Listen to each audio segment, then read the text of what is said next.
All right. All right. Hello, everyone. Hi there. Hi, everybody. Okay. All right. Good morning. Good morning. It's 11 on my side, so it's still morning. Give me 1 second. Hold on. Hold on.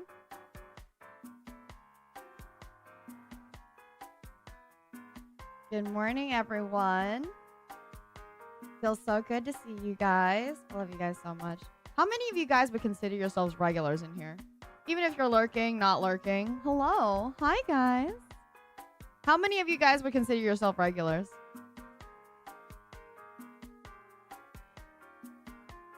You guess so? Gallo, you're pretty regular recently. Bento for sure is a regular. T-Store. Everest. I'm trying to... Let's see. That's like... I'm trying to see if you guys could fill a classroom. A newer regular, but sure, yep. It counts if you're here waiting for me to start stream. Avarice has been doing this for the last like few days, I feel like. Genuine, like I'll start everything up, right? And I'll see them in chat talking to my mods. And I'm like, listen, I get my mods are here, which I appreciate you guys so much that you guys are here early.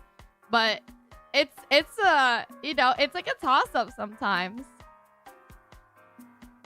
Kind of a lurker. Yeah, I you know what? If you lurk, if you like never message and you just lurk, but you're like a regular and you still don't want to message, that's totally fine. But I just wanted to see if you're a regular here. There's plenty of things I can fill if you need me to. Could you fill the role of husband? Remember when those little Lily? Yeah, when I had the point check-ins. Oh man, honestly, I feel like I should bring them back. It was so much work to get them in, but I felt like everybody really enjoyed it. Did you guys enjoy it? You can refill the role of husband. They spam chat so much. Yeah, but it was like cute. Everybody liked it, right? You guys didn't really have a problem with it, right?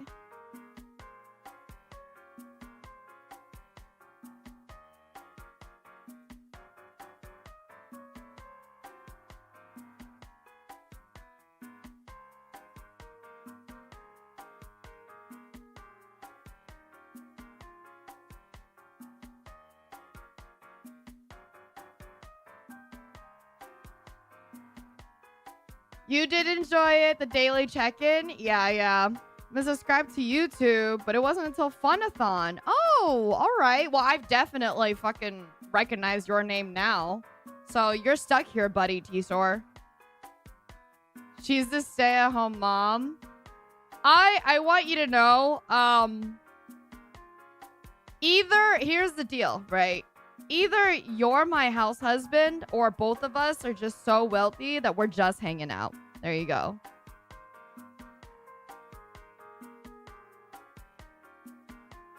Yeah, I'm glad people like the dailies. I might bring them back someday. I feel like people really enjoyed them. A good 7 of you guys said you guys are regulars here. Bless. But good morning, everyone. Hello, my name is Lilybell. I love to travel, but I suck at geography. Today is going to be a little bit more of another chill day. Hopefully, if I don't get so upset at MatPat, you know. But as you can tell, I think yesterday, once we started hitting like Destiny stuff, I was getting pretty tired. I'm happy. I still love all the new season stuff so far. The story, story doesn't really always like...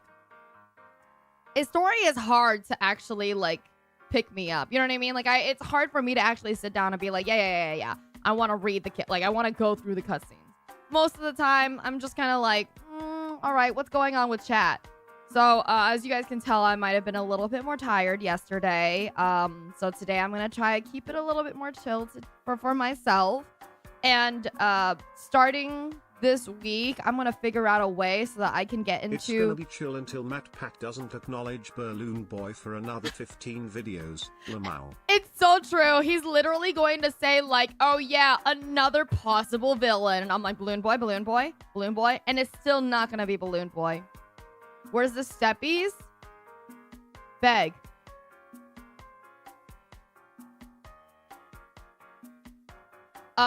Yes. What else was I saying? Yeah. Well, I am going to be hopefully throughout this week figuring out a better routine for me to be streaming, because at this point I want to get back into working out and cooking some better things for myself instead of eating like freezer food at the bottom of the freezer drawer at 11 p.m. when I clock out. You know what I mean? And just making sure that my energy level is consistent and okay throughout all of our content, instead of me like pushing myself for like an 11-hour stream and then at the end of it I'm like, I'm sorry, please don't joke with me, I have no brain right now, everything is taken out of context for me right the fuck now.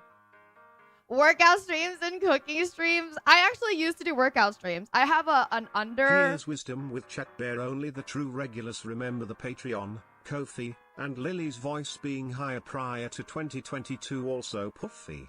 What? What do you mean Lily's voice being higher? What did I sound like? I didn't fucking know that. Is my voice higher prior to 2022?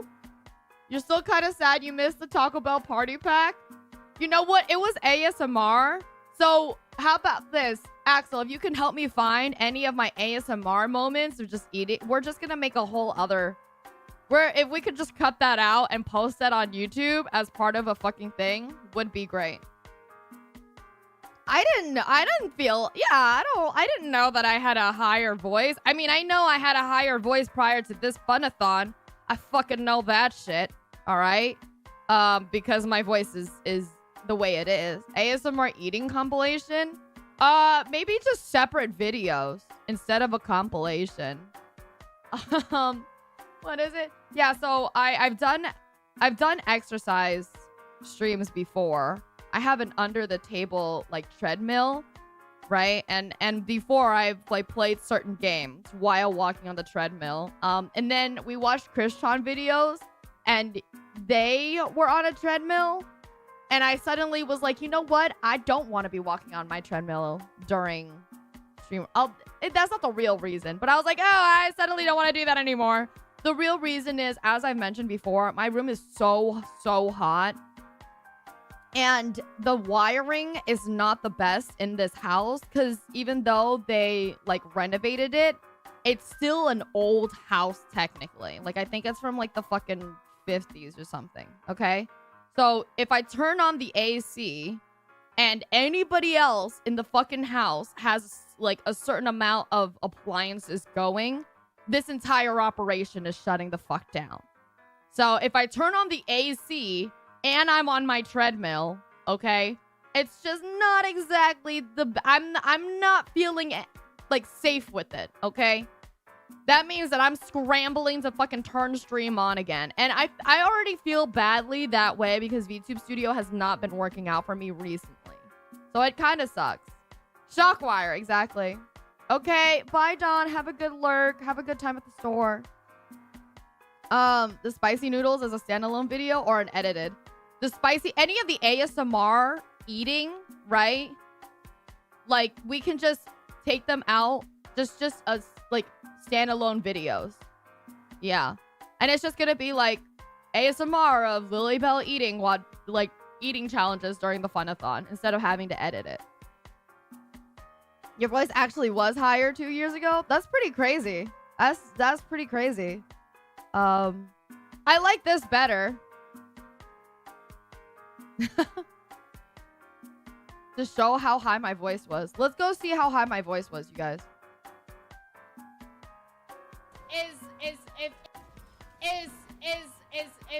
If playing Destiny was a penis, or no, if playing Destiny was paying. What is this clip? Wait, okay, we can't compare my voice that time with now. Because I'm like in the middle of, and this is why I thank you guys for Rip Your Voice ×2. Okay, thank you very much. But my voice is not, you know, I woke up with, you know what I mean? But that actually does Yeah, I think it sounds like maybe the same voice, but not sick. I have an MP3 of Hire You. I feel like I sound like so energetic. If playing Destiny was... Oh, I can't. I'm sick. Oh, boo. I'm sick.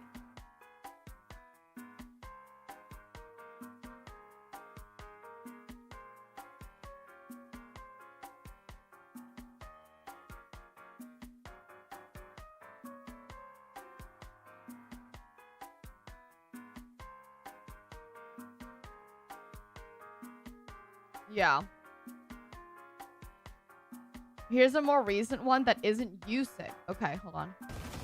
Come on. I can handle it. It's fine, bitch. You think I can't handle it? You know how many dicks I've taken at once? Come on. Who is this bitch? That isn't me. Who is that? What the fuck?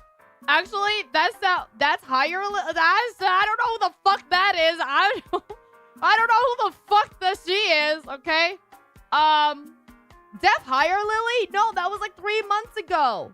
That was literally 3 months ago, you guys.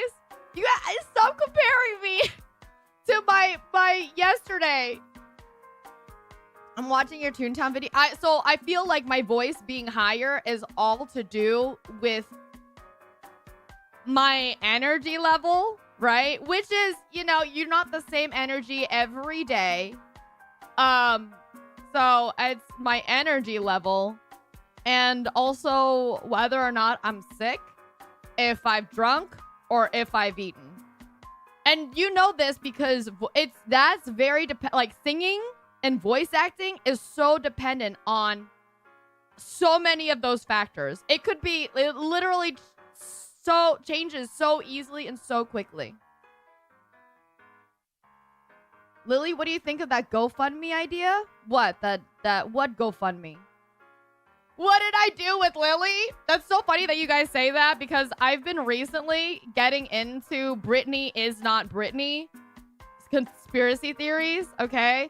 I'm on that side of TikTok where people are like, yeah, that's not Britney at her wedding because these people aren't interacting with her the same, blah, blah, blah. It's higher up in chat. I'm sorry. I can't. There's stuff. There's stuff. Hi, everybody. My name is Lilo. I love to travel, and I'm just trying my fucking best. It doesn't sound that different. It doesn't sound that... I feel like all of these don't actually sound that different. I feel like they all sound like me.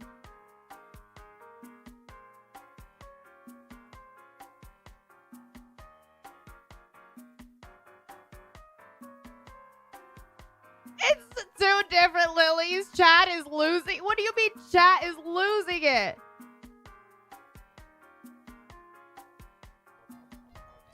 As if I didn't already have enough tinnitus already. You met me. Hi, my name is Lily Bell, and as if I didn't already have enough tinnitus.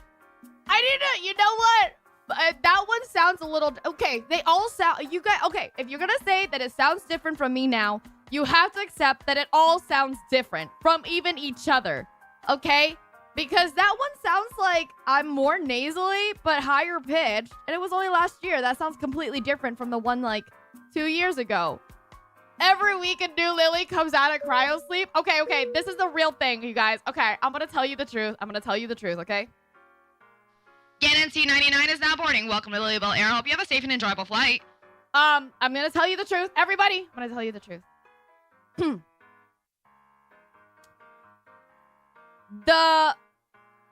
My creator has different robot versions of me that they pull out every single time another one needs to update their mainframe. Okay, we get charged in like little battery packs. Lily used to be so young and enthusiastic. Where did the years go? I'm still in. Oh, fuck you guys. Okay, fuck you, Chat Bear. I'm still enthusiastic. Did you hear me talk about Balloon Boy like yesterday? Fuck you, bitch.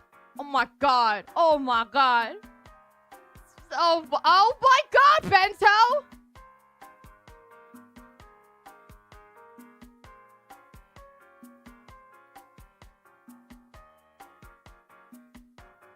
Let's see.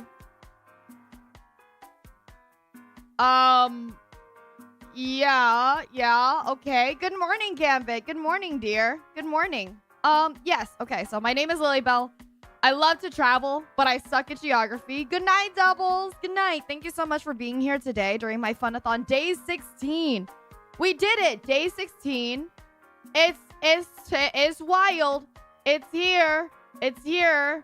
We made it. Did anybody, are any of our mods able to figure out how many hours we did so far in comparison to the last one? I'm trying to see. I'm trying to make myself feel better about this. Give it up for day 16. Day 16. Woo. That said, sorry, Coyote. My mods are, like the old timer, the previous subathon. Sorry, Coyote. My mods are a little busy working with me right now. But you know, your idea is your idea. It's not a unique idea. There are people on TikTok who do that. Coyote's trying to shill an idea to me about, you know, doing GoFundMes and having people donate and then paying other people's like loans off and stuff like that. Yeah, there's people who do that on TikTok, so you got it. Yeah. And then yeah, give it up for day 16. So I got news today that Axel has a holiday starting tomorrow evening, I think, and over the weekend, right? That means that we have to finish FNAF today or tomorrow by the evening. There's the thing. That's the one. That's the one. We gotta do it. We've been watching, if you guys don't know, we've been watching the Game Theory FNAF series, okay? I'm at this point now where I've, like, this point of grief here. What are the stages of grief again? We gotta do another stages of grief video for FNAF, honestly. Denial, anger, bargaining, depression, and acceptance. I feel like at this point, I might be bargaining. I might be, I don't know. I'm somewhere between bargaining and depression, honestly. Okay, that's what I'm feeling like. Axel controls the streams, confirmed. I feel, exactly. I feel like I'm there bargaining for Balloon Boy to actually matter. I'm bargaining for some of these to be like, okay, maybe these do make sense. Maybe they don't make sense, but it's okay. You know what I mean? Maybe it's those things. But I'm somewhere there, meaning out of 57 videos we have in this playlist, we skipped a couple, just because I think they were like really science-based videos, and we're like, oh, come on, this is about haunted animatronics here. We're on 34. 34. All right. That said, we do have 2 other collabs today. At 3 o'clock, we have a Fall Guys I'm going to be sitting on with Phoenix. I don't know if I'm going to be joining their voice call because I know Fall Guys voice calls get fucking crazy. And, but I was invited to be part of it.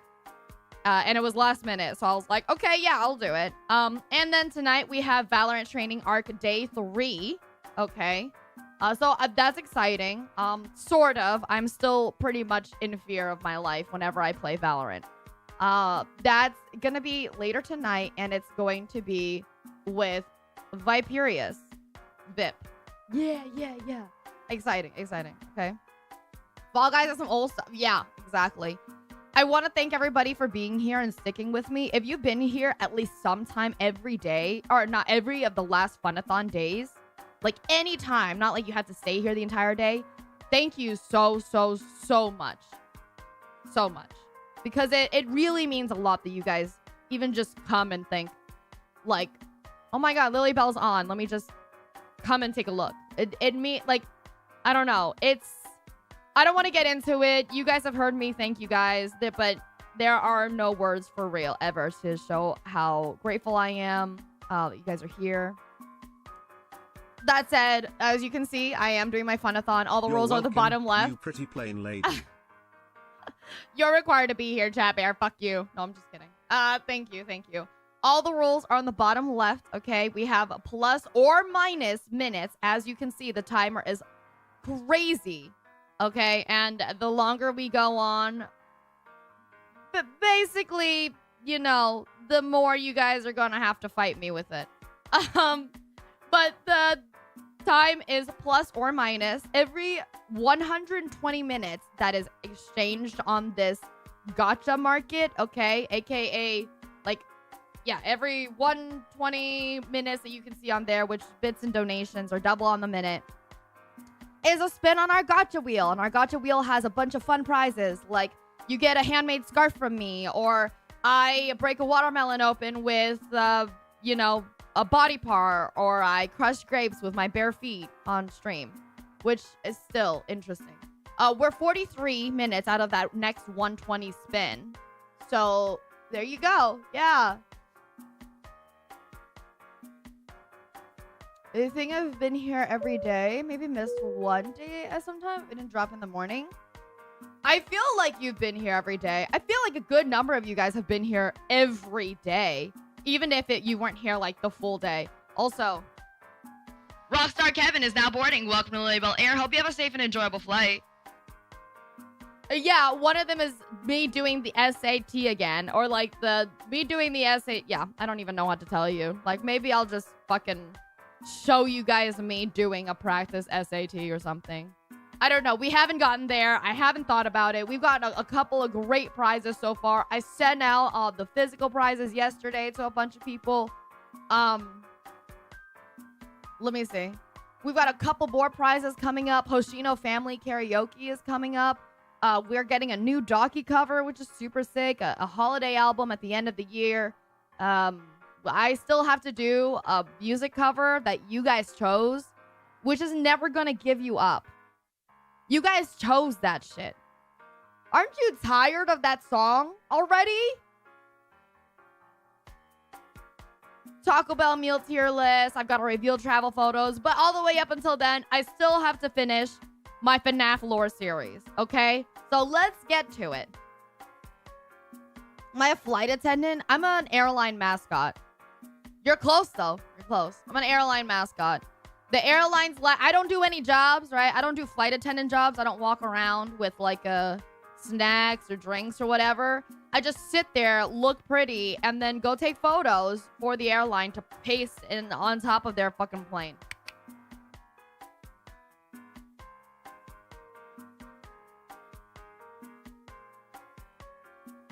Wait, what?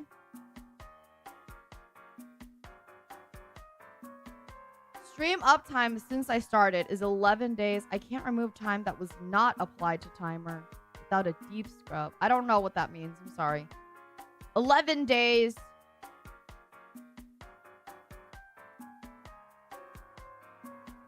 Like, that's, meaning like, overnight stuff. So meaning like all the time that we like didn't start. Yeah, no, unfortunately. I think we're just gonna have to go through all the VODs, right? And, oh, fuck. Yeah, I know what you're saying. I know what you're saying. I know what you're saying now. Right. Unfortunate. Okay, we'll figure it out someday, right?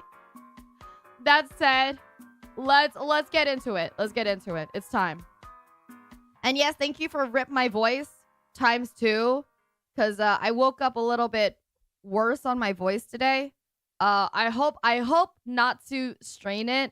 But knowing me, I'm a little son of a bitch, and I get too fucking excited, and I go, I start fucking yelling. Either that, or I have one too many drinks, and I go, okay, let's do karaoke. So, do I have tea or something? No, I should just sit here with my voice and, make you feel bad for me. Feel bad for me. Be nice to me. My voice died. I'm sorry, I'm sick. Boo, you whore, There you go. Sorry, I don't know. I don't know why your name always reminds me of that song. Oh, also, what else am I saying? Yes, if you can hear dogs yelling in the back, we have people over at my other housemate's place. So, dog yell, stranger danger. Okay, let's get into it.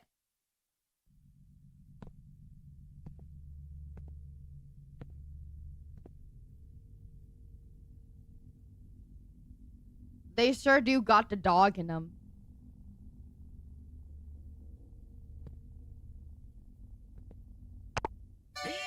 Oh, God. You can be a pirate, but first you'll have to lose an eye and an arm. You can be a pirate. To lose an eye and an arm. First, to lose an eye and an arm. Lose an eye. Is this a real FNAF song? Lose an eye. Lose an eye. Lose an eye. And an arm. That's pretty good.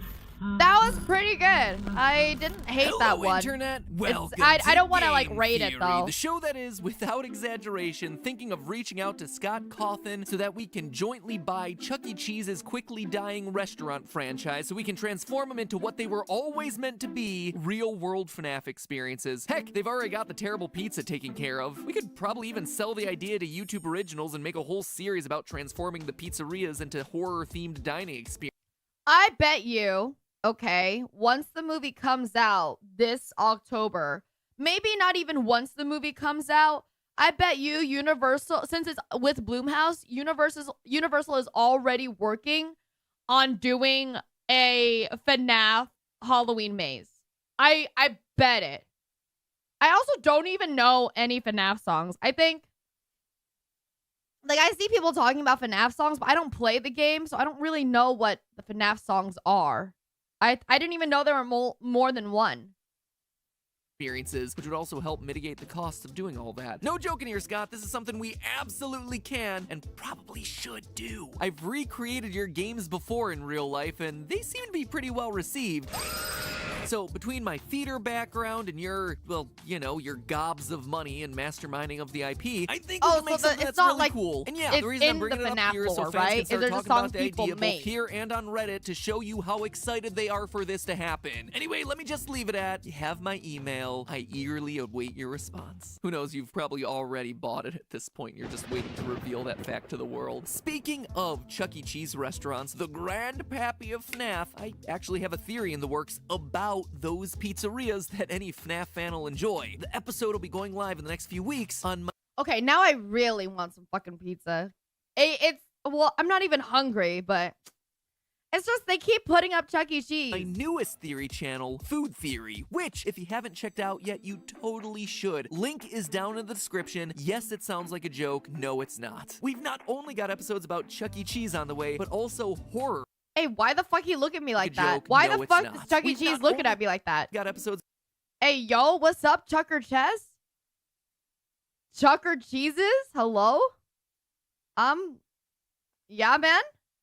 You got a couple of extra tokens back there or what? What the fuck? Why is he looking at me like that? Why can't I look away?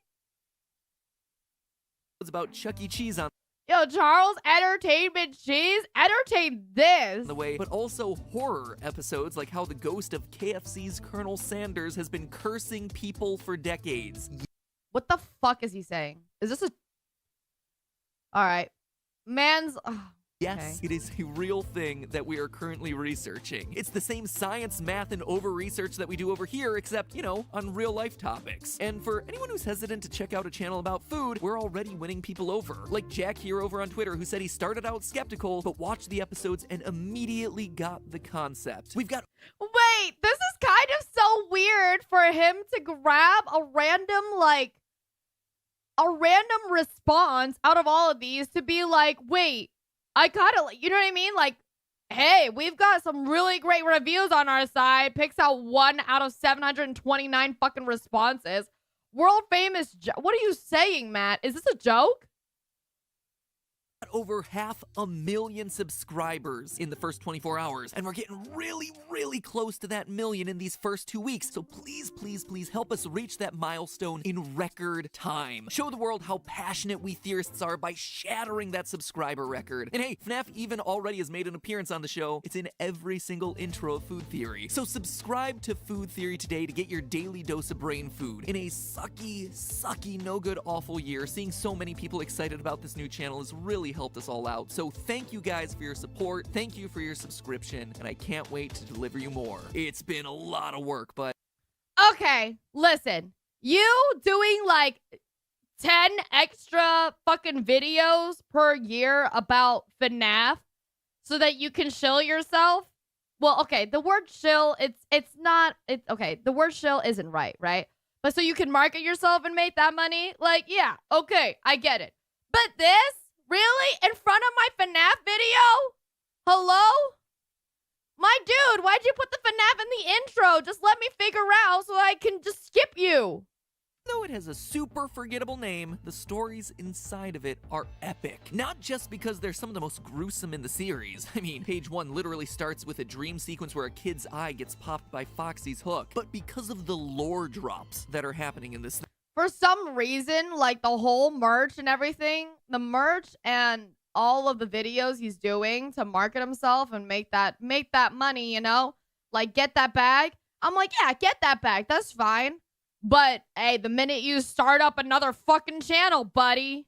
They are huge. Up until this point, the Fazbear Frights books have given us interesting concepts to chew on, fleshing out the world of FNAF and giving us new insights into events that we already had a pretty good handle on. It's been useful, certainly, but nothing too earth-shattering. Animatronics can have people stuffed inside of them. Confirmed outright in Book 1. People can have animatronics stuffed inside of them. Confirmed in Book 3. Everything is powered by human agony. The missing children's incident probably happened in 1985. Animatronics can steal identities. Humans can be body-swapped with animatronics. Golden Freddy might have multiple souls trapped inside of him. Ghosts might be able to escape from their animatronic prisons to lure more people to them. Like, there has been a lot across all of these stories, hence why I've been covering these books so much. But Step Closer's lore drops are attacking some of the biggest lingering questions still in existence from That's what you said about the last one, Matt. these games. The ones presented to us by the two most frustrating games in the franchise, FNAF 4 But that's and just FNAF a theory? 6. Questions that are still hotly theory. debated by the FNAF community. So today we're looking at the first of those debates. The ones What was that related to called with FNAF the Haunted Mental? Yeah.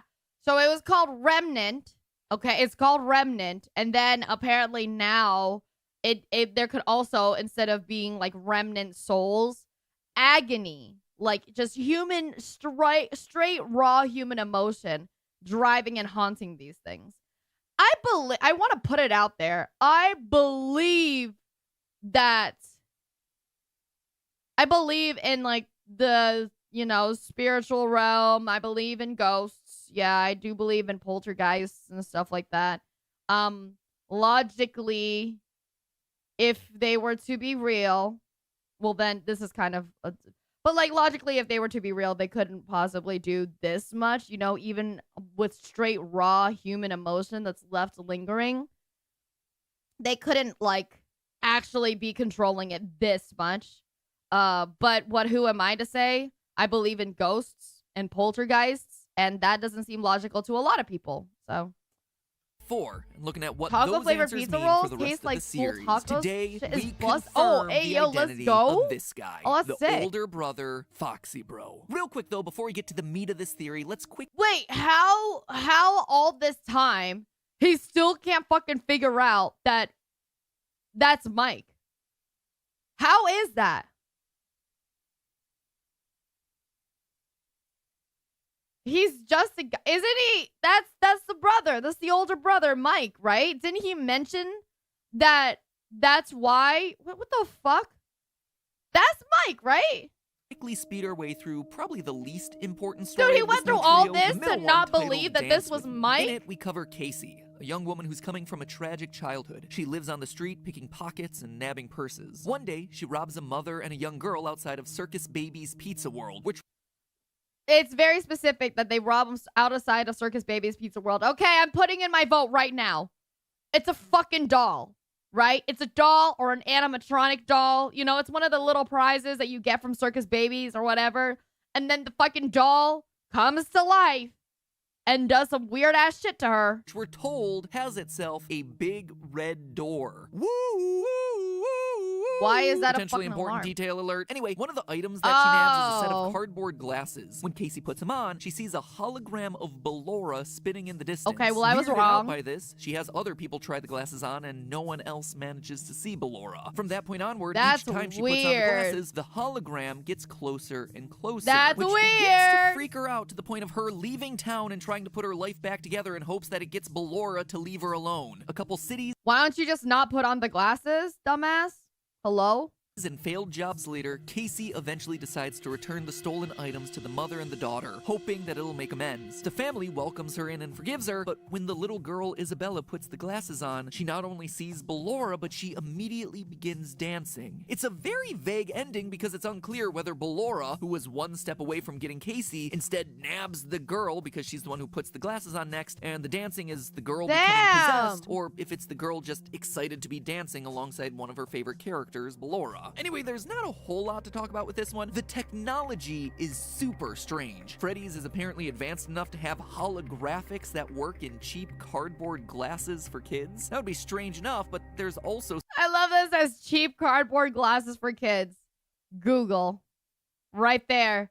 You hear that, Google? Matt's trying to fight. some extra weirdness that the holograms can interact with the physical world. We see throughout the story that this Ballora hologram kicks up leaves and causes them to swirl around her. To quote from the story, there was Ballora, pirouetting among the colorful fall leaves. As she spun, the bright leaves were sucked into her vortex. For a few seconds, Casey admired the beauty, but then she thought, wait, if Ballora is just a picture, a hologram, then how is she affecting the objects around her? Ghost! It didn't make sense. Ghost! Welcome to the world of being a FNAF theorist, Casey. It didn't make sense. I love that a lot of these theories have to do with, like, so far Matt has given me a lot of these theories having to do with, like, technology. The technology is so strong, blah, blah. Ghost. Fucking ghost. Answered. You're welcome. Ghost. All right? The idea of, like, the animatronics going inside the guy's body. Ghost. Okay? Spirits just wander other bodies. Ghost. Possession. I have decided I am going to be solving these theories alongside with him using my own fun ghost alert. Prepare to get that one tattooed on your forehead. But in all seriousness, it does raise a big question. Is she actually a hologram or just invisible and the glasses are somehow revealing her? It's unclear. Today I'm going to be talking a lot about those Ghost- weird little yeah, details ghost that science. just seem so oddly specific. Surprisingly, I am that bitch with ghost science. I really am. It's one of those things where it's like, I mean, poltergeist real and all that stuff, but you wouldn't really be getting a possession that strong because unless, you know, this is upon like cursed land, because obviously if it's not blah, blah, blah, blah, like you would just never get this. You know what I mean? It doesn't make sense. You wouldn't get 666 and like interesting symbol Native American figures at the same time. I'm For a ghost book to science. call out that it feels like the book is trying to tell us something, and this seems like one of them. But while I could spend a lot of time trying to figure it out, to my knowledge, They have a good holographic groceries, or Axel. invisible animatronics haven't really been a thing yet in the franchise, so we'll just have to cross that bridge when it becomes important. Unless, oh damn it might be a phantom animatronic. No, they don't interact with the real world, do they? Last point to be made about this story, though, Why is not? the recurring theme of mothers and Why not? You can have Ballora being like, hello? animatronics. Spend a lot of time trying to figure it out. To my knowledge, holographic or invisible animatronics haven't really been a thing yet in the franchise, so we'll just have to cross that bridge when it becomes important. Unless, oh damn it might be a phantom animatronic. No, they don't interact with the real world, do they? My man. What? But why not? Why can't you? Why not? Right? You could go ahead and say anything can go, but phantom animatronics, like, the word phantom for me now, I think is referencing Golden Freddy, but we're talking about Ballora. Everything is on its own heel right now. Last point to be made about this story, though, is its recurring theme of mothers and motherhood. A lot of the backstory that we get on Casey is her troubled relationship with her mom, which has played a big part in how her life ended up the way it did. Casey, throughout the story, is also visited by an older woman at a bus station that gives her grandmotherly advice. She's saved from the police by another elderly woman. She makes amends with that mother and daughter that have a relationship that she envies. I mean, it could be me thinking too much about this. Big surprise. Yeah, but literally it what a doesn't feel like poltergeist would coincidence be. that Ballora is the main animatronic feature featured in a story about Mothers. relationships. I had a theory Okay, a long understandable. time ago, Pretty 2 years good. ago, That one was Ballora not too was bad. some sort of stand-in for Mrs. Afton. Not in any sort of creepy way. Get your mind out of the gutters. I mean that she represents the wife that William Afton lost or divorced him, or most likely that he abandoned in the aftermath of his daughter getting clawed to death by Baby. I mean, just look at the song that Ballora sings in Sister Location. Why do you hide inside your wall when there is music in my hall? All I see is an empty room, no more joy, an empty tomb. An empty tomb, aka the bedroom of our tragically deceased child. William hides inside his walls by diving even deeper into his work. That's it's a FNAF something that song. William's partner Henry does in the original novel trilogy. When he loses his daughter, he shuts out the rest of the world, hiding behind his walls and obsessing over his work to try and bring her back. And so when William does this in the games, his wife is left alone and probably ends up leaving him. As such, as some sort of coping mechanism, William recreates her in animatronic form, depicting her with perpetually shut eyes because to William, she was blind to what needed to be done to rebuild the family. Blind to the fact that his work was so important. She wanted to move This on. is one of the fucking biggest reaches, my man. This is so metaphorical. This Baby, it's just a green light on the other side of the fucking river. She was blind to what needed to be done. Oh, what? And Poltergeist aren't a fucking thing? Eat my fucking ass, Matt. Jesus. Form, depicting her with perpetually shut eyes because to William, she was blind to what needed to be done to rebuild the family. Blind to the fact that his work was so important. She wanted to move on, to do frivolous things like sing and spin and dance, or at least that's how he felt from his perspective. William Afton was mired in his own misery of loss. Like I said, it's a bit of a stretch and something that I've lightly talked about before, but I thought the connection between Ballora and mothers in this story was particularly interesting and worth calling out. Anyway, onward to the real story I want to address today, Step Closer, which isn't just sparking new theories, but is straight up confirming stuff that we've argued about for years. In it, we meet Pete, a 16-year-old who, due to their parents' divorce, has to babysit his little brother, Chuck the Chump. One day, while watching him at a Freddy Fazbear's Chuck pizzeria, the what? Pete, Chuck the what? Chump or jump? annoyed about having to be the responsible one, decides to scare Chuck a little by taking him backstage to see an out-of-service Chump? What the Foxy. fuck Pete is that? fires up Oh, the Chump, machine and Chump, Chuck okay. runs away, leaving Pete alone to get seemingly hypnotized by Foxy's performance. A performance that repeats one line over and over. You can be a pirate. Yeah, sometimes I get hypnotized by Chuck E. Cheese. Chucker Cheese also, okay? You see those hips? Hypnotizing. But first, you'll have to lose an eye and an arm. And from there, you can probably guess what happens. Over the next few days, Pete gets into multiple accidents that put either his eye or his arm in danger. Oh, a scalpel shit. nearly Ew. hits his eye in science class. A butcher knife almost chops off his hand at the store. A buzzsaw blade shoots out at him from a nearby construction site. He gets hooked in Coincidence? I think not. the face by a fishing line, and he almost loses a hand to a Chinese finger trap at the school carnival.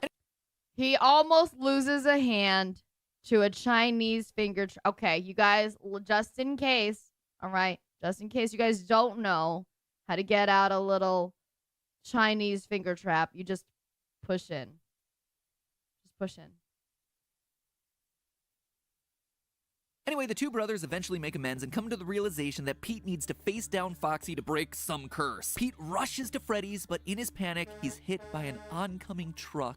And then he killed loses an out of eye and nowhere. an arm. It's this awful reveal that you absolutely do not see coming because you feel so bad for this kid. You're like, oh, he's apologized to his brother. They have a good relationship. They have a plan for getting Pete out of this after him being Chinese brutalized finger for the trap better part of a sounds like week. my He's on his ex-wife. way to close off the story and then bam, it just Red ends. And that would be where the story ends, except for one boo. thing. Pete is still alive. Kind of. We pick up back in the hospital where Pete's soul is trapped. I feel like there's been multiple of these stories that straight up have a lot to do with I was mean to my brother, I'm better with my brother now, or like I was mean to my sibling, I'm better with them now, too late, right? Because the last book had a story just like that, or the previous book or whatever, the one with the lonely Freddy, right? That one was the same thing. It's like, oh, I like hated the sibling, blah, blah. But you know what? I found out they're actually really good and nice. I wonder if that says anything to do with the relationship between Michael and his brother.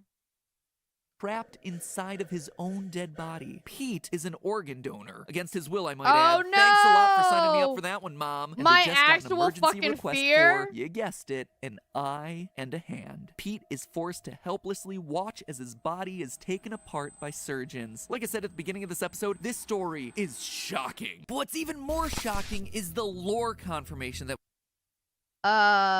Yeah, my actual nightmare is for people to, like, for me not to be able to move, but I'm, like, awake in my coma or whatever. No, I mean, obviously, you're not awake in your coma, but you know what I'm saying? Like, when, I don't know, that's scary. I mean, obviously, this, I don't think would happen. They would need to make sure that they were dead, but you know what I'm saying? that we get in this thing. Pete's story 100% confirms for us that Foxy Bro, the older kid from FNAF 4 who repeatedly traumatizes his younger brother before eventually getting him chomped in the jaws of Fredbear, fucking that bad. is undeniably Michael Afton. 100% no doubt. It's something that we strongly suspected for a while, and something that later evidence started to throw into question, but Oh my god, you guys, he did it.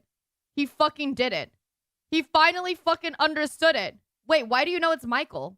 Like, we know it's Michael, but, like, where did it come from now this time? But this story, happening 5 years after that game's initial release, finally clears it up for us. Why? Obviously, there are some superficial similarities here. Pete has a younger brother who's scared of the animatronics, just like Foxy Bro has the crying child, his younger brother who's scared of the animatronics. Pete is connected to Foxy throughout the story, just like the brother in the Foxy mask. Pete and Chuck's parents are divorced, just like it seems William and Mrs. Afton are in the game, leaving the older brothers alone to care for their younger siblings. At one point in the story, Pete's hand starts to turn purple, which points us back to Michael Afton and sister location physically turning purple. And lastly is that final scene where Pete should be dead, but isn't, which exactly mirrors the iconic words of one Michael Afton. Father, it's me, Michael. I should be dead, but I'm not. Oh, okay. Because I'm like, no, I mean, we knew that. We knew that he was Michael, right? And we're like, okay, finally, you caught up to it. Congratulations, Matt. But at the same time, I'm like, wait, what from this fucking story specifically, like, confirmed for you that this was Michael? But all of it is just a bunch of weak parallels between Foxy Bro and Michael and Pete, and Foxy Bro and Pete. How do we know for sure that all three of these characters are connected? One word, gum. People ask me a lot Come! how I come up with these theories, and more often than not, it's small details that just stick out as off for the author or game designer to include, as though they're purposely seeding these details out there to try and signal something to us. And in this particular story, the odd character detail of Pete is that he chews gum a lot. Page 4, he's chewing watermelon gum while watching his brother. Later, when he's scared by the Foxy animatronic, the book makes mention of him swallowing that gum. Okay, that's fine, that's a one-off thing, no big deal. But later, on the way to the butcher shop, we're told that he, quote, pops a wad of watermelon gum into his mouth. On the boat fishing with his dad, he wishes he had brought his watermelon gum. It is mentioned a lot in this short story, enough that it sparked my theorist senses and made me flag it to look into later. Now, obviously, at no point during FNAF 4, or heck, any of the games, do we see a character actively chewing gum. That'd be silly, but that's not the Why would that be silly? This is a fucking theory in games and books about, you know? Why would that be silly? only place that we see these characters at this point. I literally can't, like, I can't let Matt have it. I can't just let him go, like, yeah, that'd be interesting. That'd be weird. That'd be silly. Why? Why, buddy? What do you think this fucking thing is? Huh? Let me direct your attention back to the FNAF Survival Logbook. Who knew that a book with Dabbing Chica as an active selling feature would become the single most important item for lore solving of this franchise? Wait, no, hold the fucking phone. This was the other picture? Look at how cute they are. You guys all care about Dabbing Chica, but look at this. This is adorable. I love it. For those of you who don't remember this little gem, it's the logbook, originally owned by Mike, as we see on the title page, that helped us to solve for Cassidy's name. And wouldn't you know it, but today it's also the thing that's gonna now reveal to us Michael Afton's true identity. Page 49, quote, list 10 bad habits you'd Lily like to got break. them Number hourglass 1, hips. chewing Makes gum me wanna excessively. hold your hips I mean, while there I it is, stand and plain as make love day. to Pete you. chews gum excessively. Michael Afton chews Thank gum you, excessively. Tactical. Pete eventually turns purple and comes back to life after being dead. Michael Afton eventually turns purple and comes to life after being dead. Wait, what Michael about chewing Afton gum? chews gum excessively. Plain as day. Pete chews gum Oh, excessively. Michael Afton. wow. That is actually really one of the smallest things to pick up on. Like, that's pretty crazy. That's genuinely crazy.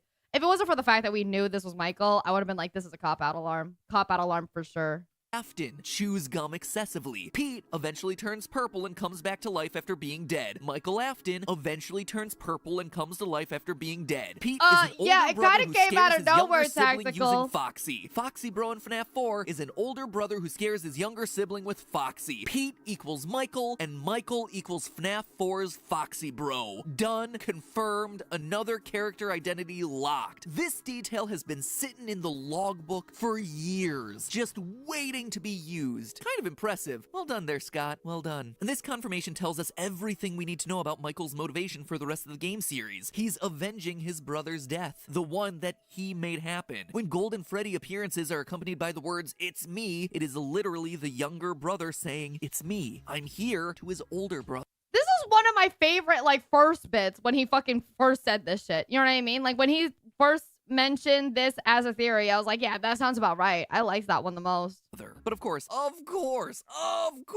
it is never that easy. This same security logbook, this thing that has been so pivotal to solving so many mysteries of this franchise, raises just as many challenges. Because sure, here it just confirmed the Foxy Bro connection, but then it also has lines like these. Page 103, the party was for you. Page 75, does he still talk to you? In reference to psychic friend Fredbear. Page 23, was your favorite childhood toy a plastic purple telephone? Page 20, what do you remember? And most troublesome of all, page 31, do you remember your name? All of these questions seem pointed to the crying child. The party was for him. His favorite toy was the purple telephone. I mean, you don't know if did that's his talk to him, and favorite never job, to but his Foxy Bro, as favorite far as we toy. know. In fact, these are the exact questions that got us to throw the Foxy Michael connection away so many years ago. Why would the spirit in this book, Cassidy, be telling Mike things that are very clearly true of the crying child? If Mike was indeed the older brother the entire time, like this latest Fazbear Fright story just confirmed for us, it doesn't make sense. I feel like he's just trying to, he's like, listen, you guys, listen. I know what I'm saying right now, and I know what I said before, but, like, you have to understand, look at these inconsistencies. Which is why now we have to solve these last two questions. What do you remember? Do you remember your name? I mean, yeah, I do remember my name. It's Mike. I wrote Mike on the first page of the book, didn't I? Unless Mike never truly was my name. The question that we're left with, and the question I posed to you and that I still need time to think through is, what did Michael forget? And how did he forget it? Was he the bite of 87 victim? Is that how he lost his memory? Did some sort of other trauma cause him memory loss? And more importantly, is there some other strange connection between... No, of course, you know, being fucking, like, having an animatronic in your body isn't considered trauma that would cause you to have memory loss for sure.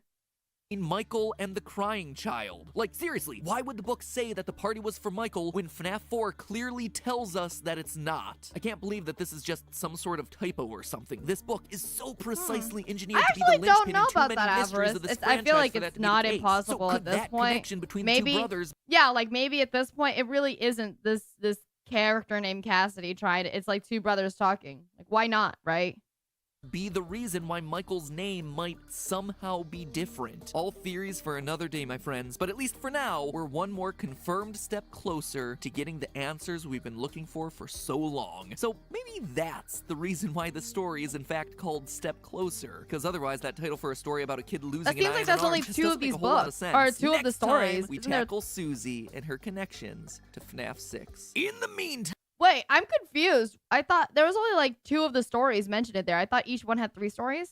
time, remember that Food Theory exists as a channel and you should subscribe to like what we do over here. Like I said, lore of KF Screen. No longer will they just be rolling your eyes when you talk about animatronic murder. Please check it out. Please Wow. Okay. Now you didn't even do. It's just a theory, a game theory. God damn it.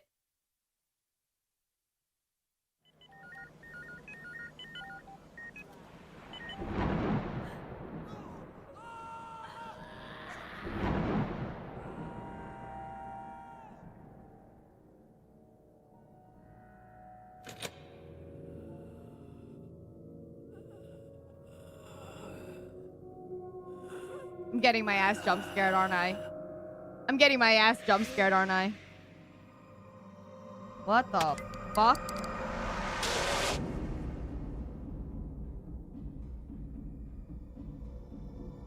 That's Hello, Internet. terrifying. That was kind of terrifying. Where today's episode is perhaps the single most important that we've done on the FNAF lore in a long, long time. Today, my friends, our goal is to solve Golden Freddy. That's right, FNAF Reddit. I am justified in using my favorite golden boy in the thumbnail today because this episode is all about him. It's them? Which, I gotta be honest, is probably a good thing because I'm running out of ways to make old Yeller over here look interesting in a thumbnail. I mean, the dude's only got like 2 decent quality images in the entire 6-year history of this franchise. Say what you will about milking this franchise dry, we've milked that image dry. If only every other character in this franchise was as clickable. Genuinely Seriously. funny. With the recent release of Bunny Call, the 5th Fazbear Fright book, I think we have enough information now to finally put together a quasi-definitive answer on who is in that iconic golden suit, which, gotta be honest, is like the biggest mystery to me in this franchise at this point. Solving this one is like obtaining the first of 3 massive holy grails when it comes to the lore of this franchise. But in order to do it, You don't have the box in there. You're gonna forget about the box?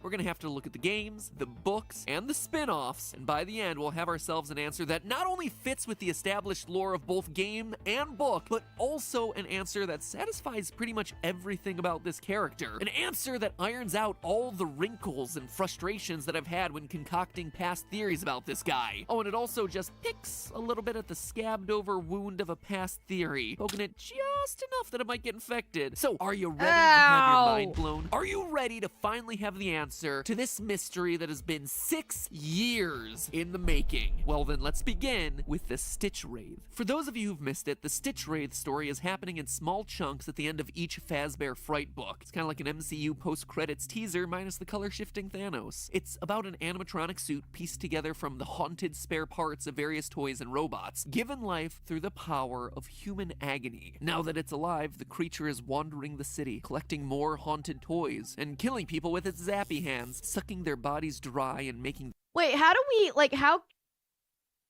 He's given this idea of, like, agony, right? But I don't really know how we got to this point of not just accepting it's more remnant.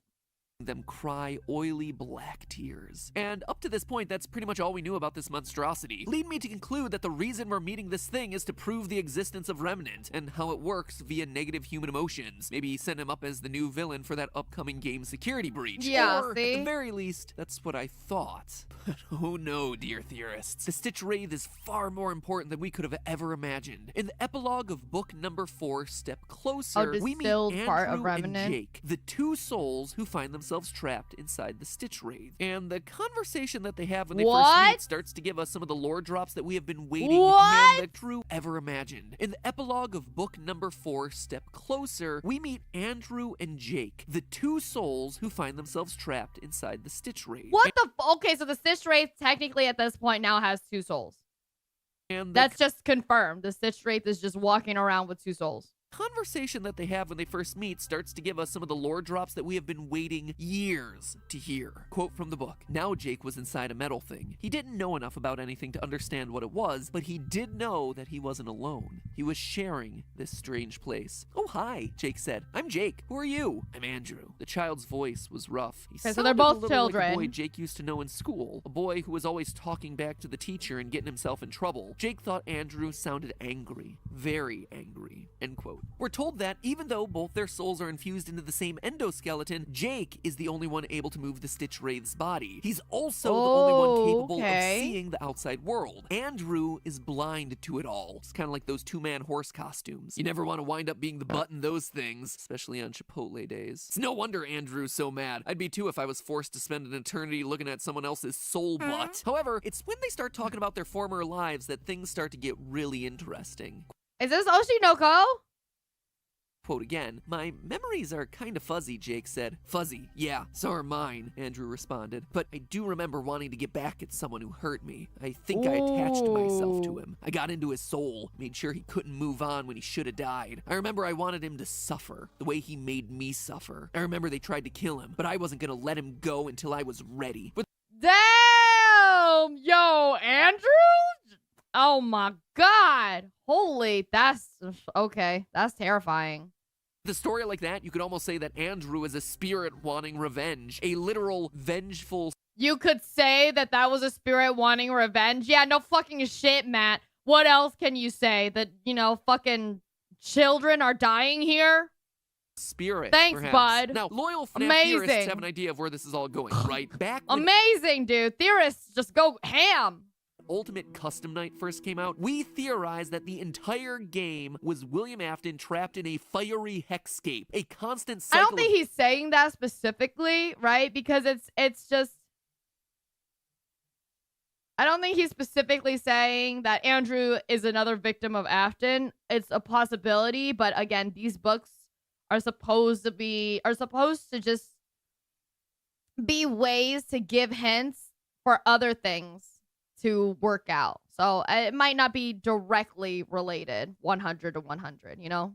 Torture and torment at the hands of his past victims. Or should I say one victim in particular, the spirit of Golden Freddy. Sure, he was called by many names, the one you should not have killed, the vengeful spirit, but in the end, by doing the impossible of that game and beating 50-20 mode, it's revealed that Golden Freddy... Well, it's not impossible because your friend, Dawko,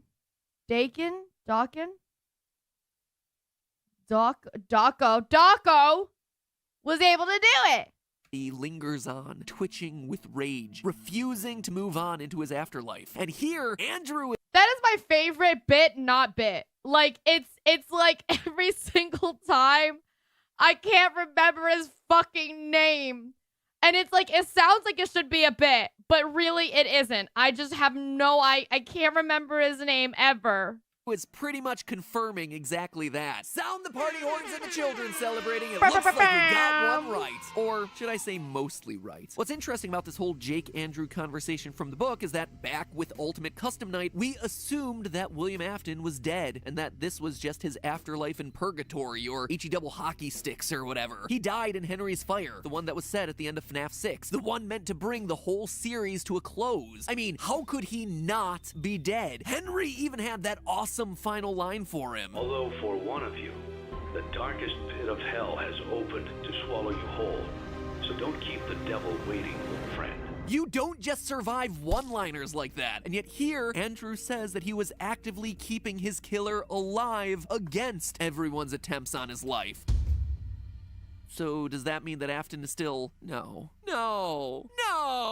I always come back. He attack, he protect, he always come back. But just because Boo! William... I hated it. Oh, God.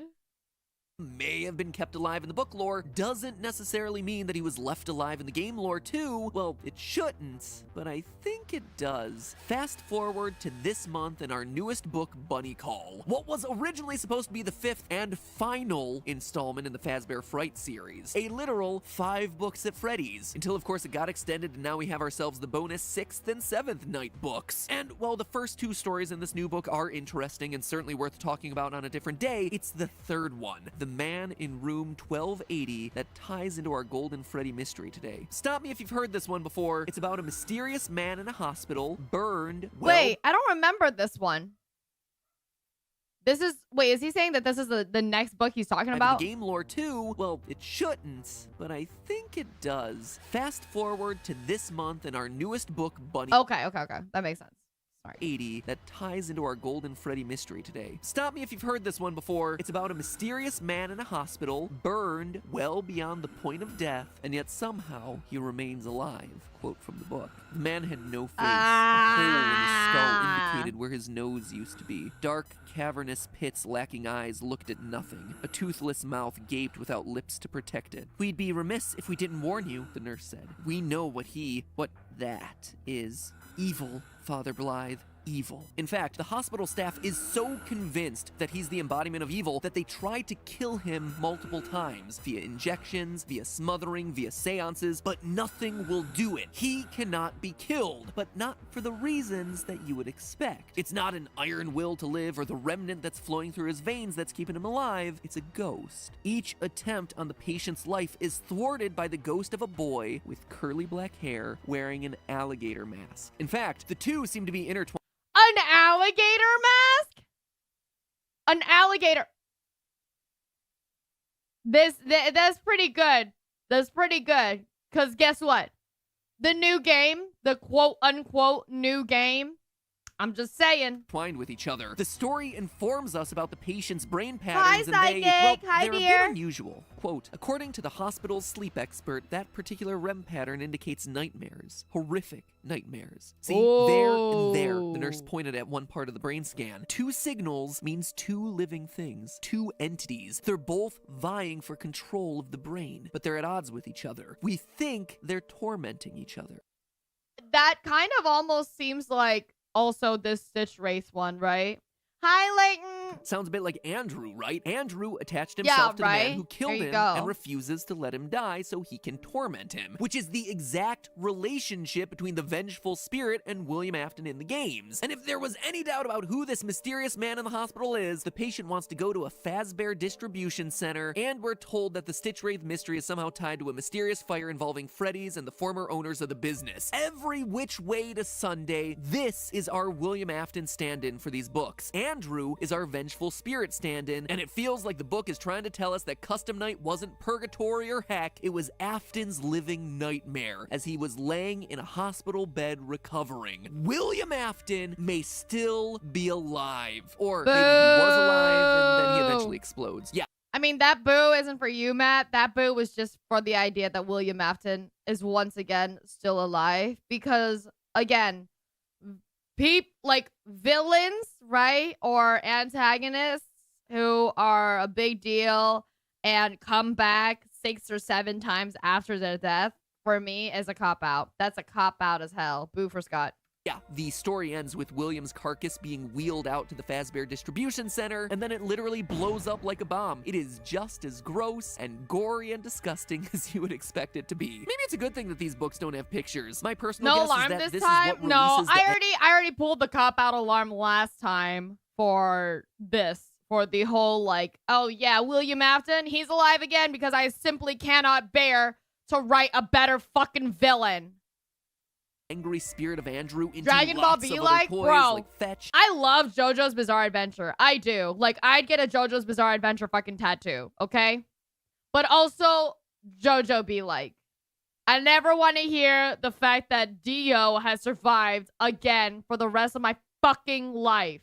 And Plush Trap, and it may also be how Afton's soul gets itself into a computer chip that eventually gives life to Glitch Trap. Okay, this has been a lot about Afton. That's also the reason where I'm like, okay, FNAF is definitely like slasher oriented in a way, because this is what slashers do, right? Freddy has a million fucking movies, all right? Jason has a million fucking movies. Fucking, you know, all the slasher films have like 10 installments. It's just like that. Somehow Palpatine has returned. It's so funny. It's so funny. Except I don't watch a lot of slasher films, but I did watch through all of the Scream ones. Okay.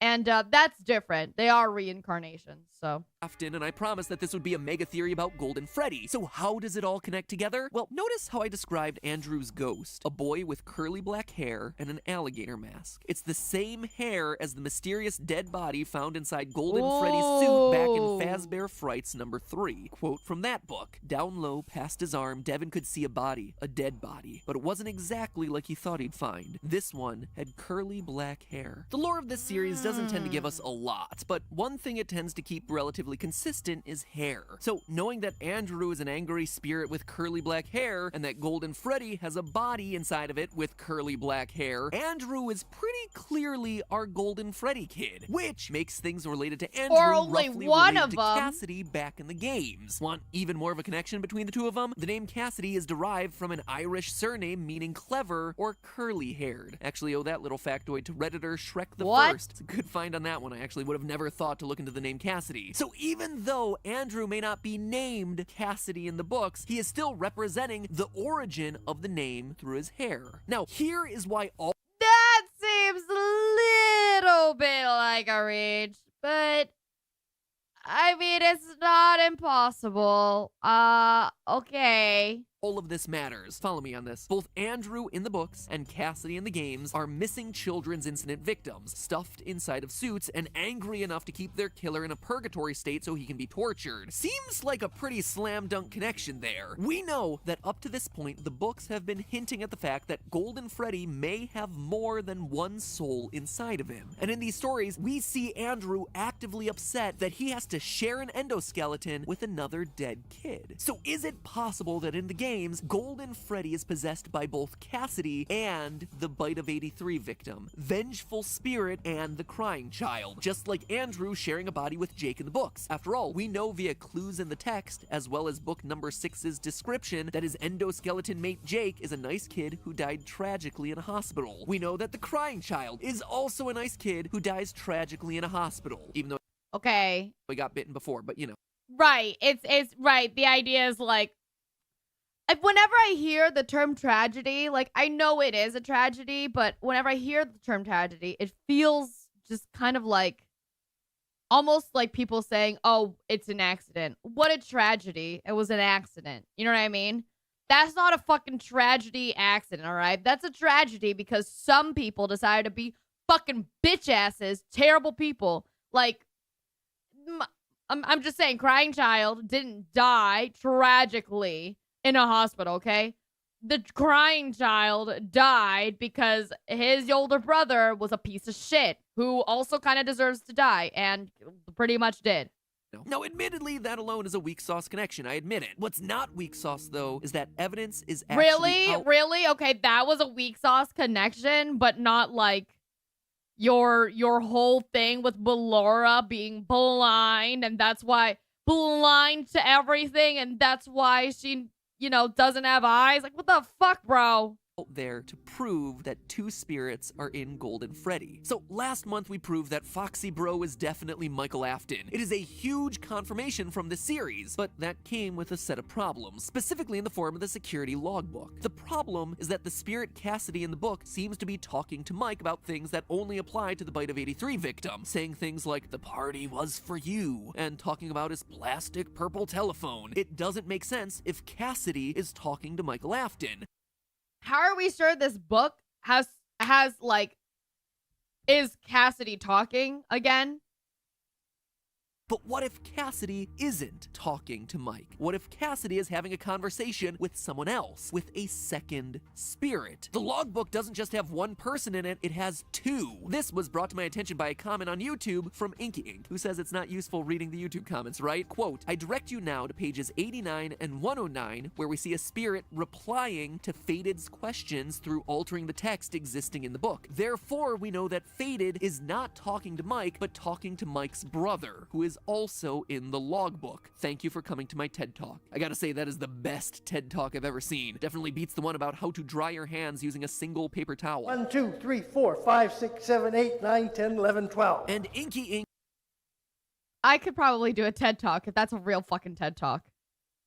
isn't wrong here either. I went back to double check. One of the things the faded text says is that the party was for you, and right there on page 89 is the answer, it was for me. A statement and an acknowledgement of that statement. A conversation. 2 spirits, 1 book. 2 spirits, 1 animatronic. For years, I have been frustrated by the fact that the crying child, the bite victim of 83, would have made the most sense to pass into the Golden Freddy body. I'm still missing something. How do we know that just because Cassidy's name was revealed there, how the fuck do we know that Cassidy is quote unquote the one speaking? And I know that Axel's saying just wait for it, but like apparently he's had this theory beforehand already. So how is he getting to this theory? It was the hidden numbers kind of just said that it was Cassidy's name, right? How do we know for sure it's like Cassidy speaking?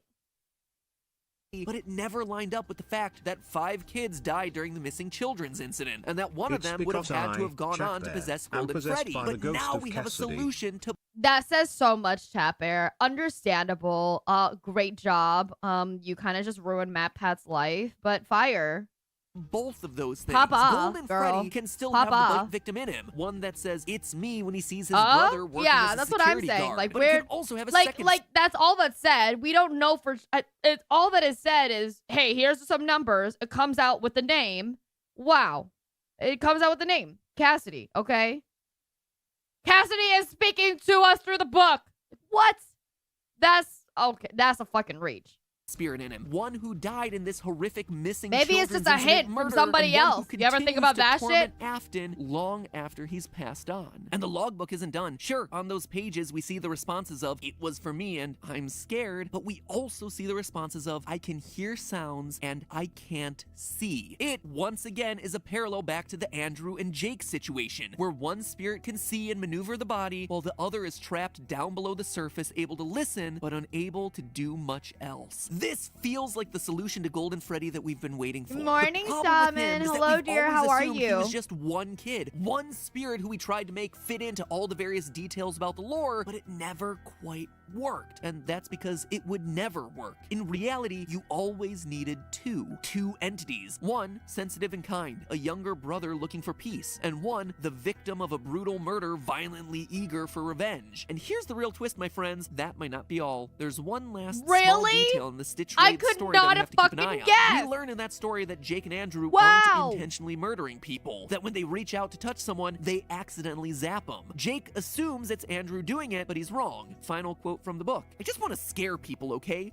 The zap is killing them. Well, that wasn't what I wanted. So if what you're doing isn't doing what you want, maybe it's doing something someone else wants. Maybe something else is here with us. You were a hitchhiker on the man who killed you. Why can't someone else hitchhike with us? So it looks like there might be more souls involved when it comes to Golden Freddy, but that's a story for another day. And with that, my friends, it's the last book until next year. There's definitely a few stories I haven't talked about that merit another video or two, but for now, Fazbear Frights and all its numerous lore reveals have come to an end, which I gotta say I'm kind of sad about. These have been a great way to engage with the mysteries of the franchise with the slow drip coming out over the course of this year, like a book every other month. It's See, slow drip works, you guys. a really cool release strategy. And honestly, some of these stories are the creepiest things produced by this franchise in a long time. Anyway, I guess the only thing left at this point is crossing our fingers for that new game to come out soon? Now? Alright, Scott, don't you release another game on us or anything. No? Huh, that used to work. Oh well, probably better to wait anyway. Halloween is just around the corner, and there's not a whole lot of other ways we're gonna be able to celebrate it this year. But hey, if you haven't checked out these books yet, but are a fan of the series, then check them out using our sponsor for today's episode, Audible. It's one thing to read. Audible! Nice.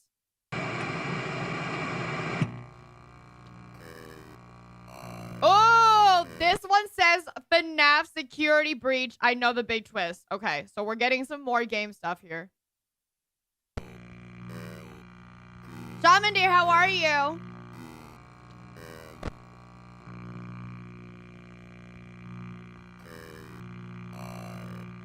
Oh, they like recreated the game for it. This is so cool. Dude, who does their fucking intros, bro? They're so sick.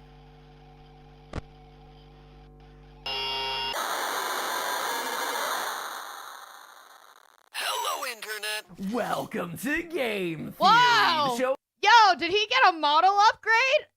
I think he got a model upgrade. Dude, you got your VTube studio on? Shit, bro. Man, it's been a while. Oh, that's always a bloody good time. Today, we have a few massive announcements before we get to the episode, so please skip to here if you're not interested in them, but I don't think you should do that because these aren't things you're gonna wanna miss. First, and most importantly, mark your calendars because on Tuesday, December 1st, Skip to almost fucking 6 minutes in. You got it. be able to tell between planning the live stream or more FNAF. FNAF Security Breach got its Yeah! first trailer out during a PlayStation 5 announcement event, and man, does this new game look incredible. Gregory. Back up like a minute. Are you talking about merch? You want me to look at the fucking merch? Coins are on the loose, and we've officially partnered with Five Nights at Freddy's itself to create this monstrosity. The first official joint game theory and FNAF project ever. It's not every day that you get an ugly Christmas sweater with pizza detailing. That is pretty good. Understandable. That's pretty Grab fucking it good. now before it grabs you. I'm also That's pretty fucking good. That was good. really proud of this hoodie I helped to create based off of everyone's favorite low-paying security guard position at your local pizzeria. So Wait, that looks so good though. This is my kind of merch, right? As a marketer, I love merch that takes you into the world, right? So this being just like a jacket that says Freddy Fazbear's Pizza and puts you into the world where Freddy Fazbear's is a place you can actually go to and buy merch is very, very fun for me. It's a lot of like what Box Lunch does. If you guys know what Box Lunch is, it's I think like Hot Topic has another company called Box Lunch, and a lot of their stuff, it's kind of like I don't know how to say that. In universe, yeah. Thank you, Leighton.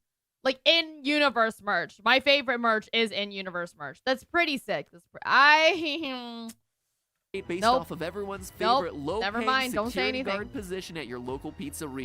As you might be able to tell, Okay, sick. announcement Awesome. event, and man, does this new game look incredible. Honestly, too, I thought a lot about in-universe merch, but at the same time, it's harder, I feel like, because, I don't know how to say it. Never mind. I'll keep it a secret. One day we'll get in-universe merch, I promise. It's my favorite kind of merchandising and marketing. Incredible. Gregory. Your friends are worried about you. Long gone are the days of just Gregory. looking at static-filled still image camera feeds, my I'm sorry, friends. what? Okay, we've got a name. And before we move on, can I just say how cool it is to see an indie franchise started by one man working at Dollar General rise to the point that it's now getting a spotlight alongside time-honored franchises like Final Fantasy and God of War, and not only getting spotlight alongside them, getting more views than nearly everything else in that showcase. That's awesome. Well done, Scott. Really, really well deserved. Now, based on the trailer, it looks back like we'll to be trapped inside of a PNG. Freddy Fazbear's Pizza The booty Place, pad playing was a life definitely or death in game of universe hide and merch. seek against a killer. And it's that killer, Vanny, that I really want to dive into today. She's teased twice in the trailer. Once via a bunny-shaped shadow in the opening sequence, and again as How do you know that's not just like Golden Bonnie? I mean, The this final one for jump sure. scare. That one for sure is Vanny. That does not look like Bonnie's fucking eyes, whatever. Now, we've suspected for a while that she's coming, via teaser images on Scott's website, merch leaks, Easter eggs hidden throughout FNAF VR, all things that I've covered before in past theories. But the thing I wanted to look closer at today is her backstory and her relationship to Glitch Trap. Because Glitch even though Trap, this sorry. game Yeah, hasn't how did we know that those bunny ears weren't Glitch Trap? But, I mean, it doesn't matter now. come out yet, and we honestly don't know when it's coming out, we do already know a ton about this new character. In fact, true to Scott's style of storytelling, we probably won't get that much of a backstory for Vanny in this new game. I don't know if you've Holy shit. Hold on. Sorry. Wow. That's... Holy. My God.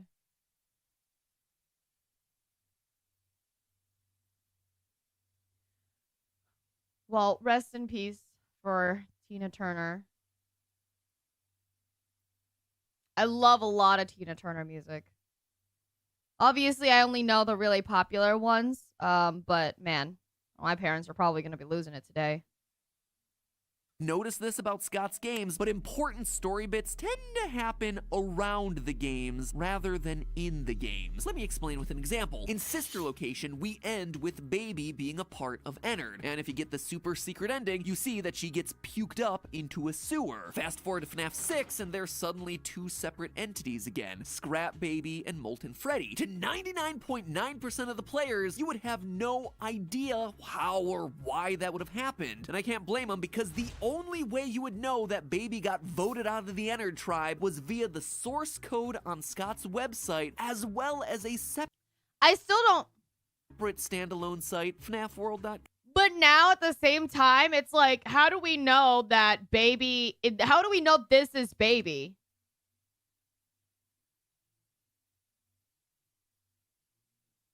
Right? How do we know it's Baby and Ennard? I don't remember. Just goes to show that when you're talking about FNAF, the game never really stops. And the thing is, I think Vanny is already getting treated We just the do. same way. The We information- just do. Like, somebody said it was Baby and Ennard, and somebody else was like, okay, sounds about right. Like, you guys, maybe now that we're saying that it's multiple souls there's multiple souls in Golden Freddy. Like, why wasn't that all the souls in Golden Freddy, maybe? Oh, great. I love that. We just do. Somebody pulled out a fucking theory and they went, yeah, sounds about right. Fucking A. About her. What is now getting her to kill the Balloon? Yeah, Balloon Boy's in there. Why don't you guys talk about, maybe it's Balloon Boy and fucking JJ. Huh? Maybe it's BB and JJ talking to each other. I gotta pull up my cop-out alarm. If there's no obvious reason as to why, it's a cop-out alarm. Watch out for this. Watch out for the loudness. That's a cop-out. That's a cop-out answer. Not this, Matt. Not you. But the answer of, oh yeah, that's just Baby and Ennard. Like, that's why Baby is here. That's a fucking cop-out. Twist reveal about Vanny's true nature has already been laid out for us if you're paying attention to all parts of the FNAF universe. So if, unlike me, you don't have time to keep track of the 12 games, 9 books, dozens of ports, hundreds of toys, and a moon-faced animatronic and a pizza tree, well, it's that's pretty why I'm obvious here, considering because all Ennard. the pieces are But okay, so if even at that point, Ennard's the only collective animatronic, as Matt has obviously shown now, right? It's like a lot of what we're learning now can apply to previous thoughts and theories. So what we're learning now is that's not the only collective anything, right? There's a lot of collective things put together. Almost like, excuse me, pardon me. Like the whole multiple Golden Freddy's or whatever. Like now, why can't we just readjust previous theories the way they've been doing that? Collective is in more than 3? I mean, how do you know that that's not more than 3 in Golden Freddy, right? There's plenty of things that could possibly be up to 5, since there's like the 5, those stories from Candy. I don't remember, the Candy Cadet, that are like 5 things melded together. And the theories for that has been really like hefty also. out there in place for us, and now But yeah, we're gonna let's keep just putting them suspend disbelief, okay? And say it's Baby and Ennard. back together to understand the true backstory of Vanny, the Killer Bunny, Purple Guy 2.0, before Security Breach comes out. Recently, the game FNAF Help Wanted got itself a mobile port. Big whoop, right? We've already seen this game 2 other times before, once in VR and again in a flat console port. Don't get me wrong, love this game, probably my favorite game of the franchise, but still, Scott, you ain't getting me to buy this for a 3rd time. He totally got me to buy it a 3rd time. Oh my so, because this is a God! mobile How would you have known? You bought it first, and then you found out there was new lore, you bitch. There's no way that you, of all people, didn't figure out there's probably new lore. port, a lot of the people game has been told him? Oh, shit, people told him? That's kind of crazy. Matt, get it together. People had to tell you before you bought it. Don't you know anything about Scott by now? It's been like 5 years since you've been hanging out with him, bro. Come on. stripped away. Gone is the intro sequence, gone are some of the game modes, but most notably gone are the hidden cassette tapes that tell the story of Help Wanted's failed development. Now, if you remember back to a year ago, collecting all 16 of those hidden tapes in the original game, well, what is that, inadvertently assembled Galileo? our latest What does that villain, mean? Glitch Trap, Say piece it. by Say piece, you want to and fuck once Vanny. fully Do together, it, he was able to Galileo. capture us in the game and Say you want presumably to stick escape your back fucking out into dick the real in world. Vanny. That's Do it. all gone now in the mobile version. In its place, though, maybe something better. Immediately upon opening up the game, it becomes clear. I have to look this up.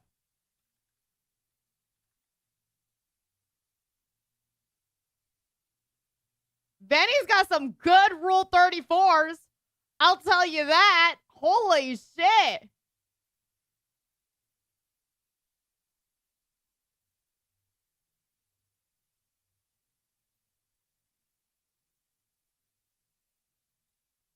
But I'm pretty partial to bunny stuff, so.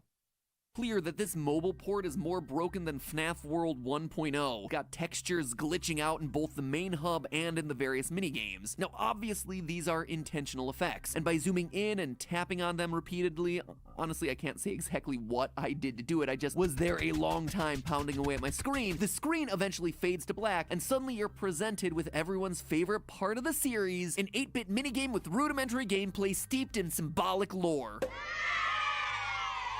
Okay, it's actually more like 16-bit at this point, but still. We're told that this game is called Princess Quest, with you playing as a little girl lighting torches to unlock doors and running away from glitching bunny people. Glitching bunnies, you say? After making your way through a ruined castle and cemetery, you eventually unlock a long corridor that leads to a final land. Wait, what? Sorry, I missed this.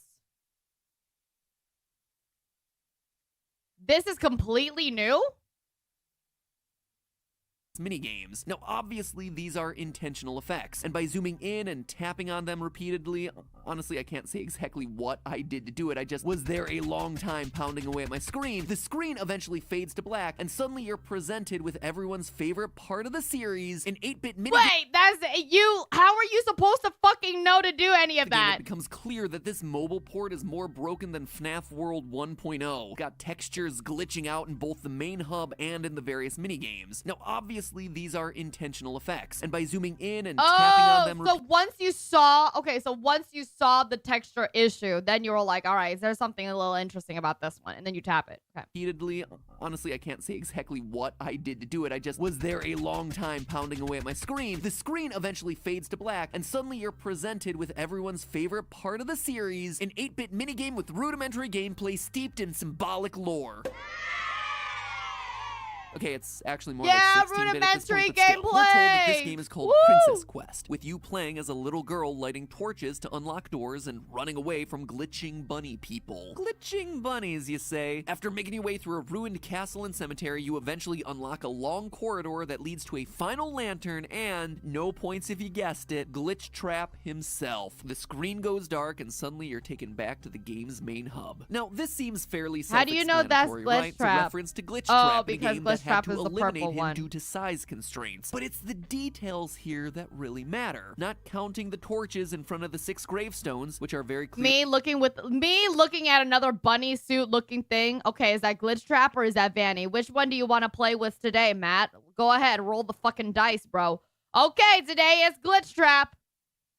References to the original 5 missing children plus the child who possesses the puppet. There are 16 torches in total for the princess to light. This isn't a coincidence. It perfectly lines up with the 16 cassette tapes that you had to collect in the original Help Wanted in order to release Glitch Trap. In fact, Glitch Trap only appears once the 16th one is lit, further cementing that connection. But where things get really interesting is when you decode what Glitch Trap is saying. As the game ends, there's clearly a dialogue box along the bottom containing weird— Come on, you guys had issues reading this?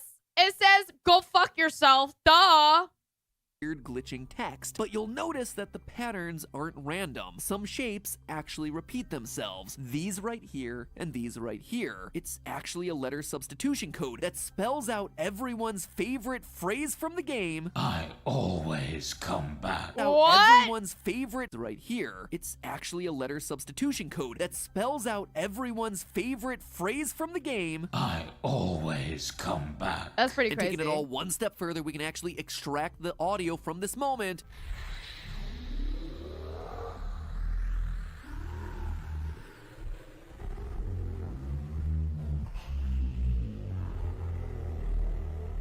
and do some audio trickery. By doubling the speed and then reversing it, we get this.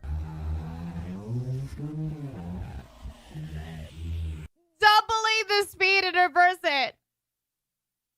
So work it. Let me work it. I'm gonna reverse it.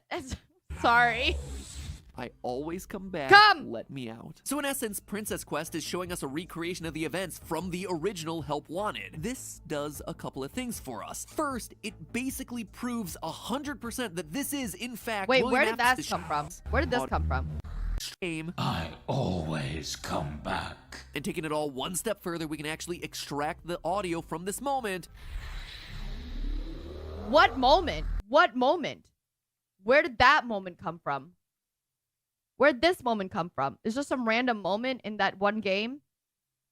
Oh, when he appears, he says that? Oh, I see. Okay.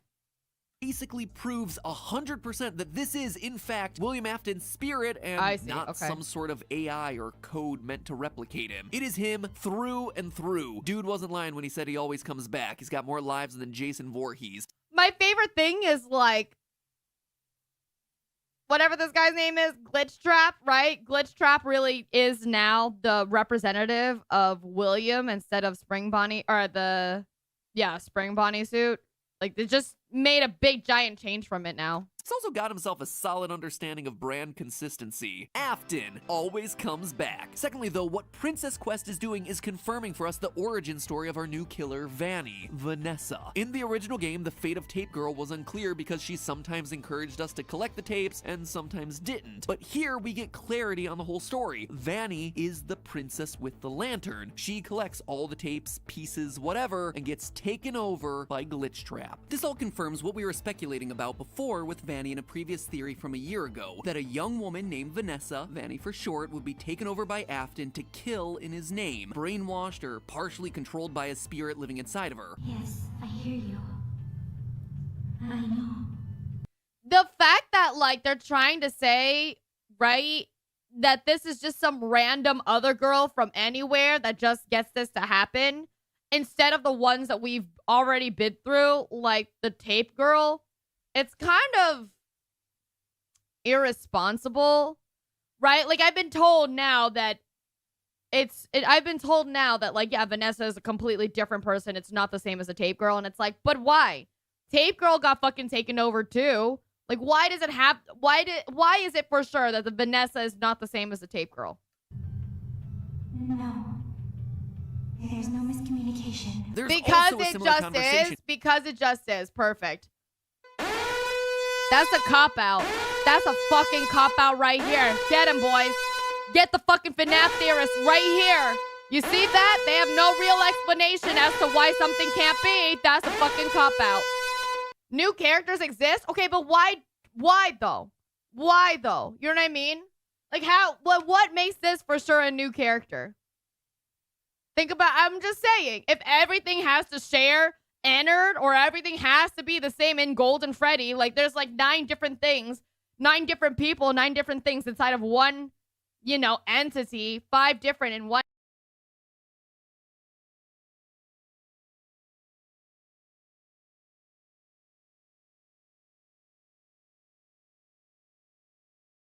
Here, you see both sides of the conversation. Stay the course. I will. Focus on my voice. I will. Don't let anyone lead you astray. I won't. Have you selected one? I have. The one that seems to be selected is Gregory from the new game's trailer. Gregory, be still.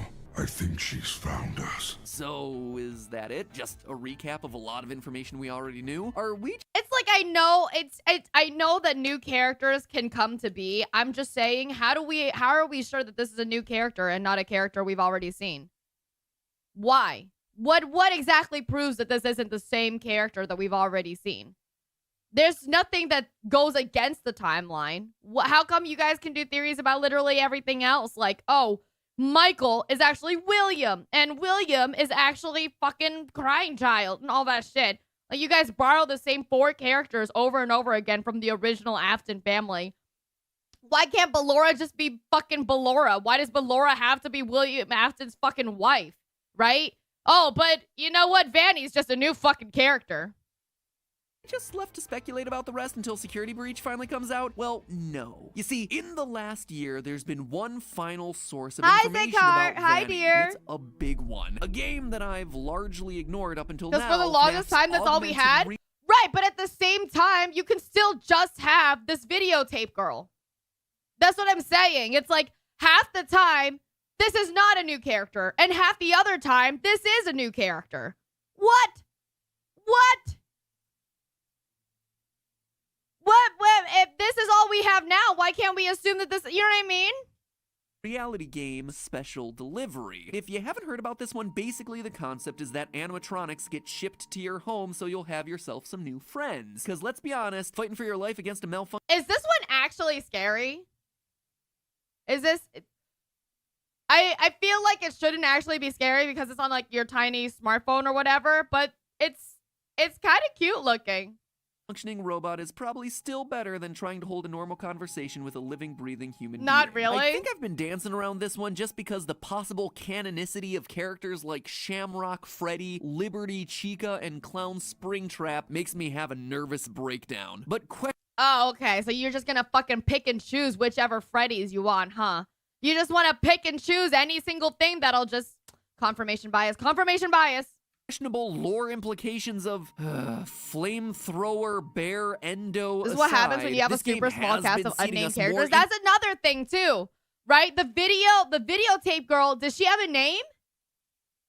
I don't think the videotape girl had a name, so maybe her name's Vanessa. You don't know. Or we've had multiple name changes at this point too with the theory. So tape girl, yeah, tape girl's name is Vanessa. This is the same girl. This is the same girl. Info over the entire last year about the history That's her of birth Vanny name on her and fucking Glitchtrap, birth certificate. She popped out of her mother's fucking womb, and on her birth certificate, they went, she looks like a tape. Tape girl. Requires us to do one of the scariest tasks any FNAF game has ever required. Like, that's Vanessa. Tape girl is Vanessa. Emails. Unless Scott sat here and said, nah, Tape Girl is a completely different person than Vanessa. Tape Girl's Vanessa. Because why not, right? There's nothing that proves it wrong. This is a theory. Remember, this is a theory, okay? A Lily theory. Pa-pum! The game will occasionally share you on emails that aren't intended for your eye. Okay, hold on. The game has ever required reading emails. We about to debunk it? Bro, there's like 9 different things you guys could debunk before ever trying to debunk this one. Because it's not like it actually...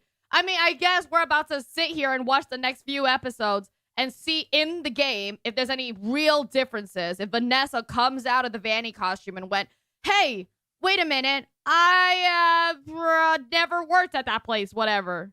Game will occasionally share you on emails that aren't intended for your eyes. On one side, we there's have like ourselves 9 the story different of a company working on 9 different theories that is easily debunked, I'm pretty sure, just with a few things that we either choose or not to choose to accept as theories.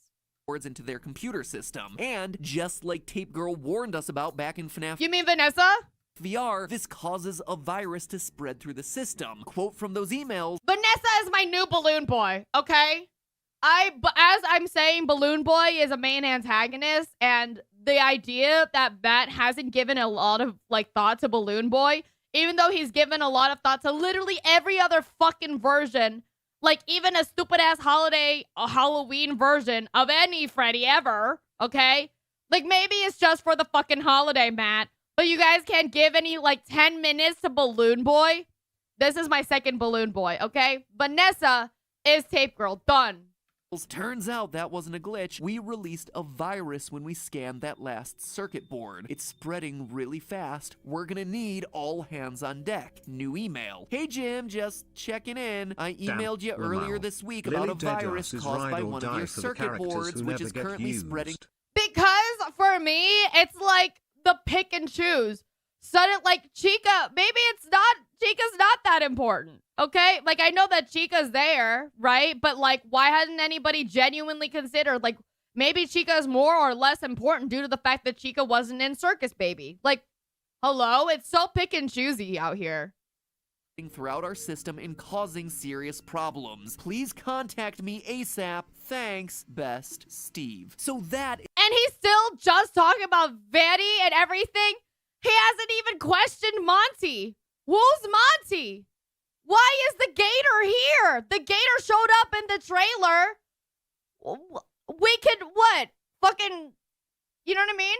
Is our Glitch Trap origin story. And Vanessa's Balloon Boy's mom out for revenge. Understandable, that dude. dates all the way back to FNAF 3. He can draw every single red string fucking theory from the books to, you know, the games, which I'm gonna say right now, a lot of them, I'm like, yeah, sounds pretty similar, sounds pretty close, understandable.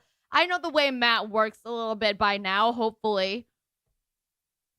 But what? You don't question the gator at all? You don't even make a little thing like it. We're definitely gonna talk about the gator later.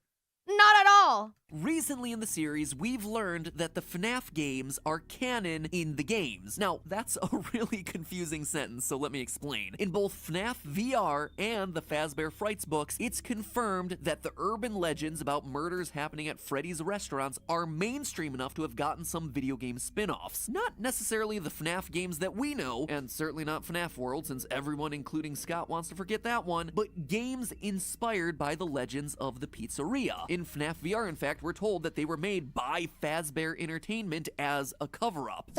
If everybody wants to forget about FNAF World, including Scott, I better not see FNAF World being used as a basis for any theory upcoming from here. Fazbear Entertainment hired the game developer. Those indie games were designed to conceal and make light of what happened. This isn't just an attempt to rebrand. It's an elaborate cover-up. And looking back on it, I believe that we've seen those games. I think we've played those games. They're the 8-bit minigames from FNAF 3, Mangle's Quest, BB's Air it's not Adventure, just our Chica's actual Party, games, and the ones that Stage we're actually 01. using? Heck, they might even include the Take Cake, Give Gifts, Or etc. the actual ones that we're Those are playing? the games being referenced in the games. I mean, they even have those sorts of cheesy titles that would come with cheap Atari-style games of that era. And how do we know all of this, and why am I talking about it now? Because of Glitch Trap. It's easy to forget, but the last minigame that you have to play in FNAF 3 features a glitched out bunny hopping, I didn't even mean to put the pun there, hopping between the various minigames. This is the first appearance of Glitch Trap. It's Afton's spirit trapped inside the circuit boards of these retro games looking for an escape. An escape that doesn't actually get realized until he's scanned into a new modern computer system meant to produce FNAF VR. Now, admittedly, this is a bit confusing when it comes to the timeline. We know Freddy Fazbear's Pizza was founded in 1983. It's okay, Matt. You know, the timeline can be anything you want, buddy. Time's not linear. Just draw a bunch of squiggly lines and you'll get it. And everybody will be like, okay with it. It's fine. As we see from the VR coins in Help Wanted. In FNAF 1, Phone Guy tells us that the animatronics have been around for 20 years. That puts FNAF 1 in 2003, not 1993 like I previously thought. And based on the official description for FNAF 3, Fazbear's Fright and the discovery of Springtrap all happened 30 years after the closure of Freddy's, making that one roughly 2033. Now, we have no idea when and how Afton got a piece of his soul into the circuit boards, probably via his extreme agony at getting spring-locked. But if this company is literally opening animatronic suits sent from Fazbear Entertainment and scanning the boards as implied by the emails, are we assuming that they opened up the Springtrap suit, completely ignored the dead body inside, and scanned it? Just doesn't seem likely to me. Is Fazbear Entertainment rescuing the board after he was burned to death in FNAF 6? It's just odd. This is why I don't like to... Can circuit boards not burn? Is that what it is? Have good cleaning, Avarice. Is that what it is? Talk timeline with this series anymore. To me, the simplest solution here is that William Afton's soul is just in multiple places at once, split like a Harry Potter Horcrux, only... I said that! I said it was a Horcrux! I did it! Woo! I figured that one out first. No, I'm instead just kidding. of swords and scars, or he's figure split it out between first. But I suits did and say circuit it was a boards. Horcrux. And one of those iterations is Glitch Trap, stuck in the various games' codes until he's eventually released. But reminding all the way back to FNAF Special Delivery, there's a separate and related story happening in the secret inbox between Lewis and his fellow employee, Ness. Ness, as in Vanessa. It's Vanny again, my friends. Here we see a series of emails where Ness is acting... Are you sure it's not just Ness from like smash. Weird, and Lewis the IT guy is honestly acting weirder because he's creeping on Ness. Here's a few highlights from these emails. Oh, Hey, is it, Ness, Keon? it's no big Okay. deal, but I wanted to reach out off the radar and remind you about the company policy about personal internet usage. Certain words and phrases trigger red flag reports, so your last order got automatically sent to me. Basically, anything mentioning torture is gonna raise the alarm. If you have any questions about the policy, let me know. We could even get coffee or something and go over all the words to avoid. And now I've raised my own red flag. Good thing I'm the one who gets the notification. Smiley. Ew, Lewis is creepy. What the? No, I'm just kidding. I mean, maybe Lewis is creepy. Maybe Lewis is just being nice. If a manager said, hey, we could get coffee just to go over all the words to avoid, I would not think that's weird. But the way that he spelled it, what the fuck? I raised my own red flag. Lewis. Hey Ness, wanted to see if you're doing okay. I appreciate your taking my advice about red flag search terms. If I thought I'd have to file an incident report on you, I think I'd just have to quit instead. Okay, now that's creepy. Never mind. That's fucking creepy. I lied. That's weird. That's weird. Don't say weird shit like that, Lewis. That's weird. I was a little worried maybe something is going on with you. One day you're researching flowers and the migration pattern of bees. Fascinating, right? And the next day you type in, how far can a human being be cut in half before losing consciousness? I figured...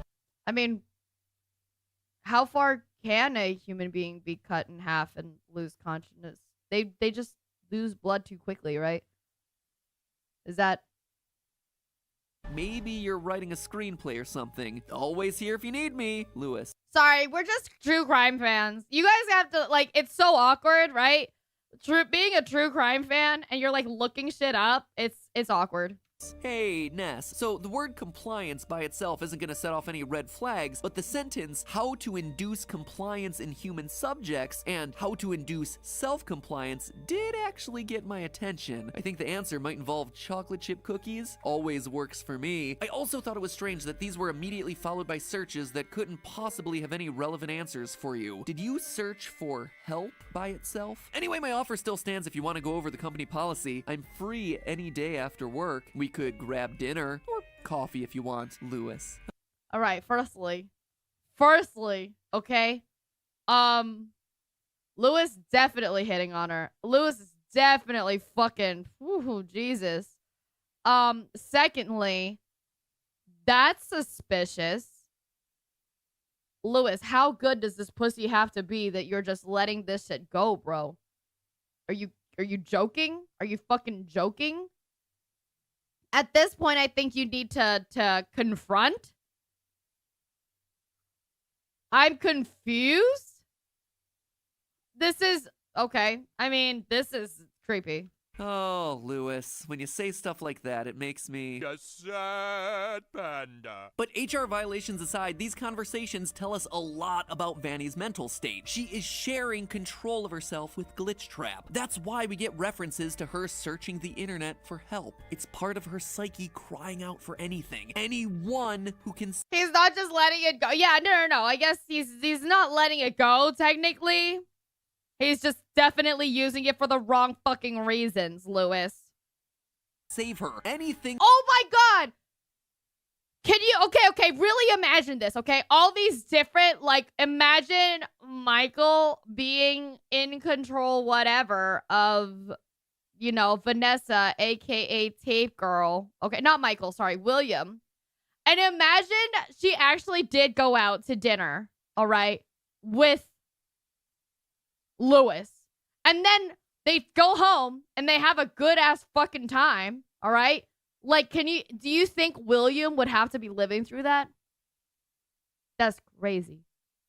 That's terrifying. That's crazy. That's some Black Mirror shit.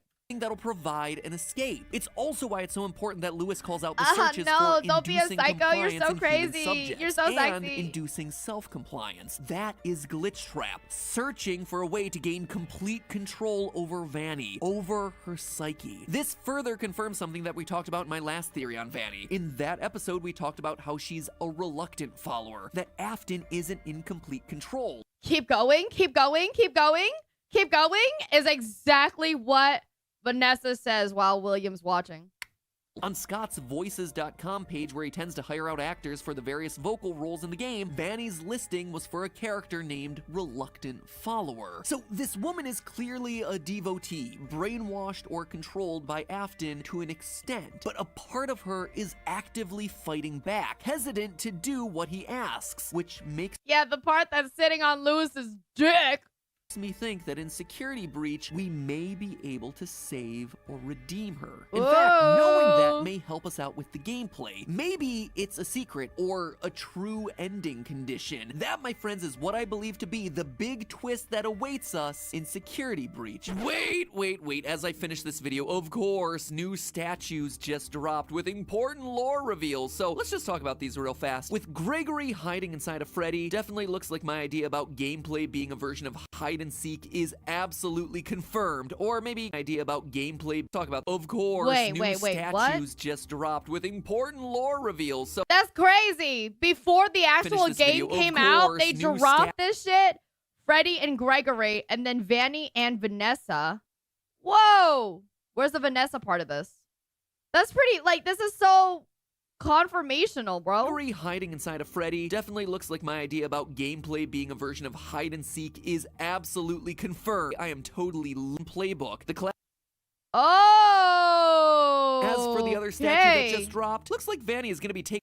I'm sorry, but Vanny did not need to bump that ass like that.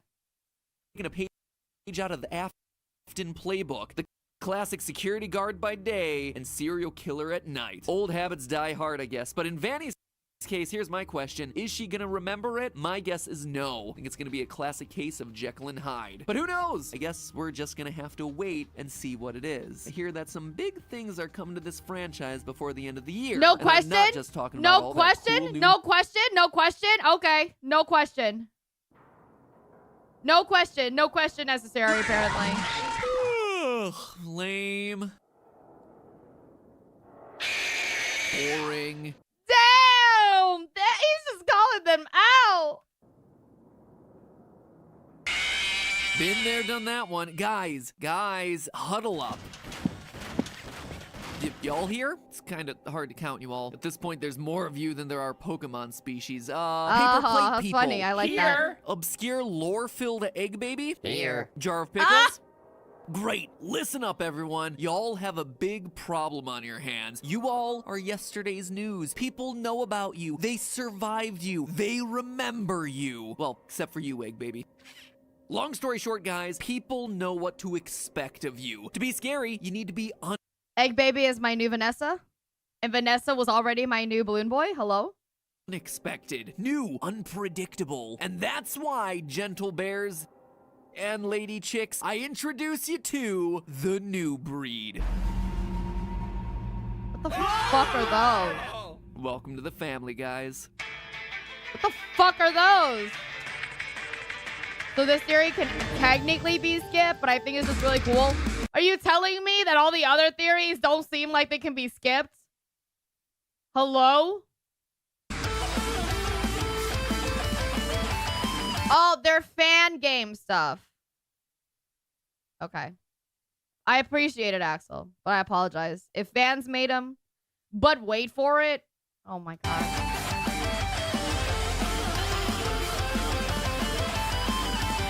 When it comes to Five Nights at Freddy's, I've made no small deal about how huge this franchise has got. Balloon Boy literally has a nightmare version, and you guys still don't care.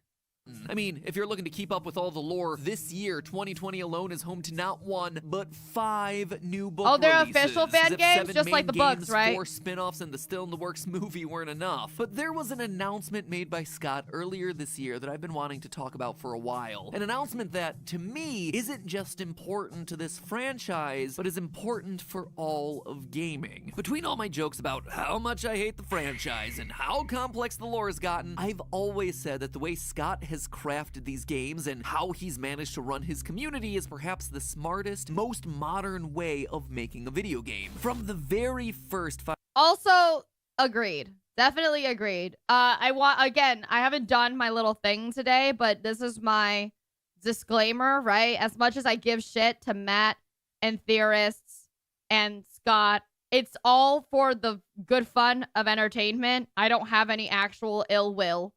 Okay? I genuinely respect Scott and Matt and a lot of wonderful, beautiful theorists. Okay? It's just, I'm not that kind of person. So this is from the other side where I'm like, okay, theory is very easily, you know, either confirmed or debunked from where I'm standing. Just, yeah, this is just a little hee hee ha ha. You know what I mean? And the, what is the little thing that you sent me, Axel? Fuck.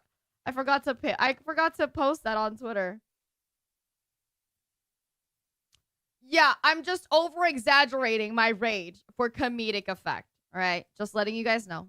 Five Nights game, he understood that the current age of gaming is all about sharing your experiences, that no two playthroughs should ever be alike, that obscure screens, jump scares, glitches, minigames, all of it should appear randomly and with very small probabilities so that people can go online and ask their friends, wait, did you see that? Was this a real thing? From the first appearance of Golden Freddy in the newspaper clippings in FNAF 1, all the way up to Help Wanted, surprise Easter eggs of coffee from his early game The Desolate Hope, these sorts of things form the lifeblood of this franchise. That is what gets people talking about your game, and sharing videos of your game, and yet, it's a game design feature that shockingly modern developers just don't seem to do. But all of that's happening on the micro scale. Today we're zooming out to talk about the big picture. Another move that Scott's made that completely bucks the trend of modern game development and truly embraces what it means to lead a successful franchise in 2020 and beyond, an age of creators and accessible game-making tools. I'm speaking, of course, about the Fazbear Fanverse Initiative, something Scott announced back in August of this year. Oh, in case you haven't heard about this thing, interesting. here's a quote from the Reddit post. There have been some great fan-made spin-off universes created in this community, and I want to see them keep going. That's so cute. One night at Flumpty's. That's so adorable. What the hell? That's why I've put some of my own cash toward development of new games in those game series. However, I'm going to stay out of the development side of things so that these creators can do their thing. They're going to develop these games and interact with the fan base just as they would have normally. And when the games are done, they'll be released on Game Jolt for free, just like normal. The difference now is that they'll also be bundled up with other games and sold on most major consoles and mobile as well. At least that's the plan. Did I mention there may be some toys and other merchandise of these fan games too? It's a project that's designed to invest in those franchises, give back to the developers, and hopefully bring new entries to those franchises as well. So That's actually super cute. This is actually adorable. But the way that he says, and hopefully bring new entries to those franchises as well, and like invest into those franchises, isn't it your franchise? They're making fan stuff of your franchise, right? Technically. The Fazbear Fanverse is still technically Fazbear's. So the TLDR version of this, Scott's pulling a reverse Nintendo. He's embracing and extending fan games. He's investing in them, helping them with distribution, and heck, maybe even merch. The first wave of this initiative involves 5 titles. Five Nights at Candy's 4, which, you know, is just FNAF, but with cats. Pop Goes Evergreen, which is, you know, FNAF with rodents. One Night at Flumpty's, which is FNAF with eggs. The Joy of Yeah, but it looks so cute! Creation, which is FNAF but on fire, and FNAF Plus, which is, well, it's just FNAF Plus. That is obviously a big FNAF Plus what? What does that mean? FNAF Plus what? What? Hold on, I want to see this shit. It looks so adorable. One Night at Flumpty's. Oh, Markiplier played a bunch of them. They're so cute, though. Is there a trailer?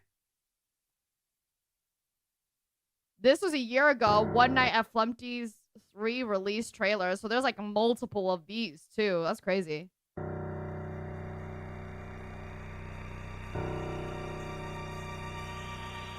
The world's most delayed egg horror game? Oh, I see how they say it's FNAF. It's like the overall still thought of FNAF. Layout and all. Yeah. Uh-huh. Okay. Skeet. Skeet. Skeet. Yer. Skeet. so hard? That's what I'm saying. Why does that go so hard? Pull up, roll up. That's so funny. I love that. That's actually funny. This one's all right, I guess. Oh, I love that. I love fake reviews. I want real reviews, but with fake reviews. Does that make sense? I want the New York Times to review, but the New York Times review is Big simplification of all these games just for the joke, but you get the point here. They're all spin-off games with the basis of Five Nights at Freddy's. Now, all of this sounds well and good, right? I mentioned that it seemed like Scott Cawthon was taking the initiative to embrace and extend existing fan works, and those are words with more... Why does he use Scott's picture? Like, let them go pick a nice Scott picture where the man is, you know, is he sitting? And never mind. This is actually a pretty nice picture of Scott. Look at his smile. To embrace and extend existing fan works. And those are words with... I want to know what Scott does for his day job. You know what I mean? Like, warm and fuzzy vibes, but they're also words that have, well, they have themselves a history that's a lot less warm and fuzzy than you might think, thanks to a third E that's less mentioned, extinguish. That might sound harsh and seem like it's coming out of nowhere, so let me explain what I mean with nothing all this. anymore. He's rich. Yeah, like now he is, but I'm saying like, I don't know. I just couldn't imagine the man not having more pictures than that, honestly. Another company that publicly took he uses that picture the most of himself. And what it meant for the evolution Also, of an hi, industry, Captain. and How are Scott you? is taking a similar approach, but turning it on its head. Ladies and gentlemen, it's time for a lesson on everyone's favorite game theory topic, antitrust law. Antitrust law seems to be a hot topic these days. You know what? I'm sorry. Do I need to know? Oh, I should probably know this. With Facebook robot Mark Zuckerberg. Sorry, you guys. I'm learning about copyright and shit, so none of you bitches can profit off me. Fuckers. No, I'm kidding. Zuckerberg and Twitter CEO Jack Dorsey getting grilled in front of Congress this year, not just once, but twice. Well, it might be a trending topic in 2020. Already like a game dev for a bit. Taken to task for monopolistic. You watched every episode of Game Theory, Captain. I already apologize. I'm definitely a non-theory. Like, this is my new term. This is my new term of the people who genuinely think theorists will pull anything out of their ass to confirm their bias, right? And like some of them works, and I'm like, yeah, sounds about right. And then some of them are really just, I can tell that's coming from your ass. That is now called a non-theory. That said, I still respect you guys. You guys do a lot of crazy research. A lot of you guys are incredibly talented. Theories are proven to be right a good number of times. I just wanted to put it out there again. Like Google and Twitter and Facebook were but a twinkle in some source code's eye, the tech giant that everyone had their sights on was Microsoft. And mind you, this was almost a decade before anyone had even that heard actually of makes an a lot Xbox. more sense. This is back in the days of because Internet I Explorer, do that. who, let me tell you, yeah, was take it as a grain of salt, you guys. Fierce competition from the likes of Chrome, Firefox? Heck no, this is the 90s, baby. Their competition looked a lot more like Netscape Navigator and Mosaic. What and the Microsoft fuck are resorted those? to some, not so pleasant, and as it turns out, not so legal tactics in order to edge out the competition. During What? the 90s, Microsoft was public about their strategy of embrace and extend. The basic idea is that you start by finding something that someone else has made, like a technology standard, a protocol, or a tool of some kind, and say, cool, we're gonna embrace it and start using it ourselves. And then you extend upon it by saying, well, this thing that someone else made is cool and all, but we're gonna make it even bigger and better. We're gonna build our own proprietary technology on top of it, and people can begin using our version of that old standard. Steve Ballmer, who at the time was the executive vice president of Microsoft and went on to be president and later CEO, described it in an interview with the New York Times. You made this? Quote, I made new this. products and services should simply be extensions of the old. Whether it's me or the guy who replaces me because we don't do well, we'll keep coming, and we will do well. Yeah, I'd say you did pretty well for yourself, Microsoft, and largely because of this embrace and extend motto. Heck, according to one article I read, a Microsoft employee even wrote a song titled The Battle Hymn of the Reorg that ended with that exact phrase. The song goes a little something like this. Oh, our eyes. Okay, alrighty. Get to the point where's the extinguish point? There it is.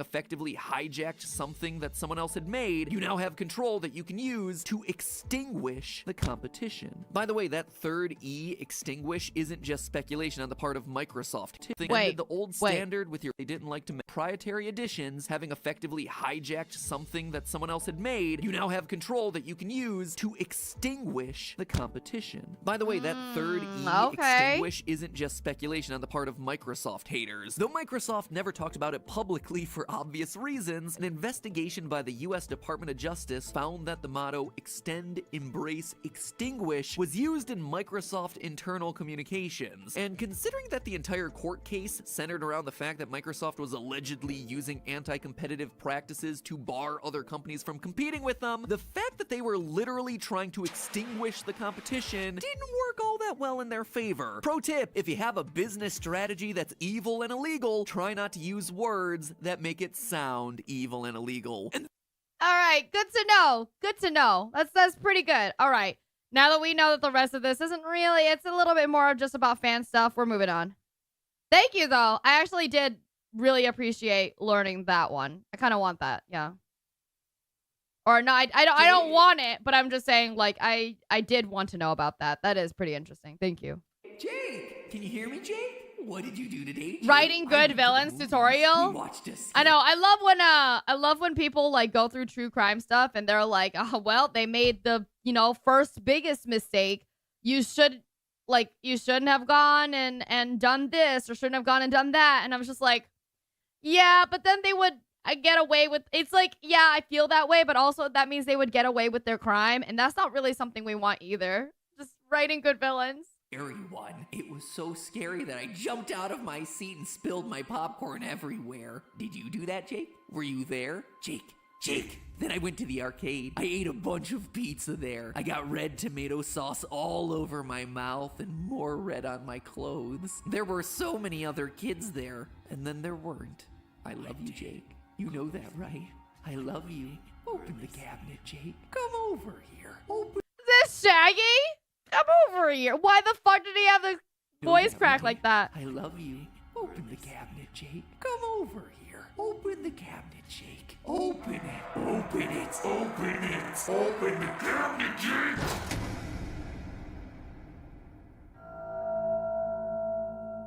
Did Reddit just solve FNAF? That's the title of this one. Surprise answer. No.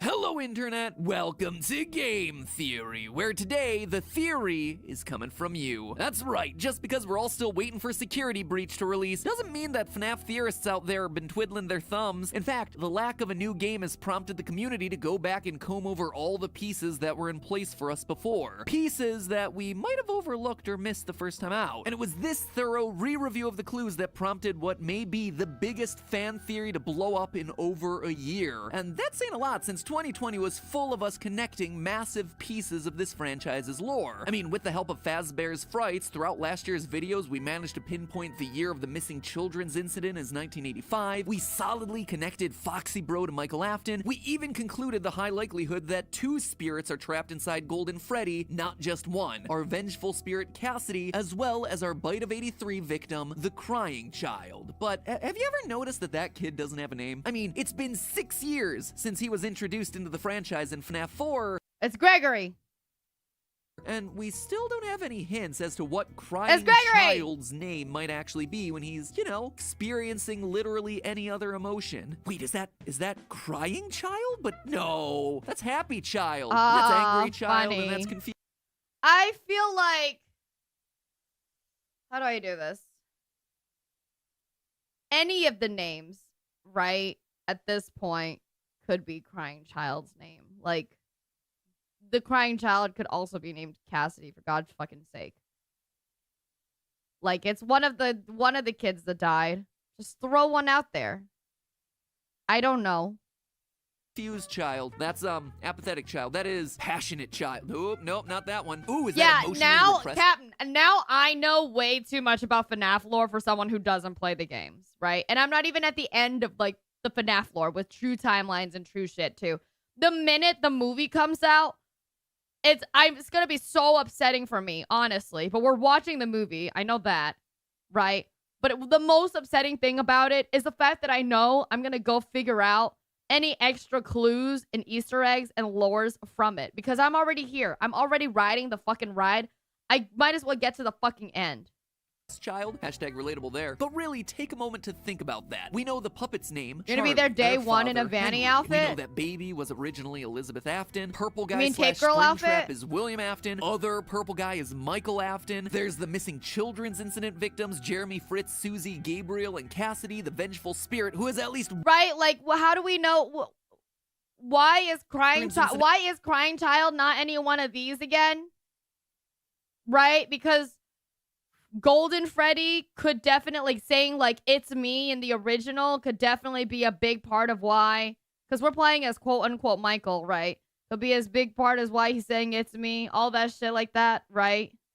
Victims Jeremy, Fritz, Susie, Gabriel, and Cassidy, the vengeful spirit, who is at least one of the things trapped inside Golden Freddy. Those graves align with the mask at the end, with the masks at the end of FNAF 3. So what is Crying Child? At this point, I'm like, man, yeah, because what about FNAF 1? I don't know. It's okay. At this point, the story's been retconned like 3 times.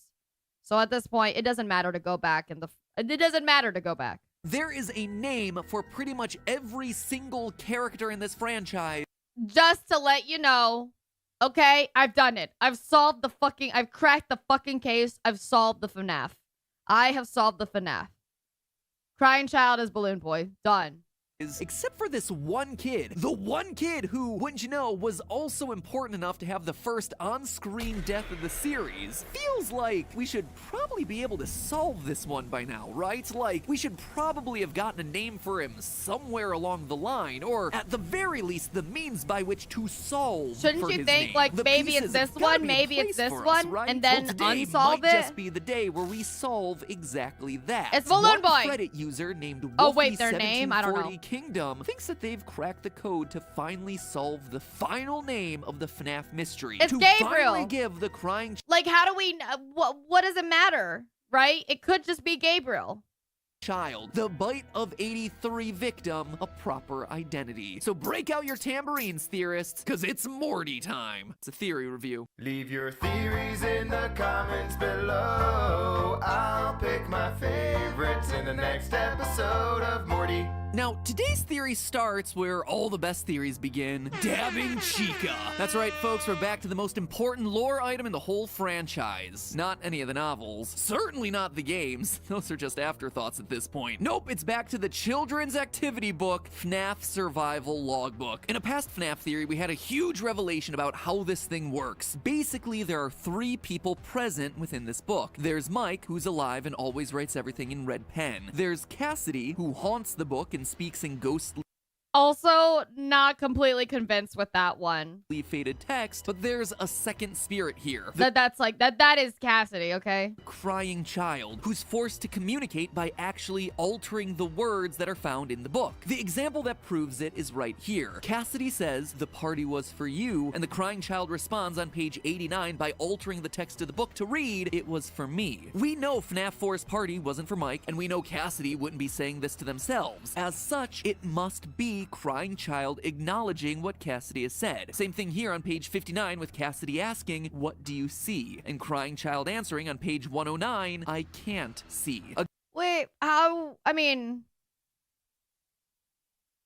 Okay, Michael is older brother. Michael is Foxy older brother. So this is definitely... Yeah, no, I still can't understand the idea that, like, Cassidy has to be the one speaking through the book. Again, Fine. altering the actual print of the logbook. Welcome back, so welcome that back. alone was pretty huge, and it went a long way to supporting the theory that both Cassidy and Crying Child possess Golden Freddy. And that alone would be pretty awesome. But it still leaves a major part of this book unsolved. You see, on page 95, there's a loose thread that's never been tied up. One that has personally driven me crazy. I thought literally, okay, here, I genuinely thought that there was an actual fake thread here. That would have been fucking funny. For years. It's a grid where you're told to draw an 8-bit foxy. Just another random activity in this children's workbook, right? Wrong. The grid is numbered, and you can see in faint print that you're supposed to put letters into the squares, with the first few already being put in. So in our quest to solve Golden Freddy's name years ago, we collected the page numbers where the phrase "my name" appeared, we added them together per the instructions hidden in the book, and then we plugged those coordinates into the Foxy alphabet grid to get the name Cassidy. Good game, everyone. Let's all treat ourselves to some orange slices and give ourselves a pat on the back for solving another piece of the lore. Except that's not how it worked. You can imagine my surprise and confusion when the numbers got plugged into not the alphabet grid that was clearly being telegraphed to us, but rather the word search.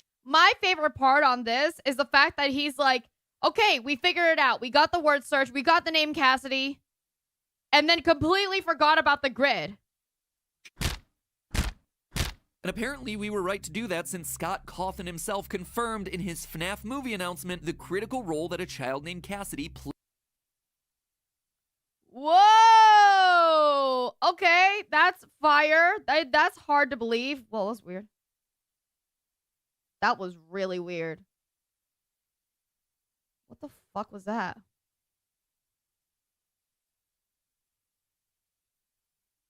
Oh, give me a second. I'm sorry. My mother called me. That's what happened. Okay, my bad. Hold on. Be right back.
Alrighty, everyone. Thank you so much for your patience. I really appreciate it. It was indeed my mother. She was calling me. I haven't seen her for like a week now, week or two, which is longer than we usually go without seeing each other. So we were just catching up a little bit. Thank you. Oh gosh, okay. Thank you. Here. What else am I saying? What the heck is going on here? Thank you, thank you, thank you. All right, let's get it moving. But what I'm seeing is apparently there's supposed to be a help 1 and 2 just now. Did that just happen right now? While we're doing this?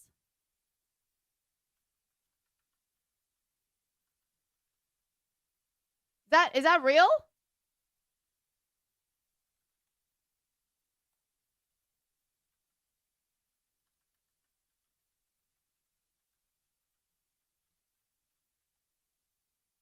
You're looking into it.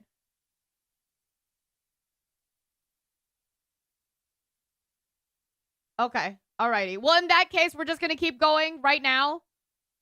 The PS showcase is on, so they're announcing news. Okay, so it's just an announcement. No, like, trailer or anything. It's just the first announcement. Well, look at that, you guys. We're here. We did it. Now we get help 1 and 2, which hopefully has no more lore. Ha ha ha ha ha ha. Hopefully it's a completely different story.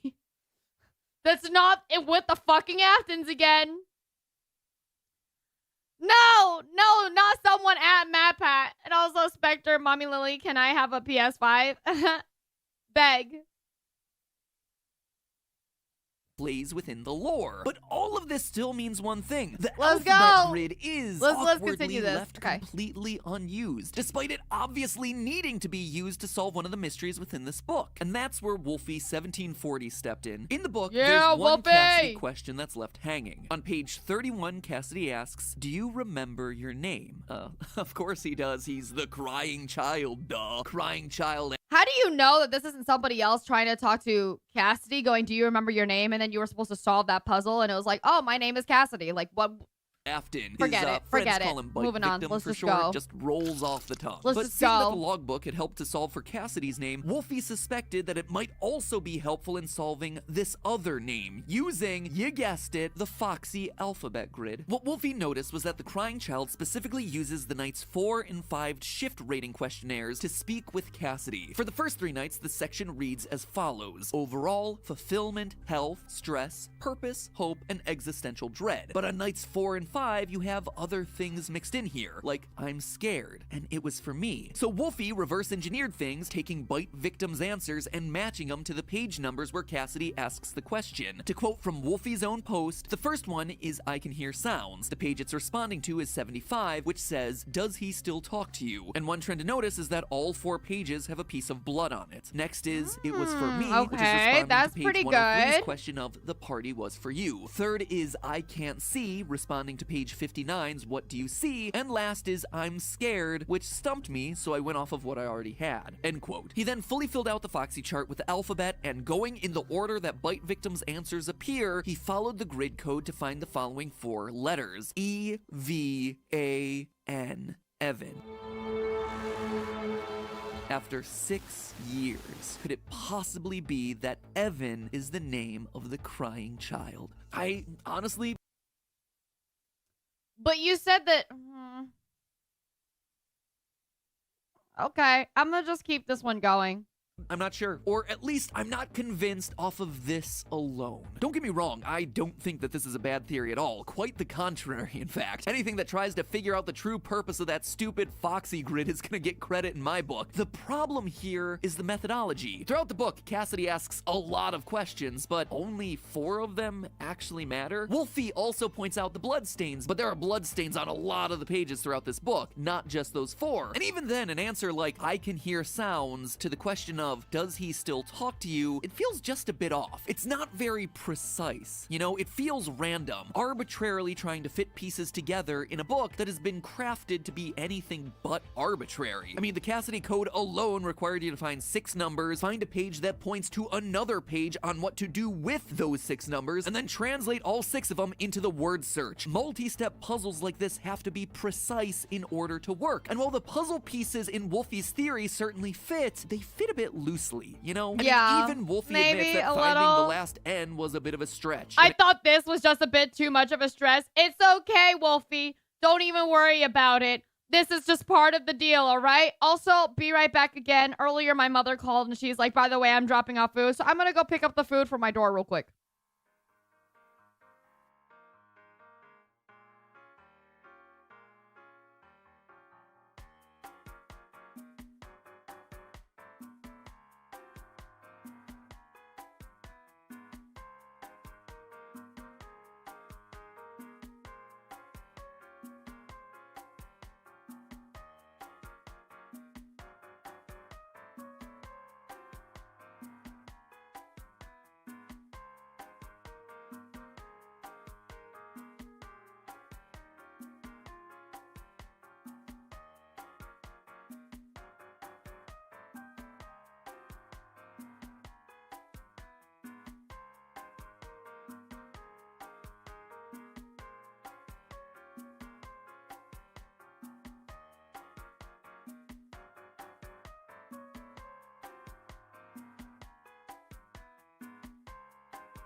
Okay, back.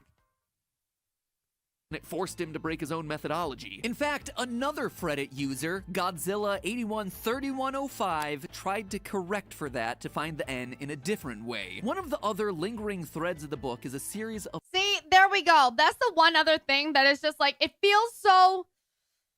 I feel like with certain things, we're supposed to try to disprove it more than... I don't know. It's like, yeah, maybe this is how you can get it, but at the same time, it's like, sometimes that's the reason I feel like there's so much confirmation bias in some of these theories, right?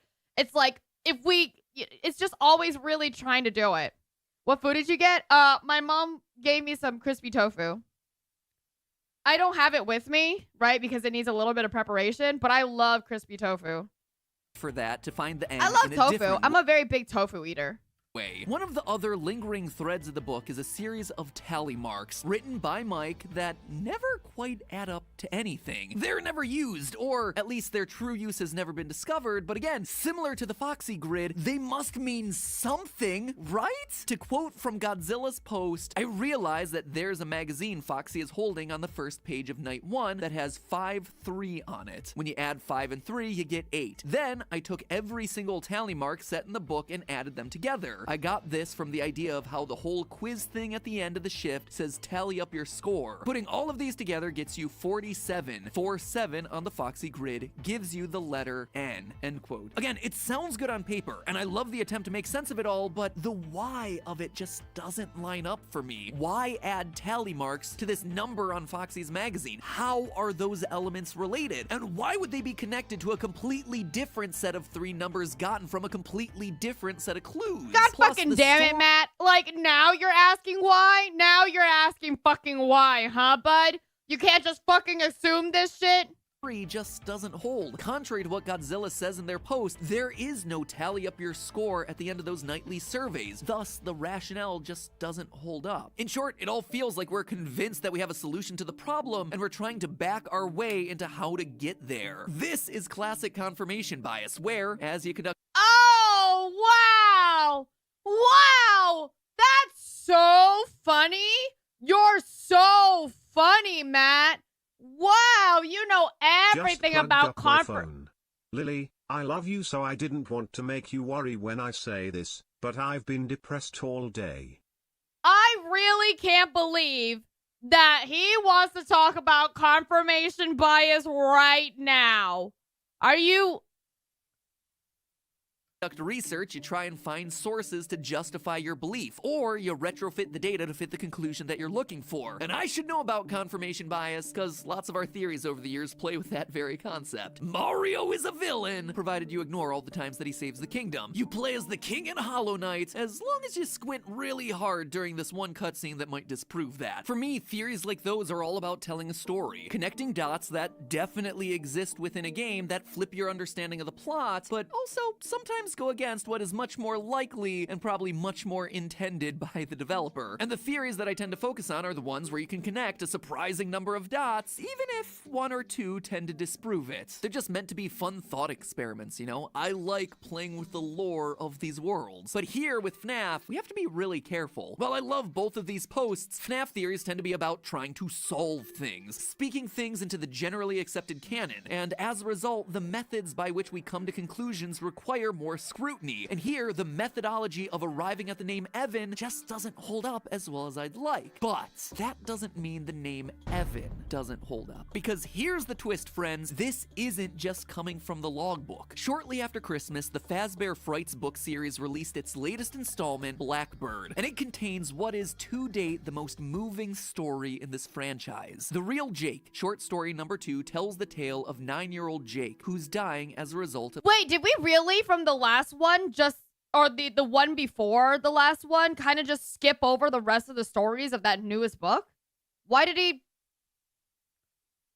I mean, I guess it's interesting now because he probably plans all these like really ahead of time, and he's like, all right, this is what I'm going to talk about next, and this is why it's here. But like, that's interesting.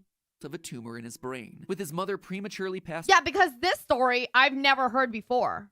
away and his father overseas in the military, Jake is under constant care by the young Margie. But there's one other special person in Jake's life, a mysterious figure named Simon who speaks to him at night from a small cabinet in his room. Quote, the first night Simon had talked to Jake, Simon had made it clear he would be in the cabinet until Jake got well enough to walk to the cabinet. When you can do that, I'll be here waiting for you. End quote. And while it seems like Simon should be a sinister force since, you know, this is a FNAF book after all, it's actually an expression of love. Margie had created this small doll named Simon with a walkie-talkie inside of him that allows Jake's father to speak to his son, distorting his voice to make him sound younger. Simon, every night, insists that Jake speak about what the real Jake is doing, the one who isn't afflicted with cancer, the one who is outside playing with his friends. All of this— Wait, hold on. What?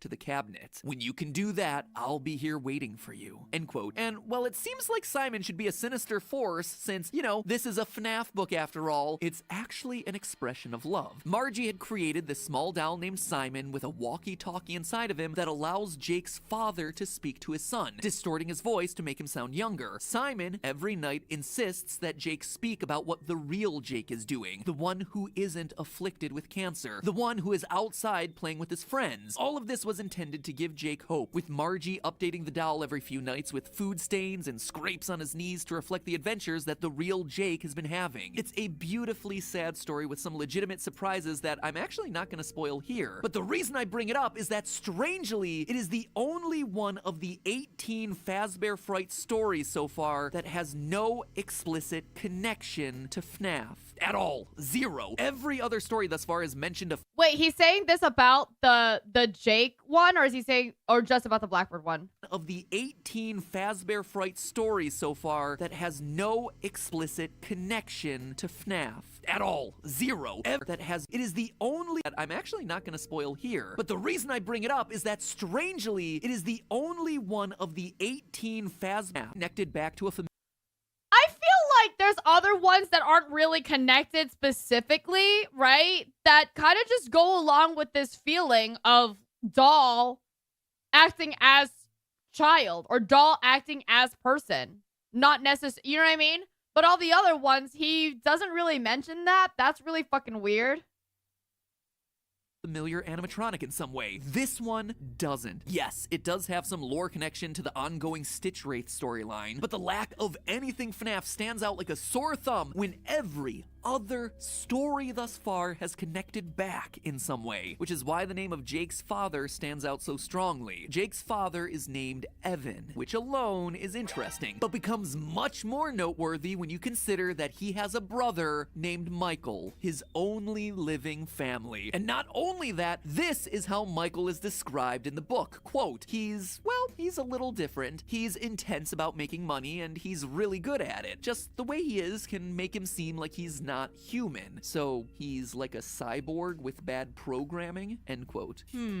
Two brothers, one named Michael who gets compared to a human-robot hybrid. Where have I heard that one before? Father, it's me, Michael. And that's just the surface level stuff, friends. Looking deeper, this is a story about a father communicating with his son via walkie-talkie, just like we see in Sister Location. Heck, you see him communicating through the walkie-talkie that is in a plushie. In the real Jake, it's Simon the doll with a walkie-talkie inside of him. In the games, it's psychic friend Fredbear with a walkie-talkie. Both children suffer from a severe head wound, Jake with his brain tumor and crying child with the bite of 83. In the story, Jake goes on to possess the Simon doll, only for him to then pass on to the Stitch Wraith, sharing that endoskeleton with another soul named Andrew. In the I think that's because I know that Jake is the same name as the other kid from Stitch Wraith, but I didn't know that they had like a whole other separate story for his hospital thing. I thought that like it was just in the same story as we found out that Jake and Andrew are in Stitch Wraith.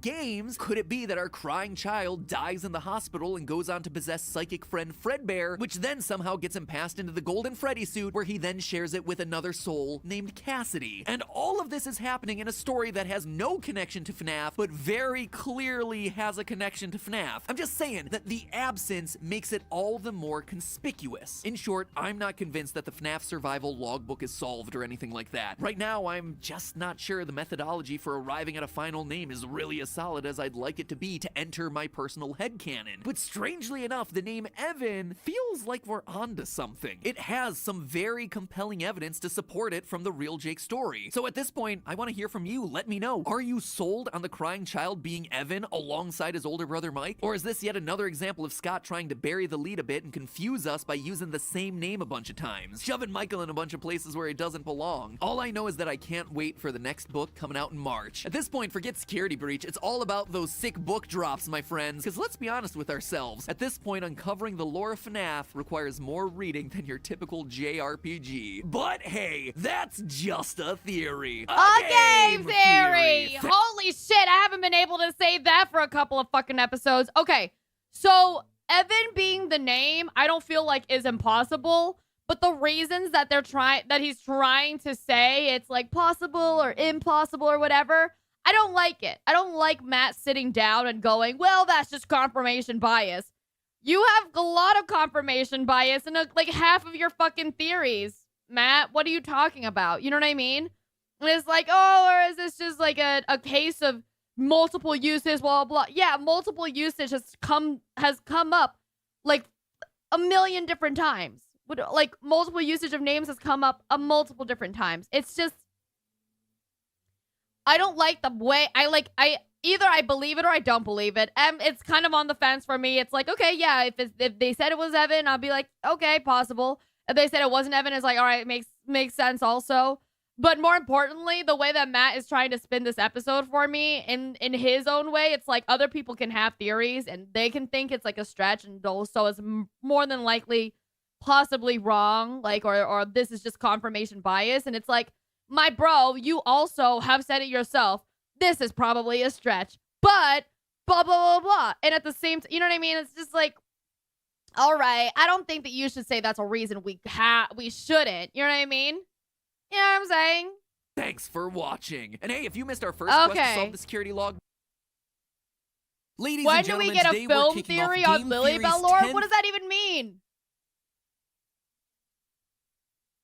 Anniversary month. Yes, I am that old. April 18th will officially mark 10 years since the first episode of Game Theory was uploaded. For context, my debut was the same year that everyone fell in love with a Pop-Tart cat flying through space, and Rebecca Black's Friday was the most watched video on YouTube, and yet we still call them the good old days. Anyway, to celebrate the channel being older than dirt, all month long we'll be doing special events, like remastering an old theory or two, giving you a behind-the-scenes look at what it actually takes to do these things in 2021, and capping it all off with a live stream all my hidden lore of this is probably a stretch, but Freddy might be a new god and forsake all others before him. That's actually so funny because this might be a stretch, but Freddy is definitely like the cults of Glitch Trap, right? Because there's a bunch of glitch traps out there. There you go. The hidden lore I keep from you guys, there's no hidden lore. There's just secrets. It's different. Celebration on April 30th to thank you guys for an unreal decade of overanalysis. There's also a commemorative 10th anniversary gold foil shirt filled with Easter eggs from the past 10 years of episodes if you want to celebrate alongside us. That's available right now below this video and only until the end of the month, so if you're interested, grab it before it's gone. As for today's episode, well, it wouldn't be an anniversary of this channel without an episode about FNAF. And what better way to cover our longest running series than doing it rewind style? That's hot. Not that rewind. I'm talking about editing it in all the styles that we've had across the 10 years of this channel. So without further ado, let's talk about new developments in FNAF in game theory styles through the ages. Wait, this is just a recap video? Really? Wait, it says, okay, he put that, but it says 3 new FNAF security breach theories out here. No, it's... Okay, I'm sorry. Hold on. Let me rewind real quick. Let me rewind real quick. Ladies and gentlemen, today we're kicking off Game Theory's 10th anniversary month. Yes, I am that old. April 18th will officially mark 10 years. The hidden lore of since Lily's the first episode of tattoo. Game I Theory thought it was uploaded. cute. For context, my debut was the same year that everyone I fell thought in love with the Pop-Tart. I thought that a heart was cute, and then I wanted to put it on my pelvis because I thought it was sexy. So there you go. Cat flying through space, and Rebecca Black's Friday was the most watched video on YouTube, and yet we still call them the good old days. Anyway, to celebrate they're still good old days, duh. The channel being older than dirt, all month long we'll be doing special events like remastering an old theory or two, giving you a behind-the-scenes look at what it actually takes to do these things in 2021, and capping it all off with a live stream celebration on April 30th to thank you guys for an unreal decade of overanalysis. There's also a commemorative 10th anniversary gold foil shirt filled with Easter eggs from the past 10 years of episodes if you want to celebrate alongside there you us. Go. That's available right now below this video and only until the end of the month, so if you're interested, grab it before it's gone. As for today's episode, well, it wouldn't be an anniversary of this channel without an episode about FNAF. And what better way to cover our longest running series than doing it rewind style? Oh, okay, I get it. Not that rewind. I'm talking about editing it in all the styles that we've had across the 10 years of this channel. So without further ado, let's talk... It's funny enough because Puppet era and Dual Channel era sound... what is Dual Channel era? Puppet era and Dual Channel era looks pretty closely alike in terms of the puppetry. Across the 10 years of this channel. So without further ado, let's talk about new developments in FNAF in game theory styles through the ages.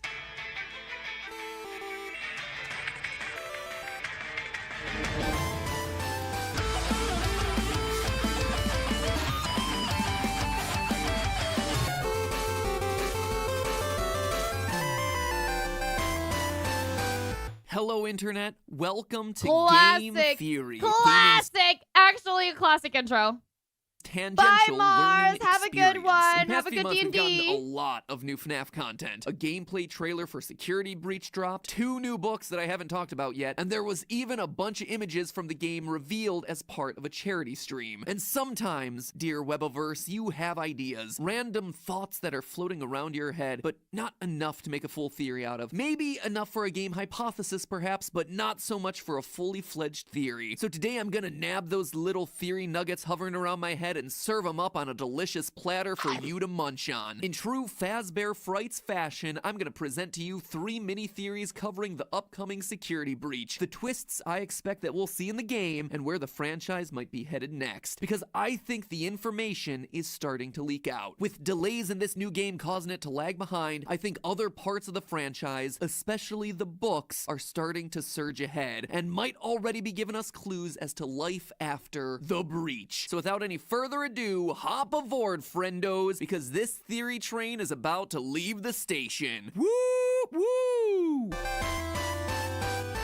Theory number 1, the Glamrocks are secretly toy animatronics. Recently, my good friend Dawko held a 24-hour charity stream benefiting the World Wildlife Dawko? I thought his name was Danko. No, I'm just kidding. It's Fund, which, first off, congratulations to him to reaching his goal. The reason I bring the stream up here, though, is that as Dawko crossed different donation milestone goals, he was able to unlock screenshots from the upcoming security breach game, which, by the end, amounted to 20 images in total. And while most of them are just better angles of places that we saw in the recent gameplay trailer, there were a few that had details that really stood out. First was confirmation that Bonnie appears to be in the game in the form of Bonnie Bowl. Whether Bonnie is physically in the game or if this is just an Easter egg reference is unclear, but it's a huge detail because up to this point, Bonnie has been absent from all the imagery of the Glamrock animatronics, seemingly replaced by the newcomer Montgomery Gator. It had led everyone, myself included, to think that the game was just pulling a sister location where, if you'll remember, Chica was actually absent from the Funtime lineup, replaced by new characters finally like Baby actually and talking Ballora. about But no, Monty Bonnie Gator is here at like, the I can't believe that he's actually finally talking about fucking Monty Gator, bro.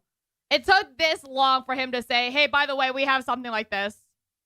Pizza-plex. If not physically, then at the very least from a lore perspective, leaving the only missing face from the core 4 to be Foxy, and we'll get back to that in a minute. Other interesting shots included a view from what appears to be inside of Montgomery Gator's mouth, and while this certainly could be a walkway to a different part of his Gator Golf section of the restaurant, considering we see decorative heads on the walls and different photos It looks so good. I kind of want to, like, go there, though, for real. The view from inside this mouth just doesn't line up for me. It feels too high up to be a walkway, too closed of a mouth to have humans walking through it like they'd be walking through a golf course. Instead, and admittedly this is a bit of a long shot, could this be an indication that we're actually going to be riding? I mean, you never technically know regarding the angle, but yeah, I mean, this is part of the hide and seek part, right? Instead, and admittedly this is a bit of a long shot, could this be an indication that we're actually going to be riding inside of Monty at some point in this game? It might seem outlandish, but it actually At fits. this point, I'm starting to feel a little bad because this is no longer as blind as, like, the other FNAF games, because I remember when this came out and seeing certain things about it, like seeing TikToks and stuff about it.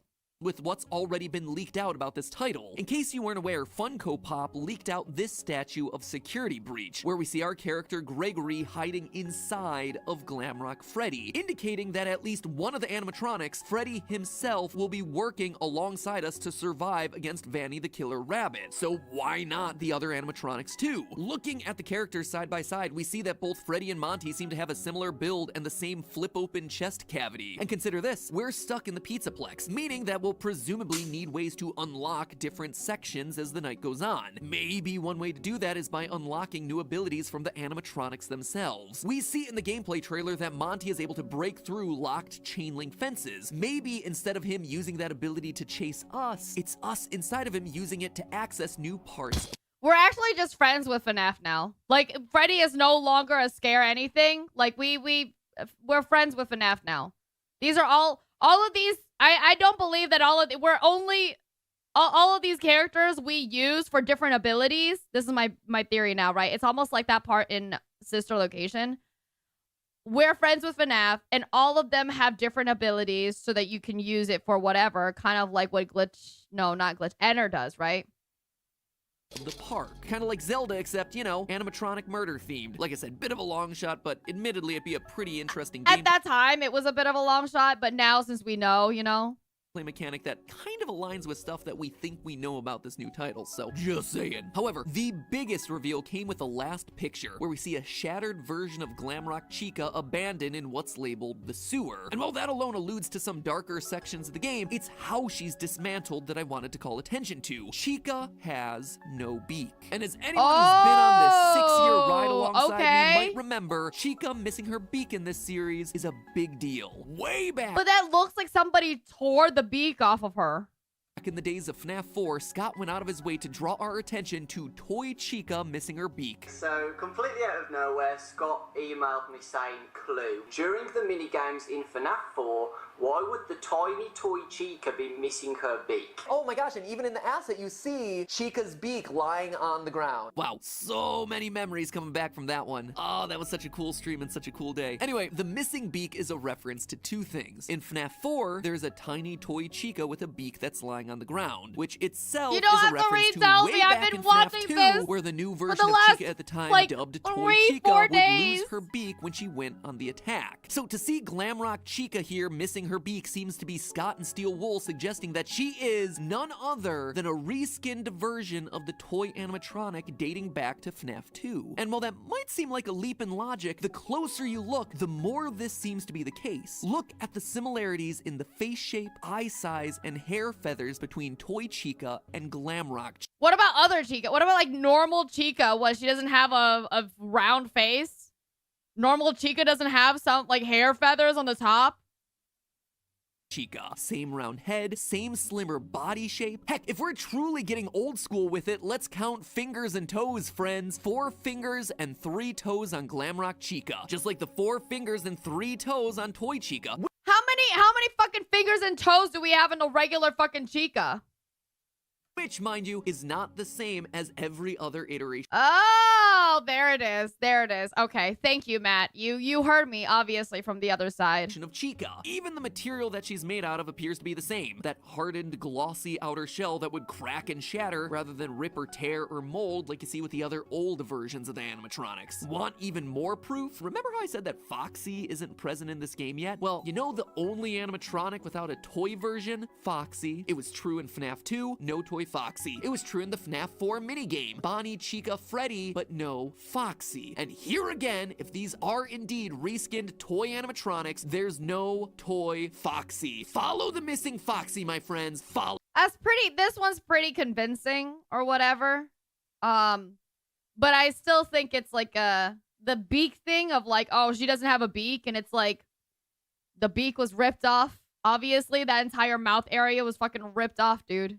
Follow the Foxy. Now, why would this matter? Well, it actually matters a lot. If you can remember back that far, the toy animatronics are actually meant to be friendlies to children. You don't have to take my word for it. Let's listen to another blast from the past explain it. They've spent a small fortune on these new animatronics. Facial recognition, advanced mobility, they're all tied into some kind of criminal database so they can detect a predator a mile away. Someone may have tampered with their facial recognition systems. The characters have been acting very unusual, almost aggressive toward the staff. They interact with the kids just fine, but when they encounter an adult, they just stare. They interact with kids just fine. The reason they attack us in the game is that we're an adult, a security guard that looks an awful lot like William Afton, but kids are fine. Again, if Security Breach is all about animatronics helping Gregory against the threat of Vanny, this makes perfect lore sense. Gregory is a kid. The toy animatronics are designed to protect kids. Coincidence? I think not. Between the visual similarities, the missing Foxy, and the lore connections, I think that this one might just be a lot of this is going to change once we see him playing the game. Okay, that's fair.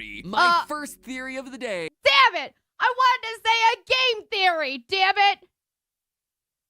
it! We've still got 2 more to cover. Theory number 2, Elizabeth. Oh, look! It's like the other one now. Instead of the top left, it's the bottom left. See that? That's crazy. Theory number 2, Elizabeth Afton is the real villain. Over in Bookland, things are getting weird, which, you know, when it comes to a series where a rotting flesh suit filled with robot spaghetti is normal, is saying a lot. We'll get around to me being impregnated by a video game and giving birth to a baby rabbit in the next mini theory, but first, I wanted to touch on a security breach theory that I've been banging on for about a month now. The fact that we'll need to redeem Vanny the killer for some sort sort of good ending in this game. I feel like the evidence for this has been pretty convincing thus far. Her being called a reluctant follower in FNAF VR's audio recordings, the fact that in FNAF AR we have a series of emails from a character named Ness, as in Vanessa, Vanny, actively searching for such contradictory terms as help and how to induce compliance in human subjects, indicating Glitchtrap's control over her is not complete and she's trying to escape his grasp. There's more, but I've covered all that in much more detail in a previous theory. Right. Suffice it to say, I feel good about that theory as it applies to security breach, but now we're getting even more evidence from outside of the games via the most recent Fazbear Frights book, The Cliffs. At this point, we're at book number 7, so you're probably aware at how these things work. 3 short horror stories set in various corners of the FNAF universe, followed by an epilogue that continues an ongoing narrative about a creature named the Stitch Wraith, with Scott telling us that details from these stories will give I feel like this entire look right here is very Gravity Falls-ish, and I just wanted to mention that.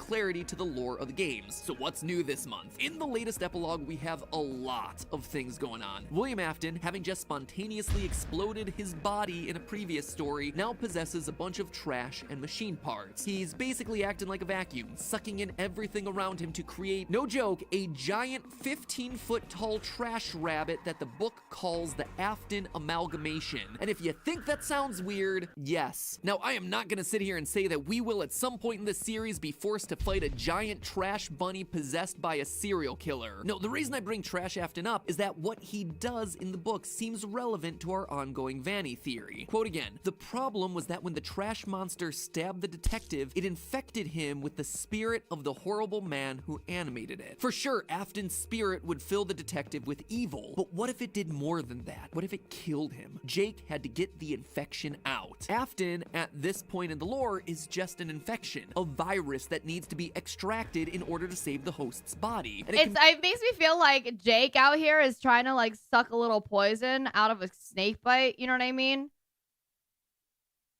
Be transferred just by a touch or a small wound. And so yet again, we get even more. Yeah, right, Crasher? It looks like a little title screen for a killer stuffed bear.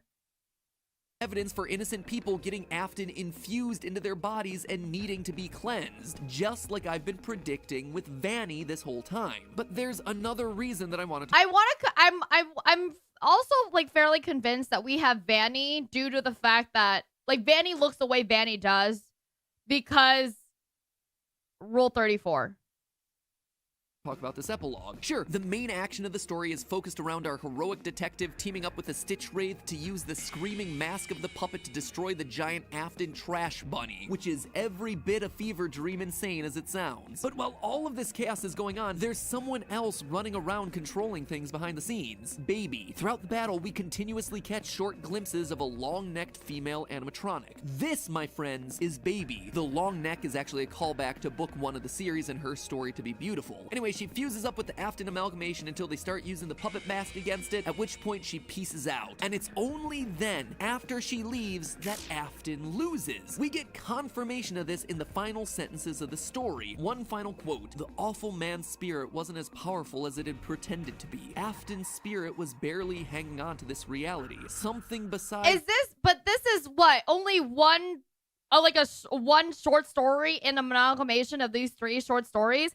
As far as I knew, I didn't even know that Afton was ever even part of these small version stories, these short small version stories, right? Because I remember Afton being only part of like the Silver Eyes trilogy and stuff. Been controlling the trash rabbit, and whatever it was worse. The real threat here wasn't Afton at all, it was Baby. She's the one at the end of the story who escapes to fight another day. She's the one who leaves the cliffhanger, and that, my friends, is weird. Let me explain myself. I think everyone, Scott included based on his Reddit posts, was surprised when Security Breach didn't come out last year. And just like the Marvel Cinematic Universe, when you have an elaborate connected lore, release dates lining up matters a lot, except for one problem. Sure. When the ship is already sailing and there are so many companies and moving pieces and agreements involved, changing launch dates becomes really hard and potentially really expensive. To my knowledge, the book release dates never really shifted despite the game getting delayed. So could this epilogue be a preview of what's coming after Security Breach? Think about it. In the Stitch Wraith story, Afton is doing what we expect him to do in Security Breach. He's acting like a virus infecting someone, in this case Vanny, who then needs to be cleansed. But then Fazbear Frights effectively ends Right, Afton's Fazbear story. Frights. That's what I mean. Fazbear Frights. Like, I don't remember seeing Fazbear Frights have an Afton anything. He was the burn man in the hospital, but he wasn't confirmed to be a burn man in the... Like, I mean, I know he was the burn man in the hospital, right? I just feel like I'm surprised to see that his name was outrightly spoken about there. Outright calls him weak. He's defeated by the mask, and it sets up Baby to become the ongoing big bad moving forward. What I'm saying is that what if this book was supposed to come after Security Breach had been released? But now, because of the game's delay, we're getting a preview of what it's setting up moving forward. In the trailer for Security Breach, we get this line. There is more going on here than you realize. Maybe there really are some new tricks up this game's sleeve. But what could Baby be working on moving forward? Is that Baby's voice or is that Vanny's voice? Well, for that, it's time to talk about theory number 3. Theory number 3, the Body Snatchers. And now it's time for Matt Pat's final thought. Or final theory, I suppose. Man, those were really cringy for those, first couple episodes. Why did I think that was a good idea? Anyway, I'll keep this one a bit shorter since the episode's getting long, but basically at this point, we've got ourselves 21 short stories in Fazbear Frights, and they cover everything from haunted animals to killer dolls to deadly video games. But there's one consistent theme across a shocking number of these stories: body snatching. In book number 1, we have To Be Beautiful, where Baby steals a human girl's body piece by piece so she can take over her identity. In book number 2, we have Lonely Freddy, where a boy is lured to the back of a Freddy Fazbear's pizzeria and mind swapped into a Freddy doll so the animatronic AI can go out into the real world posing as him. In book number 3, we have Room for One More, where mini Renas shove themselves into a security guard's stomach so they can escape out into the surface world, a very direct parallel to the sister location ending. Book number 5 has In the Flesh, where, fine, I'll talk about this one, a male game designer, after a series of events, literally gives birth to a physical form of glitch trap by slicing him out of his own impregnated stomach. And of course, is that why? Oh my god, wait, hold on. Remember when I was like, wait a minute, there was only two stories he mentioned? He didn't mention the third one? Is that why he didn't mention the fucking third one? What are you saying, Venom?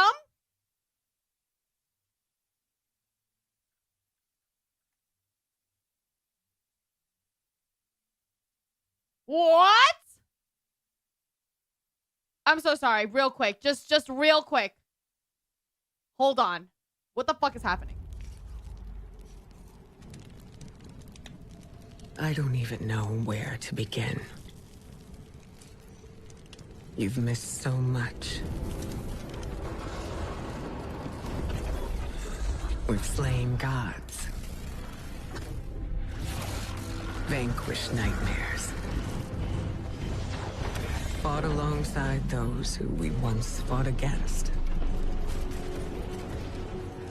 I wish you could have been there.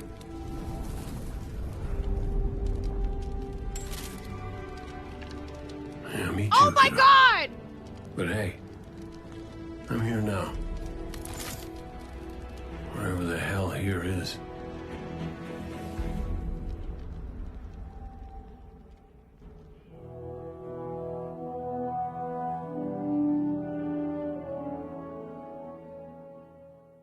I literally just saw the trailer right now because I got the biggest, I got the Cade 6 spoiler.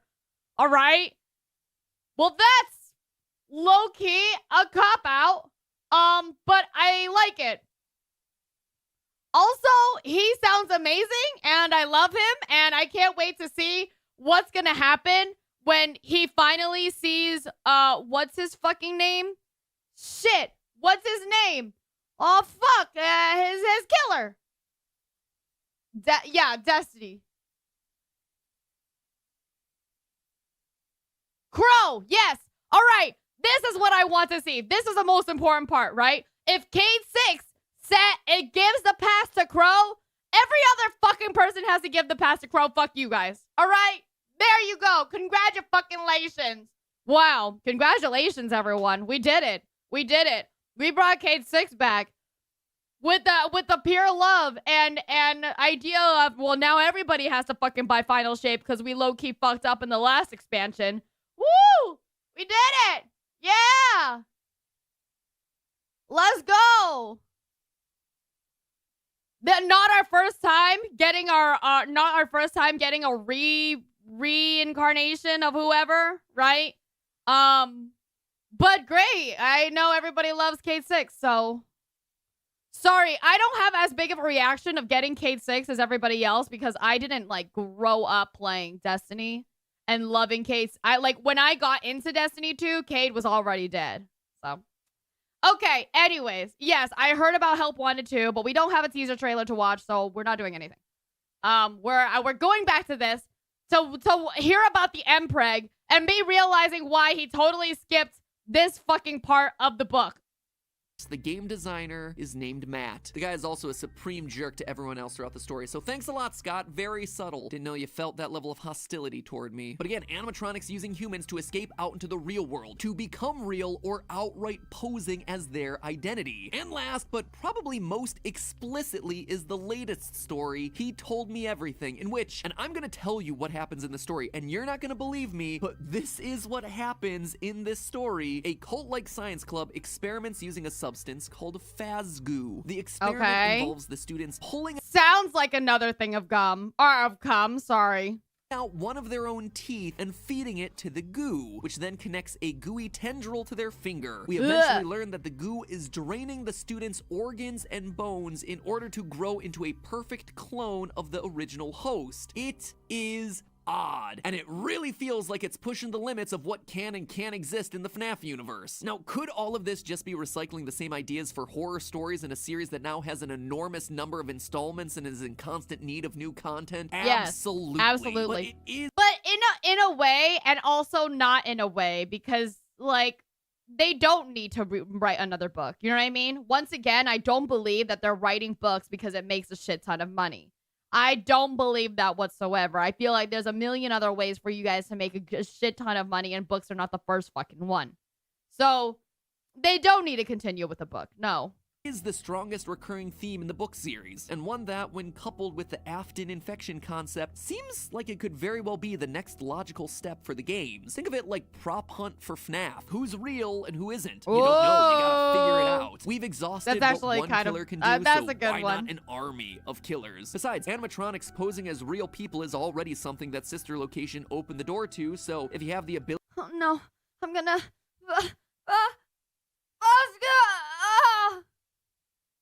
to infect the masses, that's a new direction to take things, I guess. I'm just saying, we've had bad It's true, animatronics. Crasher. Looks like It's we'll true. have good animatronics. We've had people stuffed inside animatronics. We've had animatronics stuffed inside people. Now in the books, we're on a regular basis having animatronics turning into people. So why not an army of AIs inhabiting flesh-stolen suits? And if I'm right, and Baby is indeed filling the villain role for the series moving forward, seems like the sort of thing that she'd totally be into. Skin suits helped her escape Sister Location. She is literally able to be a bot. Wait, I missed the part. Why is Baby the villain part of this? As their identity. And last, but probably most explicitly, is the latest story, He Told Me Everything, in which, and I'm gonna tell— Don't worry, he's okay, perfect. Done. Easy. I love that. Thanks. Animatronics turning into people. So why not Circus Baby's not even inside of like the new game. Army of AIs inhabiting flesh-stolen suits. And if I'm right, and Baby is indeed filling the villain role for the series moving forward, seems like the sort of thing that she'd totally be into. Skin suits helped her escape Sister Location. She is literally able to be a body double for the protagonist Charlie in the original novel series. She's not a killer like her dad, she's a copier. A girl who's upset about dying young and losing her humanity early. So why not try to regain it back while creating an army of body snatchers to come along with you? But hey, that's just a theory. 3 game theories. Well, okay, the way that you said that, now I can't get my fucking game theory thing in. Hold on.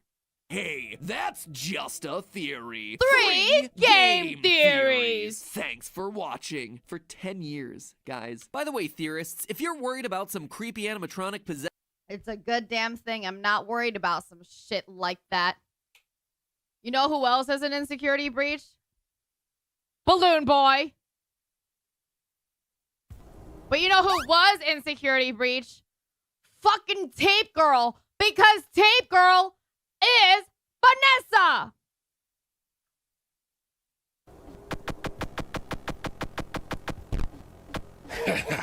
You stupid ghost, thought you could get revenge on me? Do you know who I am? I'm William Hey, you have Afton. nothing. Hey, think about it. You have no way to prove me wrong, or do you have something to prove me wrong?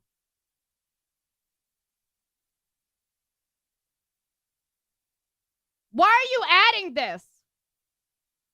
Why did you add that, Axel? We'll get there. So you have something to prove me wrong, right? Be honest. You have something to prove me wrong, I'll shut the fuck up. I see the videos you added, you dipshit. I always come back. I am Golden Bonnie. I'm about to end this man's whole career. That's fucking funny. That's funny. It'll make sense, Lily. Trust Axel. What will make sense? Hello, Internet. Welcome to Game Theory, the wet spring-lock suit clamping down on your subscription feeds. And oh my gosh, guys, finally, after all that waiting, after being patient for so long. Okay, what did I miss? What did I miss? I want to know where I missed the fact that they were like, yeah, I couldn't be Tape Girl because Tape Girl, blah, blah, blah, blah, blah. Right? I want what's the part that I missed here? Maybe I wasn't paying attention, okay? What's the part that I missed here in which Tape Girl could not be Vanny, right? Because what I'm seeing right now is that Tape Girl gets taken over by Glitch Trap, right? Is that his name? Glitch Trap? Okay. And then, like, now there's a possible giant whatever horde. But, I mean, it's like one of the first ones that gets taken over by Glitch Trap and is suddenly gone. Tape Girl doesn't have a name. Except could be Vanny. He explains it. All right, good to know. All right. Because when I said, why couldn't Vanny be Tape Girl? Everybody was like, they just couldn't be. And I'm like, well, that's a fucking cop-out answer. If he explains it, it's like, all right, I get it. I get it. After all the delays, it has finally arrived. More It 3 is new here, FNAF a theories. brand How many more FNAF theories do you need to have before they come out with the fucking game already? Jesus Christ. new Freddy game just released where we finally get to go up against Vanny. It did. Patient for so long after all the finally, after all that waiting, after being patient for so long, after all the delays, it There's has no way. This is a finally joke. arrived. It isn't. It is here. A No, I bet brand it new isn't. Freddy game This is a just joke. released where we finally get to go up against This is a Vanny the bit. Killer Bunny. Nope, Here it this is a is. bit. Security breach. Furry's rage. Didn't know it had a It says Fury, you dip. subtitle. Apparently it's about an onslaught. Security breach. Furry's rage. My bro? Can you read? Hello? My bro, can't you read? You have a degree. Didn't know it had a subtitle. Apparently it's about an onslaught of angry furries on the attack. Oh wait, sorry. Misread that title. It's a Fury. Yeah, that's what I Fury's fucking rage. thought. Very important distinction there. Well, Jesus. anyway, let's fire this puppy up. Let's see if they're ready for Freddy. Fighting game! Fighting game, fighting game, fighting game, fighting game, fighting game.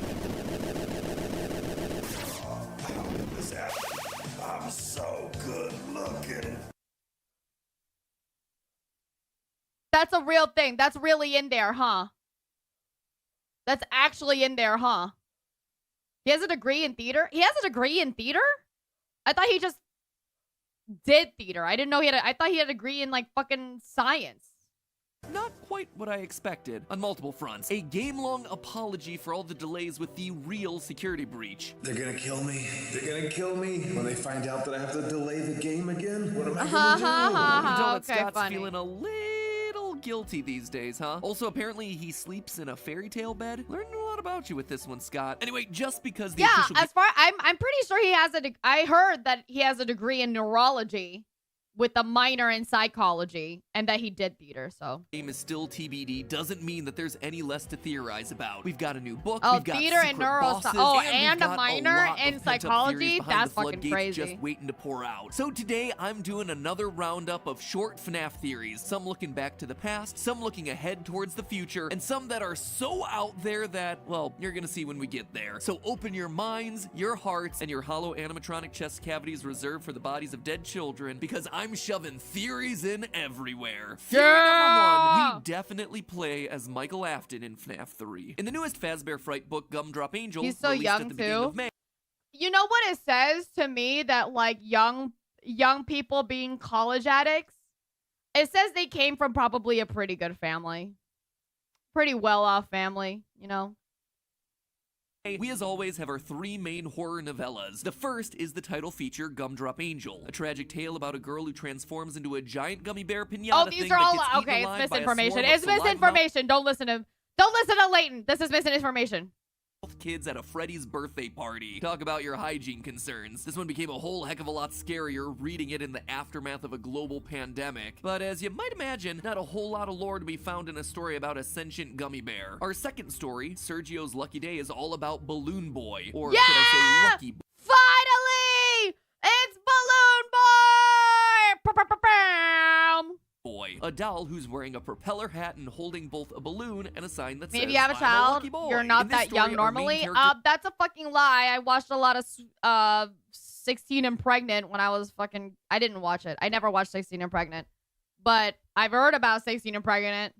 Sergio finds the doll and ends up buying a lottery ticket because of its advice. The next day, Sergio finds that he won himself $600,000. I won a lottery! That's great. It's a story that's a bit confusing because the doll does seem to offer good advice, encouraging Sergio to leave a job that he hates, leave a girlfriend that he hates, upgrade his life in small ways, all things that improve Sergio's existence. But as a result, Sergio becomes obsessed with the doll, asking it for advice on everything, including how he can look good for his big high school reunion. Lucky Boy suddenly takes the chance Except for the fact that a class high school reunion is a big deal, okay?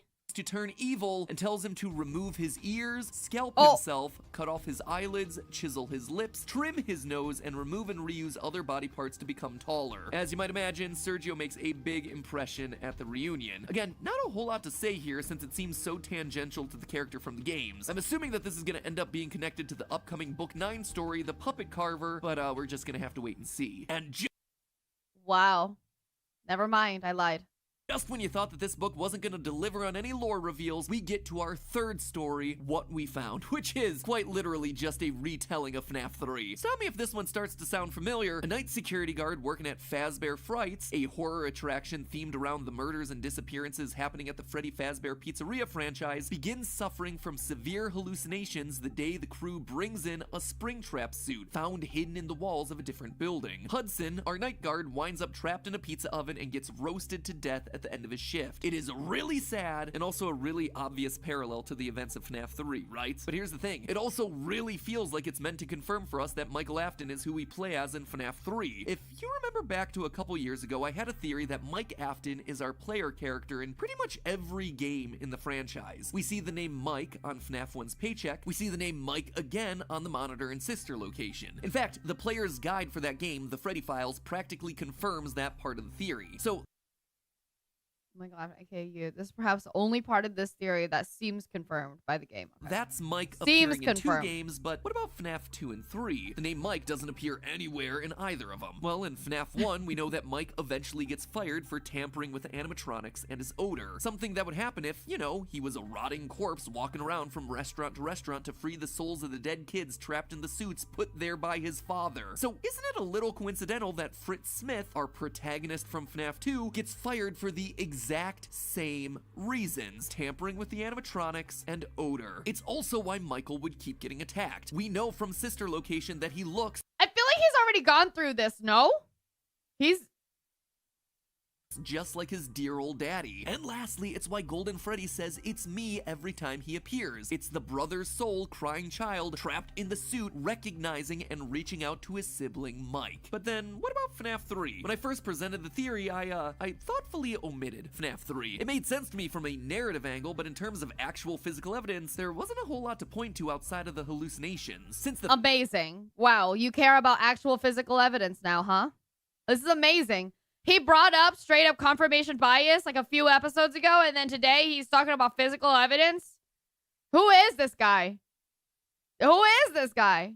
The phantom animatronic jump scares in FNAF 3 were moments pulled from both FNAF 1 and 2. It implies that the person seeing them must have been present in both those locations. But beyond that, yeah, bupkiss. However, what we found may have just given us our missing piece. Our security guard Hudson in the story has a very tragic existence. His dad took his own life at an early age, and his mother got remarried to an abusive man named Lewis. And this guy is awful. Like, he is real bad. Eventually, we learn that Hudson seems to have burned his house down, killing this violent man in the process and then repressing those memories. Fast forwarding back to the present day, as he's tormented by Springtrap, he hears his dad's voice coming from the suit. That, along with a former abusive teacher named Mr. Atkin, or Mr. Adkin, depending on— Actually, this sounds very like, and I hate to say it, but that sounds very agony filled. You know what I mean? Very like, this just brings out the worst emotions at all, you know, that you could have, and brings out your worst enemies and fears.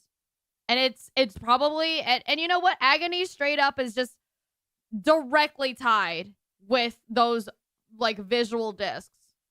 on which page you're talking about. I'm looking at you, proofreaders. You got some splaining to do. Anyway, Hudson kills his violent father in a fire. A father whose voice comes out of Springtrap along with another person associated with childhood trauma and with a name suspiciously close to Afton. The security guard himself then dies in a fire in a tightly contained pizza oven. To me, it sounds a heck of a lot like the journey of Mike, who would also be responsible for burning his spring-trapped serial killer father to death at the end of FNAF 3 before he himself meets a fiery end in FNAF 6, also trapped inside of a small box. It's potentially the confirmation that I've been waiting on for years. Or not, who knows. Speaking of FNAF 3, here's a small observation that didn't fit anywhere, but I wanted to call out. You know how we're pretty confident that— Wait, what is the actual theory in here so far? This is theory number 1, but I have no idea what he's trying to fucking say. All I'm hearing is all the different stories from the last book.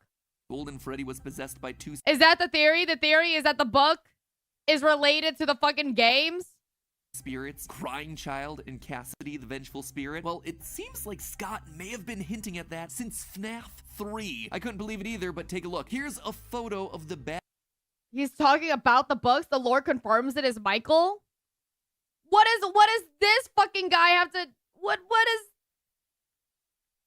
does this guy have to do with Michael? Oh, because it was his father or whatever, right? Okay, I'm trying to think.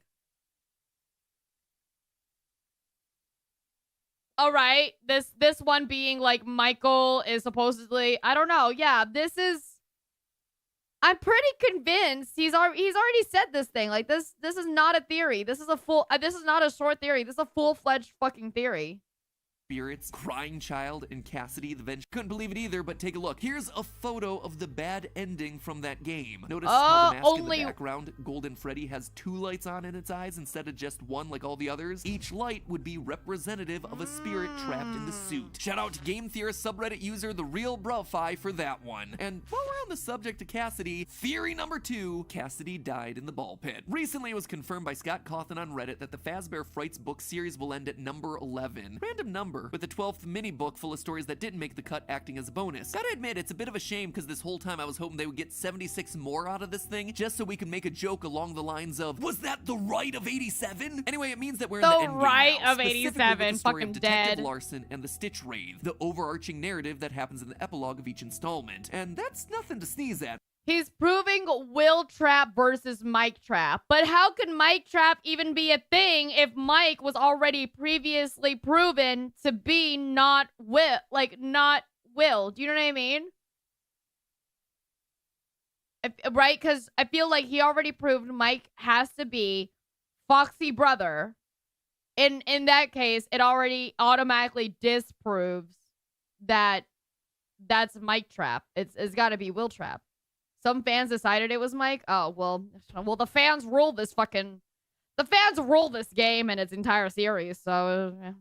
My friends. Is that idiom acceptable after 2020? Anyway, it's a big deal since this is the story that's historically had the biggest lore reveals. Most notably, the hints that led us to believe that Golden Freddy had 2 souls trapped inside of him instead of just 1. And with only 3 epilogues left before the end of the series, this story needs to have itself a really big payoff. So when we last left our heroes, they had just battled a 15-foot trash rabbit called the Afton Amalgamation. By the end, Larson got infected with the glitch trap virus, and Jake, the remaining spirit inside the Stitch Wraith, realized that he could use his, I don't know, his remnant powers to basically go into people's memories and make the good ones stronger in order to help them. Quote, maybe he could pull a memory out, a good one, and make it bigger and brighter than the rest. If he could ease the man's pain. It was almost like blowing up a balloon, only the balloon was a memory and the air was Jake's will. It's about on par with the level of insanity you'd expect from FNAF in the year of our lolbit 2021.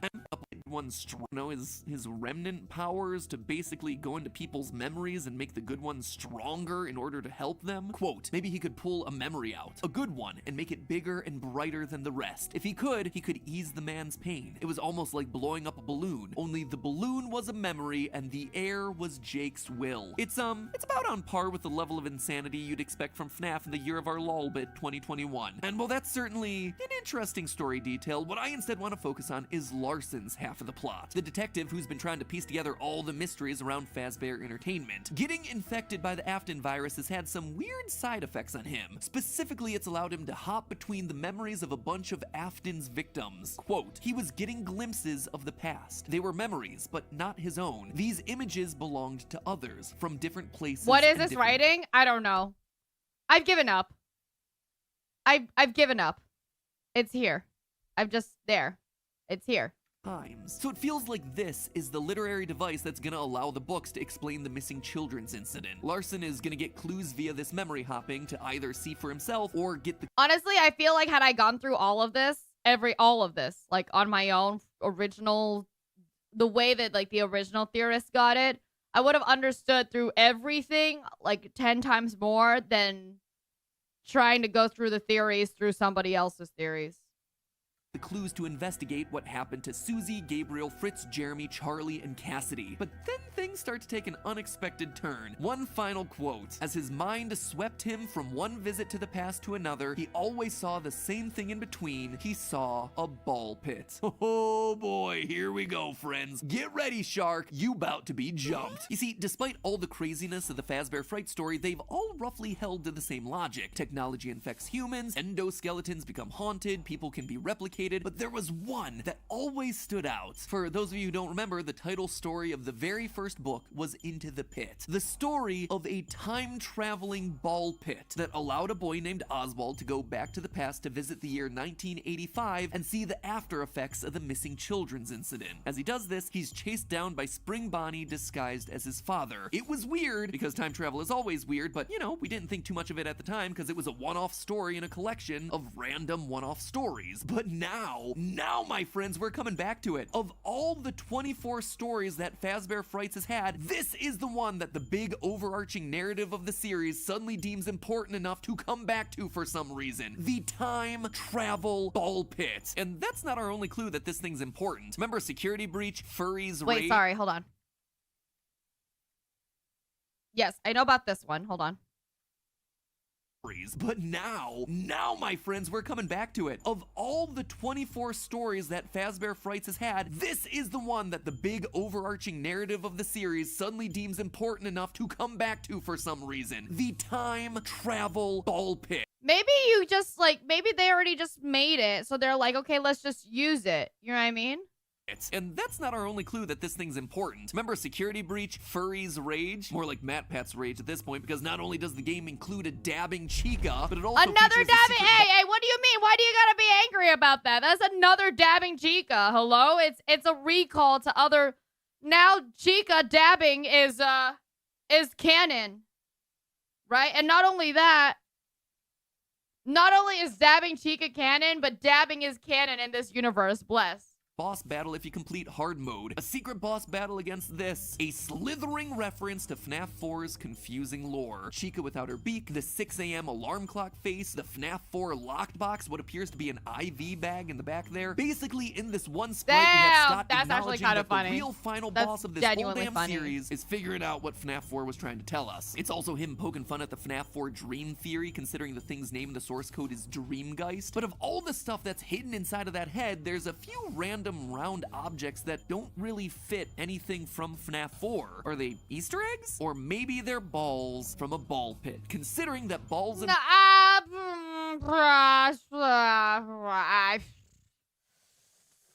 oh, my dude. ball pits have never once been important to this series, and in the level where you fight the Dreamgeist, we see screenshots from previous games, sister locations blueprints, a camera feed from FNAF 1, again implying some level of time travel, or spanning across time, because remember, Dream Theory came out before sister location was released, which makes that FNAF 5 blueprint reference really stand out here. Now, by no means am I saying that there's time travel in the games or anything like that, but the sudden reemergence of the ball pit and Fazbear Frights opens up a few interesting possibilities. One, that Cassidy died in the pits. Remember, the vengeful spirit has powers that go beyond all the other spirits, to the extent that it's able to trap Afton in a state between life and death. So if anyone or anything is gonna imbue a ball pit with time powers, Cassidy seems like the one to do it. And we know that someone did die in there because both In the Pit and the latest epilogue make a point about the pit's sticky balls. Get your mind out of the gutter there, people. Quote, he studied the plastic balls. The substance covering the plastic surface looked like blood. Old blood. It's a good thing I waited this time around, because I was just gonna say, maybe that's just soda and a bunch of kids, bro. Blood. And here I thought the worst thing that happened in a ball pit was getting pink eye. Fire up the golden Freddy in the ball pit thumbnail, boys. 2, that the series is gonna end with Larson and the Stitch Wraith using the ball pit to save the missing children from Afton and release their spirits. Why would I assume something like this? Well, giving Larson memory powers. I don't want to know. I don't want to know why you would assume something like this. Like, that just sounds ridiculous, firstly. Cassidy, I mean, knowing that the ball pit is important already is already like, okay, whatever. And then, like, dropping Cassidy in there. It's just, I don't know. I don't want to know. I don't feel like.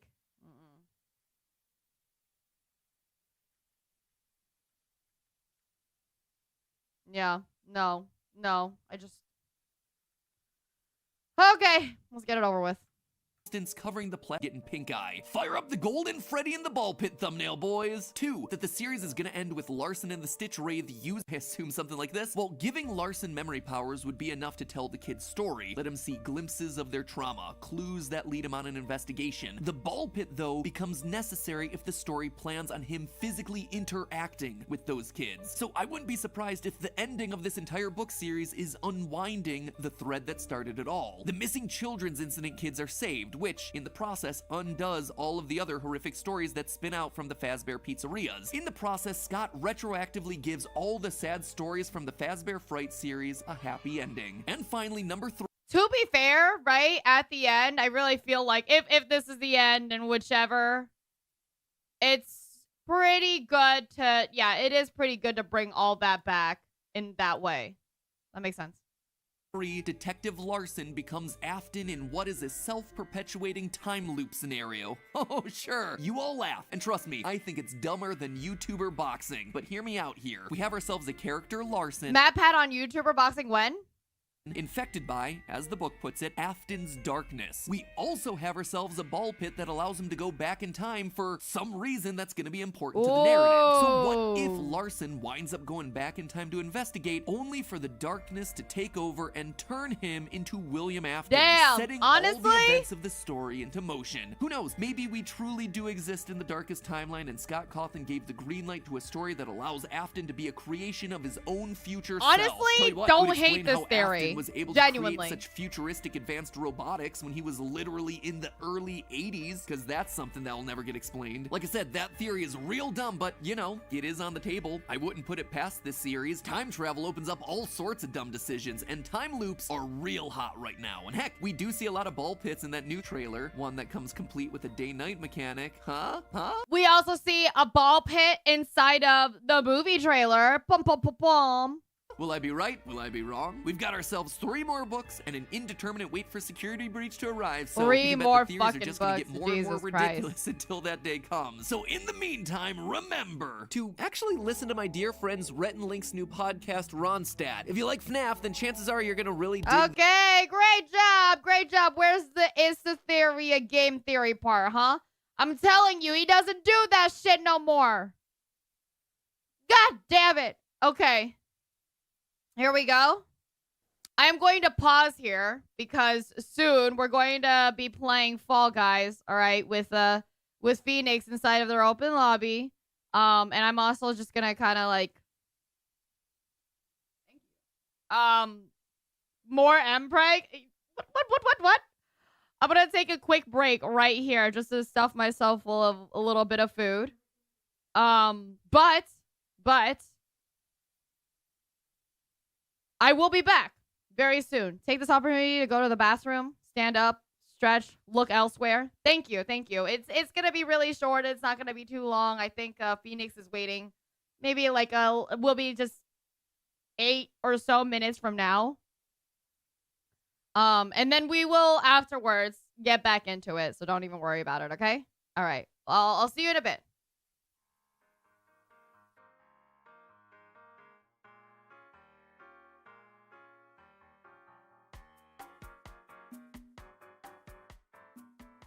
Actually, you know what? I lied.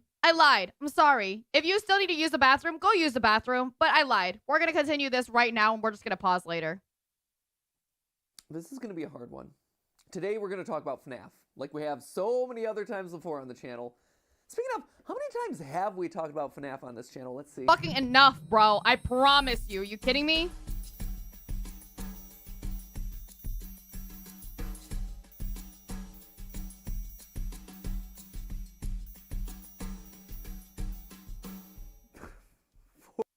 Okay, so we're on episode 41 on our playlist, so we just get past 2 episodes that are probably like science related. 43. Don't worry, I'm still eating food. I'm eating the little tofu and veggies my mom dropped off for me. Jeez. For some reason, I thought it was more. Wait. Oh, that's what it is. Oh, if you add never the mind. Game Theory videos and all the partner shows, we've technically done 49 episodes on. Wait, include the what? For some reason, I thought it was more. Wait. Oh, that's what it is. If you add the Game Theory videos and all the partner shows, we've technically The partner shows. That's why. Okay, yeah, we don't do the partner show ones. done 49 episodes on FNAF. And let me just say, this is not the big 50th episode that I really anticipated. For those... Then just fucking wait. Just shut the fuck up and wait until the fucking game comes out and then fix all your theories and come back, bitch. Those of you who don't know, FNAF has been in the news a lot lately, and not for any good reasons, like the release of a new game, or them finally deciding to make the obvious call and cast me as Phone Guy in the upcoming movie. Hello? Consider that my audition reel, Blumhouse. I would also be willing to accept the role of Purple Guy. Phone Guy, Mad Pat, Scott Cawthon. Now, the reason it's been trending on Twitter and blowing up all over the blogosphere have centered around the creator Scott Cawthon and his recent decision to retire from the series. Whoa! Never mind. This makes sense to be a 50th. My bad. Never mind. You heard that right, friends. Scott, my longtime nemesis, is stepping down. Only one will remain standing, and that one is me. He's actually retiring with plenty of money, so who's the real winner here?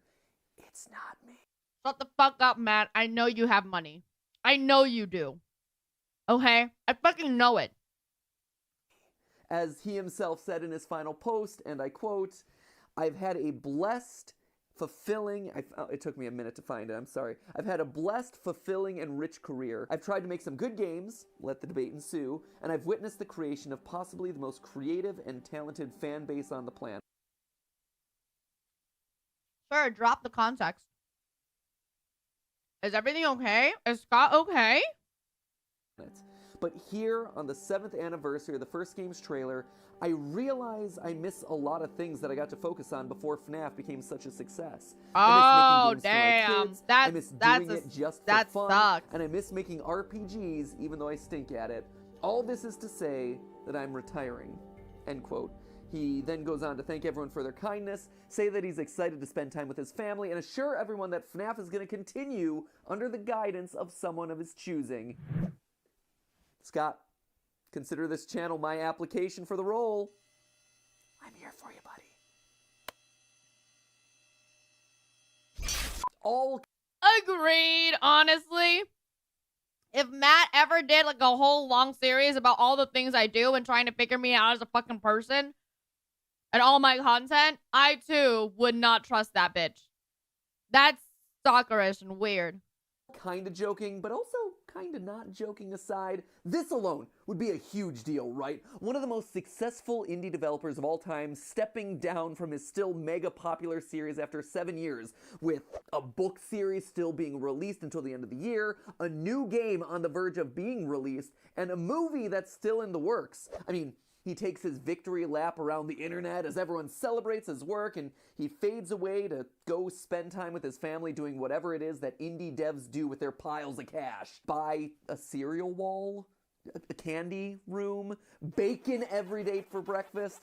I don't know why I think that, but I just imagine that bacon is something that rich people have for breakfast every day because it's like the best food ever. Did you come from like 2007? When everybody was obsessed about bacon and mustaches? Is that what happened? Are you, hello? What, best, saying bacon is the best food ever is very 2007 of you. That said, can you not afford bacon? Don't tell me all these game theory videos, the editing that you fucking afford, and tell me you can't fucking afford bacon for breakfast. But that's not the complete picture of what's going on here, because it's actually the circumstances around his retirement that caused the hashtags to trend. You see, in the days leading up to his announcement, word had gotten out that Scott had contributed sizable amounts of money. Oh shit! They're actually going to talk about it. To various political campaigns in the years between 2016 and 2020. Using the website OpenSecrets.com, an independent nonprofit that tracks U.S. political donations, users learned that Scott had contributed around $42,000 to various political campaigns. Now, that on its own might not have been all that newsworthy. No, what made people sit up and take notice was, holy fucking shit! $42,000? That's a lot of money to have, bro.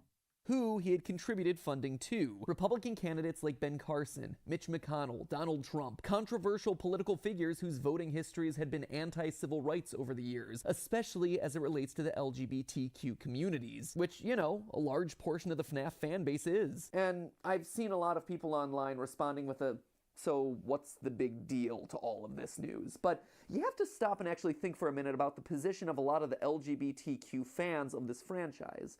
This revelation understandably hurt a lot of members of the FNAF. Bro, this is gonna be awkward. I feel like this, I know that this is not like a lore video, but this is an awkward ass video. Holy shit, bro.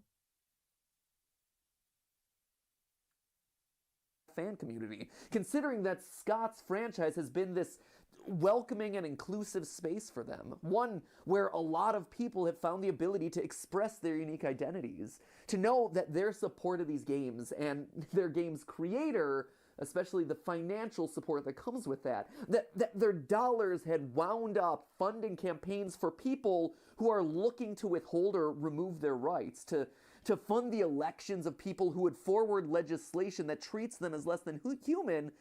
Yeah, that's gonna feel really horrible. It's gonna feel like a betrayal. It's gonna feel like you had funded your own worst enemy. At first, people thought that Scott's account must have gotten hacked, right? There was no way that he could have done this, or at the very least that maybe he donated to a blanket Republican fund where his dollars had gotten funneled into individual campaigns without his knowledge. But no. After a few days, Scott took to Reddit and affirmed that these were indeed his choices, which then just proceeded to blow the internet up even more. A few days later, he retired, and that was that. A confusing and awkward end to the career of someone who had legitimately changed the face of horror and indie gaming forever. Now, Yeah, this was a full year ago now. Wait, what? How the fuck has this been a year ago? And we still haven't gotten... This is 2023. It was a year ago. And we still haven't gotten the 2021 release of Security Breach? A lot of you have been asking me for my response to the whole thing. Does the channel stop covering FNAF? Do I still support Scott?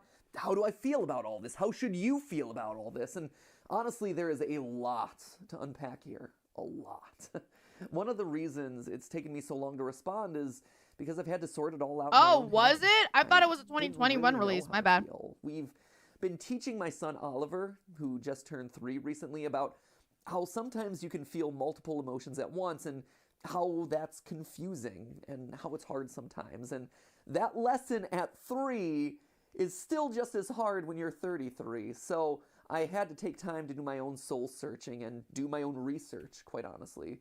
One of the great things about the internet is that it moves so fast, right? You need something and boom, it is right there available at your fingertips. But one of the awful things about the internet is that, boom, it moves so fast. December 16, 2021? What do you mean? Fast. There is no time to think. Everything requires an immediate response, a hot take, your knee-jerk reaction, a headline. Search trends last for like a day or two at best. Oh, it came to consoles in 2022, but it was released in PC on 2021. Got to be the first to like and comment without. It was released to PC, right? Then in 2021. Then how is this a year ago? Unless YouTube is playing like full leaps. How was this a year ago, which I assume is around the beginning of 2022, and we still haven't talked about the game? Actually watching what it's about, there's no time for thoughts, for research, for introspection. How much rounding down does fucking YouTube need? Jesus no Christ. Time to look back and actually analyze the data. I mean, heck, by the time that you bothered to finish reading Scott's response to all this drama, he had already posted his retirement. So, since this is going to be a long and tricky episode, to say the least, let me start off by making it crystal clear that I am pro-LGBTQ rights. And you don't have to take my word for that. I was in theater for years before I started doing YouTube, and it is difficult to be a narrow-minded bigot in that industry. Listen, buddy, I know you've been in theater, but saying I'm pro-LGBTQ, I've been in theater, sounds not really the best way. I know you're just like, you know what I mean? I know it's just the way that it is, but it's kind of funny. If you know, you know. I'm a member of the LA LGBT Center, and I attend their events because I support their mission. And most importantly, I've done the best I can to keep a sensitive ear open to LGBT audience members, and also to my team members when they tell me that something isn't okay, or no longer okay, or they explain an LGBT perspective that I don't know or understand because I don't live that. I don't have that experience in my life, so I'll never be able to know. No, because not all gay people are in theater. Firstly. Secondly, there's nothing wrong with that. Thirdly, not all theater people are gay, and not all gay people are theater. I think he's just saying that there just happens to be, you know, you have to be pretty open-minded to be in theater, because there are members in theater community that are gay, but there's members of every community that are gay. That's why I'm saying it sounds a little funny for him to say, you know, I'm definitely open-minded. I'm pro-LGBTQ because I was in theater, which is funny, you know? Know everything or be able to truly speak on behalf of people in that community, but the best I can do is to try and remain an ally who's always ready to be supportive and as sensitive as I can be. Anyway, I don't say all this to make excuses or try to defend myself by wrapping up in a rainbow flag. Actually, coming off of Pride Month, it actually bothers me how so many companies just use identity politics to be trendier, try to sell more merch. There's just something about it. I know that he's like a nice, good person, but something about calling these out is not my favorite way either. Like, I don't know. I know that corporations definitely use the Pride Flag Month stuff, like, in a certain way, right? But calling it out and saying, yeah, I don't like that either, coming from where you're standing, isn't my favorite take on it. Feels more like clout chasing to me rather than, you know, actual stances on things. Now, I believe that if you want real change, it's not changing your logo to a rainbow for 30 days, but rather it's giving people of all types opportunities 365 days of the year, regardless of how they identify or who they love. Which is why I would like to share with you one of my cast and crew members. And I'm proud to say that the team consists of people. What did I say? What did I say? What'd I fucking say? And I'm proud that they're here because they're talented and they deserve the chance to show off their unique creativity. Which is why, before I get to addressing the actual hardest subject of all this, Scott himself, I think it's important to say this right up front, or I guess as up front as I can in this long of a video. I will still be covering and supporting FNAF as a franchise. Just like game theory has become so much more than just me sitting in my closet nerding out every week, and is now a collaboration of creative people coming from all different walks of life, Five Nights at Freddy's is much more than just a single guy living in Texas.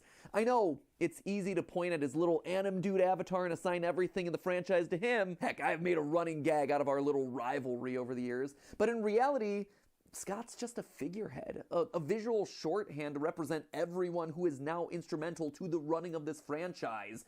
All the authors and illustrators of the books, other game developers, merch companies, the Fazbear spin-off universe of fan games, each employing dozens of people who use the franchise as their launch pad for their livelihoods, or as their own personal creative outlet. By not supporting the franchise as a whole, I'm not supporting those creators. And even more importantly, it's also that I wouldn't be supporting the community itself. The people who still do find this franchise as a safe haven, a source of entertainment, a source for their unique creative expression. Scott said it in his retirement announcement. This is a very good way. This is a very, I like this part. I like this part. Not that I'm trying to analyze every bit of Matt. But you know, it's okay. Announcement. I read it earlier. I've witnessed the creation of possibly the most creative and talented fan base on the planet, and he's not kidding. There are so few fandoms like the FNAF fandom. I mean, what other franchise has so many darn fan games dedicated to it? And to me, these fans are the lifeblood of the community now, of this entire franchise now, not just Scott himself. And let me make it clear, just because I choose to support the series doesn't mean that I think anyone is wrong to not support it. That's definitely not the case. Wherever you choose to draw the line on this issue is completely valid. I'm just taking you through my thought process and all the variables that I went through as I came to terms with this whole issue. But aren't I, by supporting the series, contributing to Scott's income and... Achi, thank you so much. Thank you. Give me a second.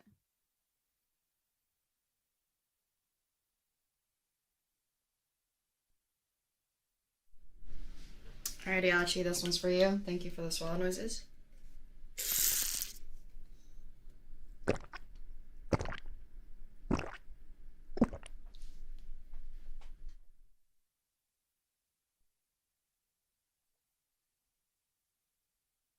Thereby, what he chooses to do with that, you might ask. And yeah, you probably are, sadly. And that's just a choice that everyone's going to have to make based on their own personal criteria. To me, the good of supporting the community around the franchise and the jobs that it creates is worth whatever minor impact that Scott may be able to enact in the political sphere, which... I feel like this topic, right, has come up a lot. Especially, like, recently, even for us. Is an issue we'll be getting to in a second.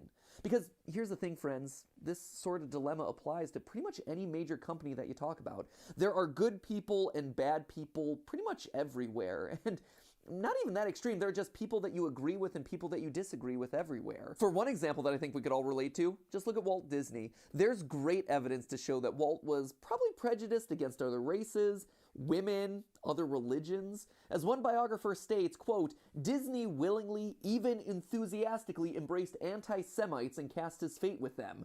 So Do you stop watching Disney movies as a result of that money going directly into his pockets? Or, I guess at this point, the cryogenic pod that the Walt Popsicle waits in, waiting to be reincarnated one day? Or a more recent and much more extreme example. I wonder where specifically that goes. Oh, well, this is awkward.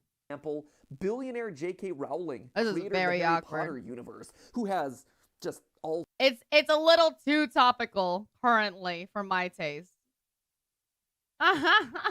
sorts of problematic viewpoints that she chooses to share on Twitter. Do you stop supporting the Harry Potter franchise to prevent adding to her immense wealth? You can, and it is absolutely a valid option. Hitting people in their pocketbook is always the best place to get them to notice. But where things get complicated is when you start looking to their influence outside of just their IP. J.K. Rowling, for instance, is rumored to earn a cut of every ticket sold to Universal Studios. Does that mean you then boycott that entire place? Even if that isn't true, it's still a licensing deal that she profits from, and by going, you contribute to her ongoing success. It is like this impossible dilemma. I think This is a hard video. It's a difficult fucking video. I feel like. the TV show The Good Place actually summed this issue up best. These days, just buying a Yes, this is my favorite part of this. This is my favorite part of this. It's only difficult for me because, you know, it's like we have people in the community from everywhere, right? And and with every sort of way to look at any situation ever. My favorite point is that if you spend enough time with somebody, even you love them as like a best friend, a brother, a lover, mother, father, sister, whatever, you know, like you spend so much time with them that you know every single little bit about them. You're gonna, no matter how much you love them, you're gonna find something you hate about them. There's gonna be something you think, no, I don't agree with you there. It's just human nature. And so it's just difficult to really sit down and have to answer to everybody, right? Especially luckily, I didn't have anyone asking me questions. Okay? I'm very lucky of that. If anybody asks me questions I don't want to answer to, I simply won't. It's just not, I simply don't feel like that's something I can say. I don't come here for shit like this. You know, I come here and do my thing because I want to escape from what I'm actually having to do or deal with at, 8 p.m. when I clock out and I stuff a frozen pizza down my mouth. Okay? But I will say, I love this part here. For sure, of this part of The Good Place, because I genuinely believe it is absolutely impossible to be the perfect person. You're never going to make all the right decisions. And I sure haven't. And I know everybody else sure hasn't. I believe that everybody has the possibility to learn depending on what you think might be good or bad or wrong or right. Right? But it's in this community, in being a part of this, I don't really feel like any of us are at a place where we should be preaching to anybody. tomato at a grocery store means that you are unwittingly supporting toxic pesticides, exploiting labor, contributing to global warming. Humans think that they're making one choice, but they're actually making dozens of choices they don't even know they're making. In my mind, it ultimately amounts to a personal choice where you have to weigh the good of a decision against the bad. As YouTube video essayist Lindsay Ellis said in her examination of whether you can support Harry Potter without supporting J.K. Rowling, because of her wealth and influence, she's going to be believed more than the lived experience of trans people. And while you can absolutely control the way you read or engage with a text, you cannot control the way an author uses their money and influence. And if LGBT rights are something very important to you and you think Scott is dangerous to those, then him stepping down from the franchise and removing himself from social media dismantles a lot of the things that could make him dangerous moving forward. So you can always weigh that into your consideration of how you're going to view the overall franchise. Again,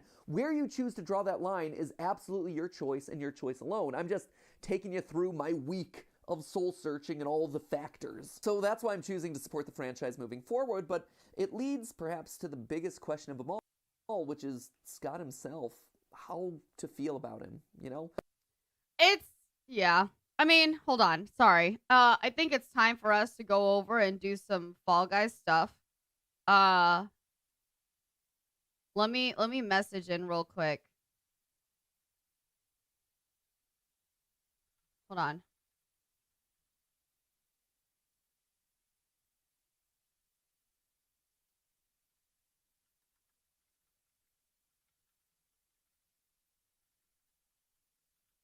Yeah, sorry. Okay, so I'm asking right now so we can get into our collab as was in there. But this is a very hard topic. This is a very hard video. This was a year ago, so it's obvious, more than a year ago, I'm sure.